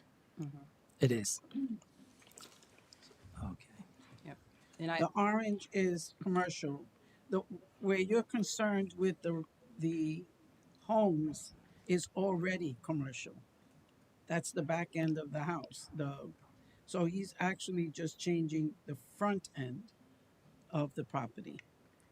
And if you look at the color, I don't know if you have, well, that's all black and white there. Where's the colored one? With the showing all industrial with the purple. Yes, purples are all industrial. Yeah. All right, but if you look at the top end along Fifth Street, all of that is residential. Mm-hmm. All that's behind the property is also residential. So the only thing is industrial is what's to the south end of the property. So this consistency and comparability is within our comprehensive plan and land use. So we don't take in consideration, even though they're not city residents, that there's residential dwellings there. As Dr. Sun was saying, we are looking at the consistency with the surrounding area. Everything that we've been told is that they're going to use it for industrial purposes. This is a comprehensive plan amendment. It's a legislative matter. The bar isn't like a quasi-judicial public hearing, so if the council does not feel that it meets a consistency, it's the discretion of the council. The staff's assertion is that it does. Mm-mm. I think it doesn't. It actually deteriorate the property values of those homes if we actually allow this to go through in that area. So I'm completely against it. Which one? So were these property owners notified that this zone is going to be changed? Yes, everybody's been notified within a 300-foot radius. I believe they had a community meeting. The applicant is here as well. And I think from my understanding, when I speak with the residents, they really, in this particular area, a lot of times it's a lack of understanding what it would do to their property value. Mm-hmm. And understanding that there's literally homes on right there on Fifth Street, and you have the homes there. It's not consistent with the area. So I think I'm definitely am against that change of use. And if that's the will of the council, the applicant's here, I believe, the property owner, and he can kind of clue you in on what his plans are for the property. Any other questions for staff before we? Isn't this currently being used industrial? It is. Yeah. So it's not changing what is already there The actively now? the existing future use is mixed use commercial, and they want to go to just industrial. Correct. So And 90% of the property is Property vacant. is vacant. back in No. 2007, per ordinance number 1915, it was changed. It's changed upper part of the property from its land use from mixed use to commercial, which was Mhm. back in our previous code. Says it is C3 wholesale. I'm sorry. It is wholesale commercial, and with the current future land use, with the current code, it is changed to light industrial. Because of these changes in code, it does not consistent anymore. But grandfather use is still existing, Yeah. and in order for them, so they provide us the conceptual plan for their purposeful use of this property. They want to expand their industrial use of the property, and to do that, they have to change their future land use and zoning for to expand their industrial use property on the south to the north. And I'll defer to the applicant to explain their proposal. Hello, good afternoon. Rolando Martinez, 2221 Nila Avenue. So the portion that we're asking to be rezoned is actually just a part of that lot there. So if you look at kind of the west side of the property in the back where the houses are, we already have a warehouse there that's being operated as industrial. And then to the south of it, we own about 8 acres right there, the property, and we have a 60,000 square foot warehouse there. So all we're asking is just for the mixed use for it to be consistent to industrial. That way we can someday develop the land. We have a light concept plan. We don't really have anything moving forward, but this is just our first step in order for us to, start working on something. But the mixed use actually has a bigger impact to the roads and to the community there than the light industrial would. For any future use, the things that you can have on the mixed use would bring a lot more traffic and a lot more impact to that area. A question for staff, real quick. The zoning that it currently has, as well as the future land use, it allows for a lot of stuff. I mean, it could be So retail, it could be mixed automobile, some things. It could be coffee shops. It could be a plethora of things. Correct? Yes, mixed use allows many residential and commercial uses. Okay. But it does not allow many industrial uses, and that's not the applicant. It is intended for the Be industrial. property. Yeah, I understand. So I mean, it as it currently sits, they could develop a lot of things on it. yes. But there is currently existing industrial warehouse. Yep. And it's the use So they're of the just trying to get property the is zoning depends on consistent with their current use. yeah. And to go from there. Mm. Okay. Thank you. It's currently light industrial, and they're going to industrial for. So upper part of the property is light industrial, but the So can you give us example of light industrial and give us example of the like an example of something like a example of something, so they can kind of understand. So when you say light industrial and then industrial, give us examples so the public can understand what that looks like. light industrial uses. That's So light industrial uses would be like a warehouse, basically, where you'd store things. Heavy industrial would be manufacturing, where you'd see smokestacks and those types of things. Absolutely, and that's Yes. what I don't want in that community. So that's why And I'm that wouldn't be, yeah, and So that they can would do that. that's only not even permitted really in the city. The only where you could do heavy industrial would be off of Hogshead Road on the west side of town. Furthermore, under the existing future land use, the mixed use, you can do a floor area ratio of 1.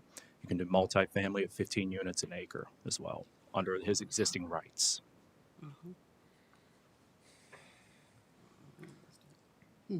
Any other questions for the applicant? Well, yes. So your intentions are you want to expand your current business on this site, correct? Yes, sir. All right. And, and what is it that you currently do? We own a professional Christmas decorating company. That's how we kind of ended up here in Apopka. We actually operate our business from that location there, and we just see that there's a need for smaller bay properties for like small business owners. There's a lot of really big stuff, hundreds of thousands of square feet, but kind of the smaller business owners, it was really hard. It took us a few years for us to find a location for us to operate our business for. So we see that there's a need for smaller businesses that only need 10,000 square feet. So we would like to kind of, build on our property to be able to, cater to the smaller businesses here in Apopka. And do you have any idea as to how much of this property you would continue to develop? I'm not sure. Not sure what's on the concept plan, but it would be according to, the laws that are set forth here in Apopka of how much of the property we can develop. I think the concept plan has roughly about 190,000 square feet, and we currently have 65. Okay. Yes, my concern is as to how close you would come to the back of those homes. Well, there's buffers that we would have to put there, and whatever the city says, if they say 30 feet, 40 feet, 50 feet, whatever it is, obviously we will make sure that within the laws that the city puts forth. And this is the first reading. We have a second reading, correct? Mm-hmm. But we already have warehouses there. We're just kind of adding more towards the front, and there's warehouses all around. Yeah, us. I know. I know where you are because Yeah. I see the lights every night. Yeah, there you go. Yeah, now it makes sense with the Christmas decorating company, Yes. right? Yes, see them every night. Awesome. My only concern was just how close you would come to the back of the homes. So this is the first reading. Then I'm okay for today. Okay. Thank you, sir. Just want to add to that, there will be like setback requirement by the code, and then also landscape buffer requirement by the code that is adjacent to the industrial uses, adjacent to the residential uses. So they have to meet the code requirements. And let me ask you: do you own that other corner as well, where the little vacant house is? Yes, we are. We're going to demolish that house here So- in the next few months. So you don't want to include that in?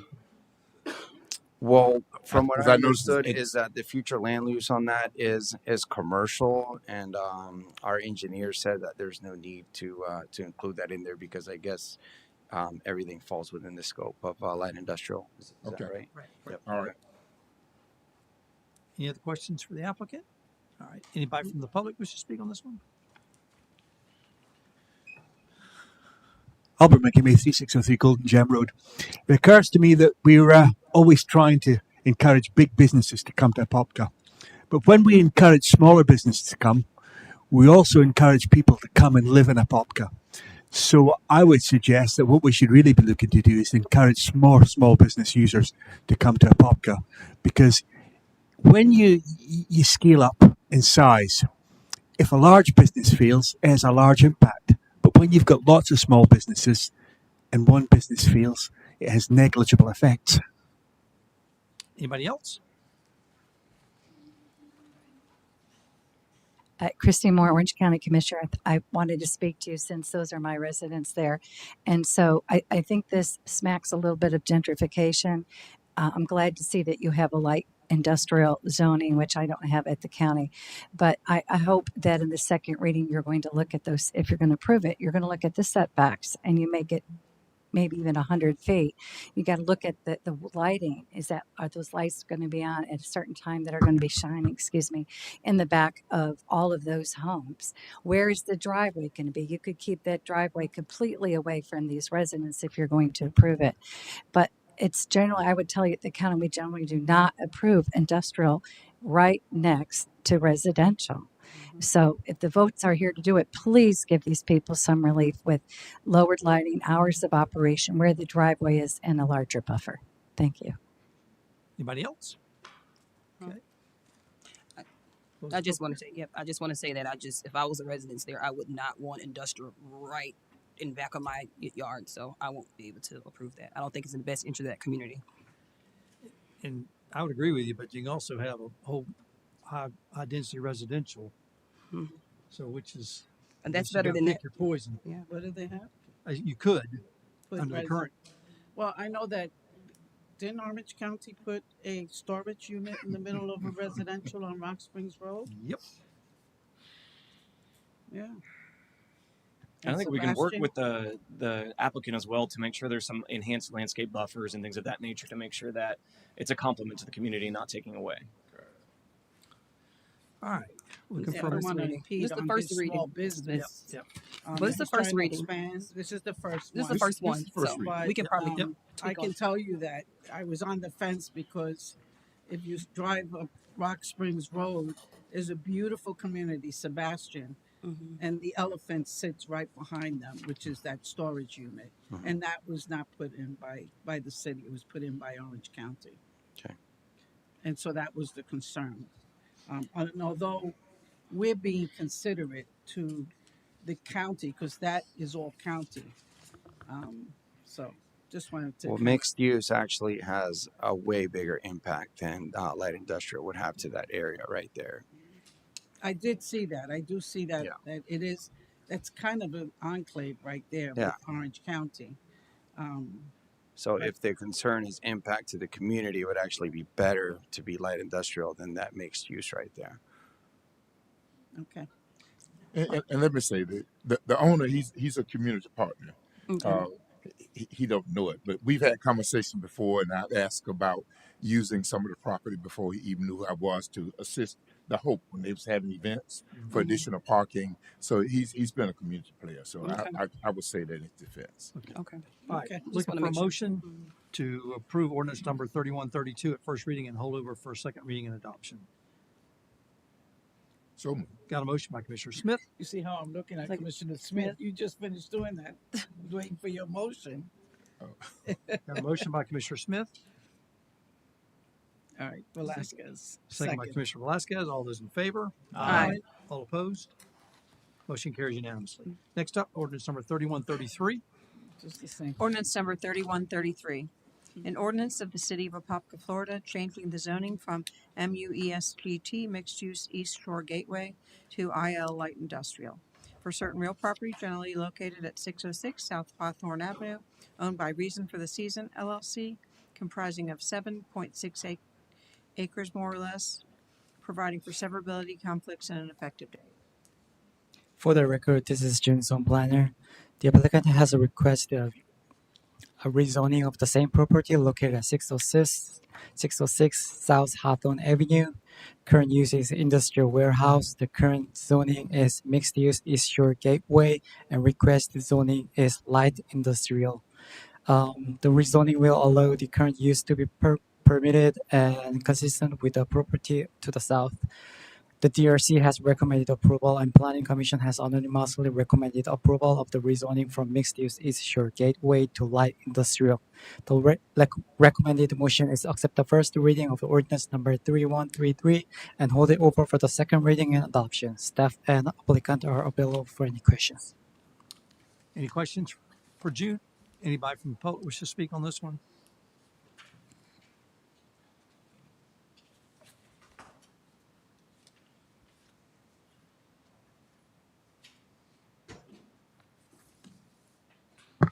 Rod Olson, 3156 Rollings Hill Lane. This is a matter of an observation. If you look at 3132 and 3133, we have a land use amendment change and a zoning change. I've been talking about this for years. Simply, everyone talks and gives lip service to slowing the process. If you do what most communities do, they separate the land use. And so that goes 2 meetings. Then you go to zoning change, goes to 2 meetings. It buys the public 2 to 4 weeks minimum, sometimes longer, in doing it. And I'm tired of the lip service aspect. We got water issues, sewer. We've got reclaimed water issues, pressure issues, street sidewalks. Our parks are not keeping up to pace. It's a means of slowing growth and still staying within the law. And this is before. No more lip service. Let's start separating these things out like most communities do. It stages it. It gives us some time. Thank you. Anybody else?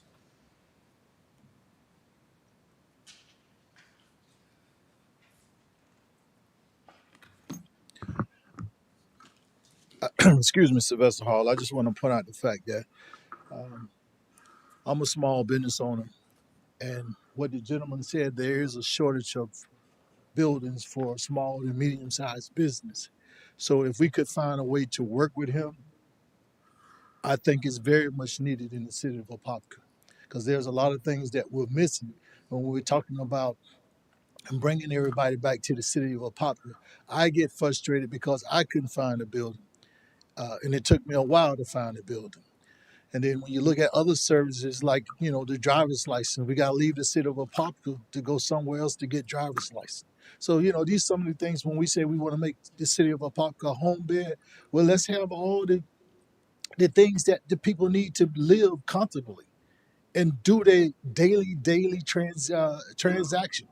All that need to be right here in the city of Apopka. So I understand about the residents, but if I think you can work with the young man, work with the company, we can find a way where everybody can be happy. Because you look at around the city of Apopka, there's a lot of other properties that we don't voted on that, we would say, okay, why? Why did we let this happen? Why did we let this go through? So if we can find a way to work this is something that's very needed in the city of Apopka. Thank you. Anybody else? Not, we'll close the public hearing. Look for a motion to approve ordinance number 3133 at first reading and hold over for second reading and adoption. So moved. Got a motion by Commissioner Smith, second by Commissioner Anderson. All those in favor? Aye. All opposed, motion carries unanimously. Next up, ordinance number 3155. Ordinance 3155, an ordinance of the City of Apopka, Florida, to extend its territorial and municipal limits to annex pursuant to Florida Statute 171.044, the hereinafter described land situated and being in Orange County, Florida, owned by Adelbert D. Rollerson III and Adelbert D. Rollerson Jr., located on the southwest corner of Rock Springs Road and Sebastian Springs Road, comprising of 3.46 acres more or less, providing for directions to the city clerk, severability, conflicts, and an effective date. Good evening, everyone. For the record, my name is Amir Hamza, planner at the Community Development Department. So the applicant has submitted a annexation application for properties located at one of the properties is addressed at 2104 Rock Springs Road, and there is another parcel that's adjacent to the south that currently does not have an address, but the parcel number is 28-20-28-0000-00-087. And but both properties are located north of East Leicester Road and south of Sebastian Springs Lane, and it's on the west side of Rock Springs Road. So these are the vicinity and aerial maps of both properties that are asked to be annexed into the city. The total combined area for both properties is around 3.46 acres. Both sites are currently vacant as shown on the aerial map. These are the future land use and zoning maps that show the zoning and future land use of the surrounding properties that are inside the city limits in relation to the two properties that are being asked to be annexed into the city. The Development Review Committee has recommended approval. The recommended motion is to accept first reading of ordinance number 3155 and hold it over for second reading and adoption on April 15th, 2026. Staff and applicant are available for further comments and questions. Any questions for Amir? Did the applicant have they gone to the county to ask for rezoning? I will defer that to the applicant to answer. Is the applicant here?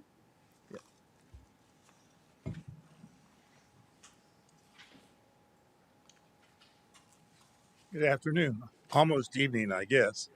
Y'all had a busy day. My name's Lonnie Groot. I practice law out of Daytona Beach Shores right now, though after 6 years in the JAG Corps, I came to Central Florida in 1985 and representing cities and others since 1985. And the answer to your question is there has been no, right off the bat, first, Mr. Mayor, members of the commission, there has been no application in the county. The property owner would like to become part of the city, and that's why we're here today. And I don't know why anybody wouldn't want to be part of Apopka. Actually, it's a going place, and I'm sure it makes the property more marketable. There has been interest in the property, buying the property, but all the buyers have wanted to be in the city of Apopka, and that makes sense, and that's why we're here. Worked with staff. Staff's been very responsive, made us very responsive, which is a good thing. Uh, and they've been very professional, and we support the staff recommendation. But I'm really here to answer any questions that you might have. Any questions for the applicant? Excuse me? What are the intentions of the property owner to do with the property? I'm sorry. What are the intentions of the property owner to do with the property? The intention of the property owner is to just be annexed into the city. Staff has suggested that it would support, or not support, that it would support, I think is the correct word, going to a commercial primary as a future land use designation, and community commercial as a zoning, and that would be fine with the property owner. Is But that, let me ask, I'm sorry, is that where the Yes. storage units is at? Yes. Oh, wasn't, I don't, I just finished talking about the storage unit. I remember at one time this was disapproved because by Orange County. Which property was being, is that, I if you have remember, no there was a few years ago, that Orange County had denied a development, and then all of a sudden I have the no storage information. unit showed I up. have no information about that, and I asked if there was any prior applications, and I don't think there. I have not heard of any denials of any type. And right now the zoning for it is what? A Ag? ag. It's a holding zoning classification. Yes, ma'am. And basically, that's what ag is in today's world. Is holding. All of Seminole County used to be A1. Mm, I just finished. I don't know. This is the same thing. Like, what if we rezone that, and they want to rezone it to? Well, the property owner really just wants to be in the city. Oh, right now he wants to be annexed. Yes, ma'am. To be annexed. The staff has suggested that commercial primary would be the appropriate land use designation, and community commercial would be the appropriate zoning. And the property owner has no issue with that if that's what the desire is. And in today's world, that's far better than residential with to what the legislature is potentially proposing. And that commercial is going to be the tax base, I guess. Mm. To the planner, is this going to create an enclave with the storage unit there? Because isn't the frontage on Rock Spring Road next to his property already in the city? So basically, we had basically originally it was going to create an enclave, but then we got confirmation from Orange County that this in their determination, Orange County determination, that this does not create an enclave due to the Rock Springs Road right away. And I have the letter right here from Orange County if you'd like to see that. Okay. So you got the Right. trailer We park checked on the other with side of Lester. we evaluated the joint planning agreement, which this is consistent with, and did communicate with Orange County, and the senior planner, Miss Misty Mills, communicated that Orange County has no objection and did not find any enclave or lack of contiguity. So it's, in the grand scheme of things, and I don't mean to minimize this, but in the city of Sanford, I represented them, and we did probably, good Lord, 70, 80 annexations a year. This would be really a baby annexation, and it does fulfill your manifest destiny under the JPA and getting the city in this property into the city. It makes a lot of logical sense to have it in the city. And from a buyer's perspective, Apopka is a desirable place. I mean, that's not telling you anything you don't know. Mm. I think the residents just want us to slow growth down with annexation, and I think approving this, even if it is, a small parcel of land, I think is still is inconsistent with what the residents is telling us right now. They want us to slow growth down, and if we're continuing to annex in, I'm not saying never, but for me, I don't think we should annex anything in right now. But this is commercial. This won't be It's still, but it's residential. still, I know, but it's still, but they're obviously they want to work with the city for a reason because it's more restrictive with Orange County. So that's why they're trying to be annexed into the city of Apopka. That's one of the reasons why. Well, And I'm sorry, I didn't mean to interrupt. that's okay. Now, there is a commercial city PD to the south of of this parcel, and to some extent, I don't know who that property owner is. I haven't really looked. It makes some sense to aggregate that and make it. No, It make I agree. Maybe one day. I just think right now we should not be doing any annexation. They just, just listen to what the residents are saying. They feel that we should slow growth down. One of the way to slow growth down is obviously they're not telling us what the entire plan is, but I'm pretty sure the plan is to develop. And with City of Apopka, developers love annexing to the City of Apopka because it's easier to work with the City of Apopka and get things done faster with us. Well, I'm not going to argue that because to some extent that's a good thing. Obviously. But to slow growth It, down, I think we should stop annexing and making it faster for growth. I mean, And I slow it don't. down so that way infrastructure can actually keep up with the growth because that's what they're asking us to do. No, I understand what you're Mhm. saying. I don't want to argue with you, obviously, Mhm. but I mean, But that's just my but position. this does make completely good logical sense to annex this property and make it part of the city's manifest destiny, if you will, and have control by the city. There's the city controls what's there, not only the growth by having it brought within its jurisdiction, and it gets the tax base too. And like I said, I don't know what's going to happen in this crazy state right now. Excuse me, but local government. I've represented local government since 1985, and what a difference a few half a century, I guess I'm getting old, makes because the challenges that you're going to face with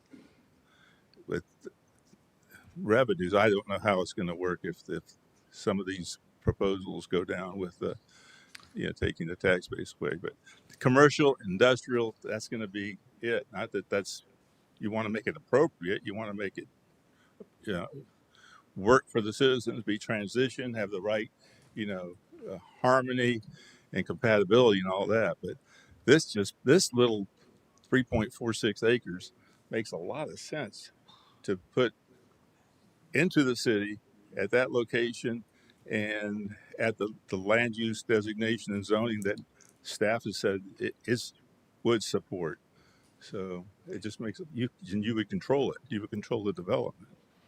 Well, I think something too that makes sense is that it's important to have strategic annexation. I think this is one that makes sense because residents are asking for more restaurants, more retail. They want more of that. The real thing comes down to should we annex, what type of limitations are you guys open to us not allowing a car wash or something along those lines on there. So I think that's where the conversation really starts to rubber meets the road to where we don't just want to annex in anything and allow anything. It's let's be strategic with what we're going to have. The residents want very specific things, and so let's bring that for them in a very strategic way. Your point's well taken. I mean, y'all are the ultimate judge of compatibility when it comes to what is actually developed on the ground. So you would determine what is compatible to the developments in the area. I understand that I think it was Commissioner Velasquez Yes. made the comment about the storage facility. Mm-hmm. I mean, I'm a straight shooter. I hope that's my reputation sometimes too much. I think Cliff Shepard might even agree with that. But it didn't make that was somewhat interesting to see when I drove the property. Let me put it that way. So, but there are ways, particularly since you have a commercial PD, community commercial PD south of this property. Somebody's going to develop that, and I think bringing this property into that scheme would be a very good thing for the city in terms of having the appropriate type of development there that does serve that Sebastian Springs, is it? Yes. Yeah, Sebastian the Springs Sebastian Reserve, something like community. that. Yeah. I mean, there is a way to bring those properties in, some of which is already comp planned and zoned that way, to benefit those neighborhoods around there, that's kind of unique too, because it has access off of, was it Eller? Oh shoot, Lester, Lester. and then also Rock Springs itself. So it has, there's a way to do that corner in a very high quality way that makes the citizens happy. Because, like I said, there is another PD right there on the corner anyway. Okay. Any other questions for the applicant? So I urge you Okay. Anybody to from the move this public? on to second reading. Good. Mm. Anybody from the public? All right. If not, we'll close the public hearing. Look for a motion. So move. Got a motion by Commissioner Smith, Second. second by Commissioner Nesta. All those in favor? Aye. All opposed? Nay. Nay. So 3-2 with Velasquez and Anderson in opposition. Okay. We're good. We're good. Thank you. Next up, Resolution 2026-19. Resolution 2026-19, a resolution of the City of Apopka, Florida, amending and restating the investment portfolio policy of the City of Apopka, providing authorization for the investment of surplus funds in those certain investment vehicles identified in Section 218.415, paren 16, Florida statutes, providing for construction, severability, and conflicts, and providing an effective date. Thank you, Susan. Blanche Sherman, Finance Director. Good evening, Mayor, Commissioners. Item before you is adoption of Resolution 2026-19, amending ordinance number 873, which is amending and restating the investment portfolio policy of the City of Apopka to incorporate the cemetery funds. On February 4th, the City Commission authorized staff to update the investment policy to incorporate the proposed policy revisions for the investment of cemetery funds. The proposed language or approved language is under Section 19 of the policy, indicating that cemetery funds gifted to the city are intended for long-term capital appreciation with some downside limits.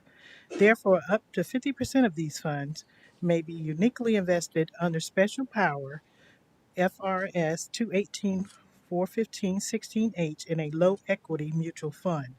The remainder may be invested in any securities authorized in the policy in Section 15. Any questions for Blanche? Anybody from the public wish to speak on this one? If not, we'll close the public hearing. Look for a motion to approve Resolution 2026-19.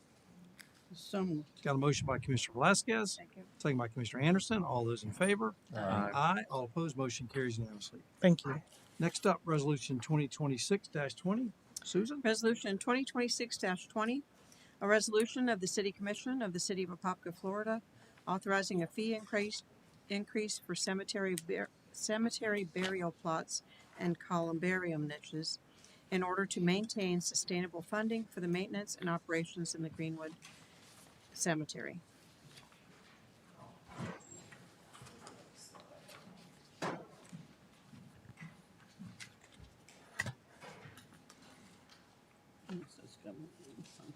Okay. So, good afternoon. I know it's late, so I'll try to keep it short. This resolution comes today to request a cemetery fee increase because we are having a growing number of non-residential and families coming in, and as well as we're depleting what we have. So in order to sustain our cemetery for the future, we're going to and our in order to ensure that we remain consistent and have maintenance and operational costs over this period of time. We are requesting an increase. We've done a comparison of surrounding municipalities. So basically, we've found that we are among the lowest of the municipalities as far as the fees go.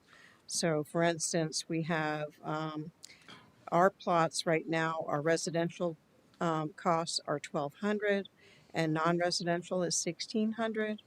And for our niches, they start out at $850, and residential or non-residential would be $1,000. So we still have plenty of columbariums and such, but we also see that there are people coming in here because some of the other cities are really high. So, for instance, on the Highland Memorial, their niches are $4,995, but theirs are a little larger. They hold two, but Winter Gardens are $2,000, and then Ocoee would be 1,500, and then for the non-residential I'm talking about, and then City of Winter Park is 2,760, and they only allow residents or relatives of residents, and Maitland is goes up to 3,500 for a non-resident, residents only. They really don't have that many spaces left. And Orlando is at 3,000 for their plots. And then for their niches, Orlando is at 1,500 for a non-resident. So we're trying to do this so that we can make sure that once the cemetery is sold out in the future, that we will have this money is going to go into the perpetual fund that we've set up. And that way we'll have the money to maintain and all the operational costs and such that we have going forward. All right. Any questions for Susan? No Yeah. specific question, just comment on, and we discussed this yesterday as well, is that the fees, what I'd like to do moving forward is tie our fees to what our expectation of cost are to maintain this once full. And back into it that way with some growth built in. So yes, I appreciate the kind of the comparisons of the other cities, but I think deriving a number of what it costs us to maintain it in Right. perpetuity, and then tying those fees to that with some growth factoring, I Okay. think will be important down the road. But I Okay. appreciate that. Thank you. And my only question is, I noticed for the city residents, it says includes engraving. Oh, now that all of our columbariums does include the engraving, so we included the columbariums in the increase of fees because, well, number one, we have the lowest, but also it's approximately for right now $250 per niche to get an engraving on there, and ours includes it. Oh, I'm just talking, but for the non-residents, it doesn't say that. So, Oh, I put it over on the side there, so but it appears like it's only for residents and oh not for non-residents looking at it. no, it's So, gonna be, it'll be clear on our update. all right. So just to Okay. make sure. All right. All right. Anybody else? Okay. Anybody? The only when I sat with I think it was Bradley, I had suggested that because I did speak to Susan, our city clerk. I shouldn't refer to her as Susan, as to our city clerk. I asked her kind of how many of our residents are on a time payment, like a layaway. Over 150 residents are paying on a kind of time payment. So I had suggested not to raise the fees for our city residents, but to raise the fees for our non-residents. And then there was a discussion with the section for the babies. And that's where I asked, because at this time, I know that Commissioner Nestor had provided a fund. And my understanding is that somehow the message has gone out there that we are not charging parents who unfortunately lose an infant, and they are coming into the city, but we're running out of funds on that one. So I don't know. Yeah, and I'll be replenishing that. That fund. That I'm okay with people coming from anywhere and everywhere. Okay. That's That's the worst why check I'm saying any that. family would ever have to write. So I'm happy to Okay. take that on. That Oh, you did. Okay. So that was my only suggestion, was that being that we have over 150 residents already making, I call it layaway, but you call it time pay. I don't want to impose more of a burden, but that doesn't change what the 150 are paying right now. It'd be for new purchase. Oh, new purchase. New purchase. It wouldn't take effect until May 1st. So anybody that's already set up is gonna just pay those off. Okay. All right, any other questions? All right, anybody from the public wish to speak on this one? Not, look for a motion to approve resolution 2026-20. So moved. Got a motion by Commissioner Smith, Second. second by Commissioner Nesta. All those in favor? Aye. All opposed, motion carries unanimously. All right, city council reports. Commissioner Nesta, why don't you get us started? Sure. This was some cemetery. The first one off is I actually had one of my alma maters here locally, Trinity Christian School, reach out and had some students that wanted to do a cleanup day somewhere in the community, just to give back and connect with the community in some way, and reached out to Mr. Williams and said, hey, what needs do we have? And he got with staff, and they were able to find actually the cemetery, oddly enough, where to rake and things of that nature, and just really clean up the cemetery. And I think there was like 40 kids out there. It was really cool what they did last week. So I just want to say thank you to Trinity Christian School and the students for showing up and being part of the community in that capacity. Next one's my normal one, is just a reminder of office hours tomorrow from 11 a.m. to 1 p.m. here at City Hall. If you want me to meet you anywhere else, or you're not comfortable coming to City Hall, just let me know. I will meet with you somewhere else. And then I'll be pausing office hours next week, April 9th, and then resuming them April 16th. That's it. Thank you. All right, Commissioner Smith. Have a good evening. Good. All right, Commissioner Velasquez. I'm gonna ditto that. Have a Okay. good evening. Commissioner Anderson. Have a good evening. Wow, man, how about that? Happy Easter. That's good. Cliff. Nothing. Thank you. Bradley.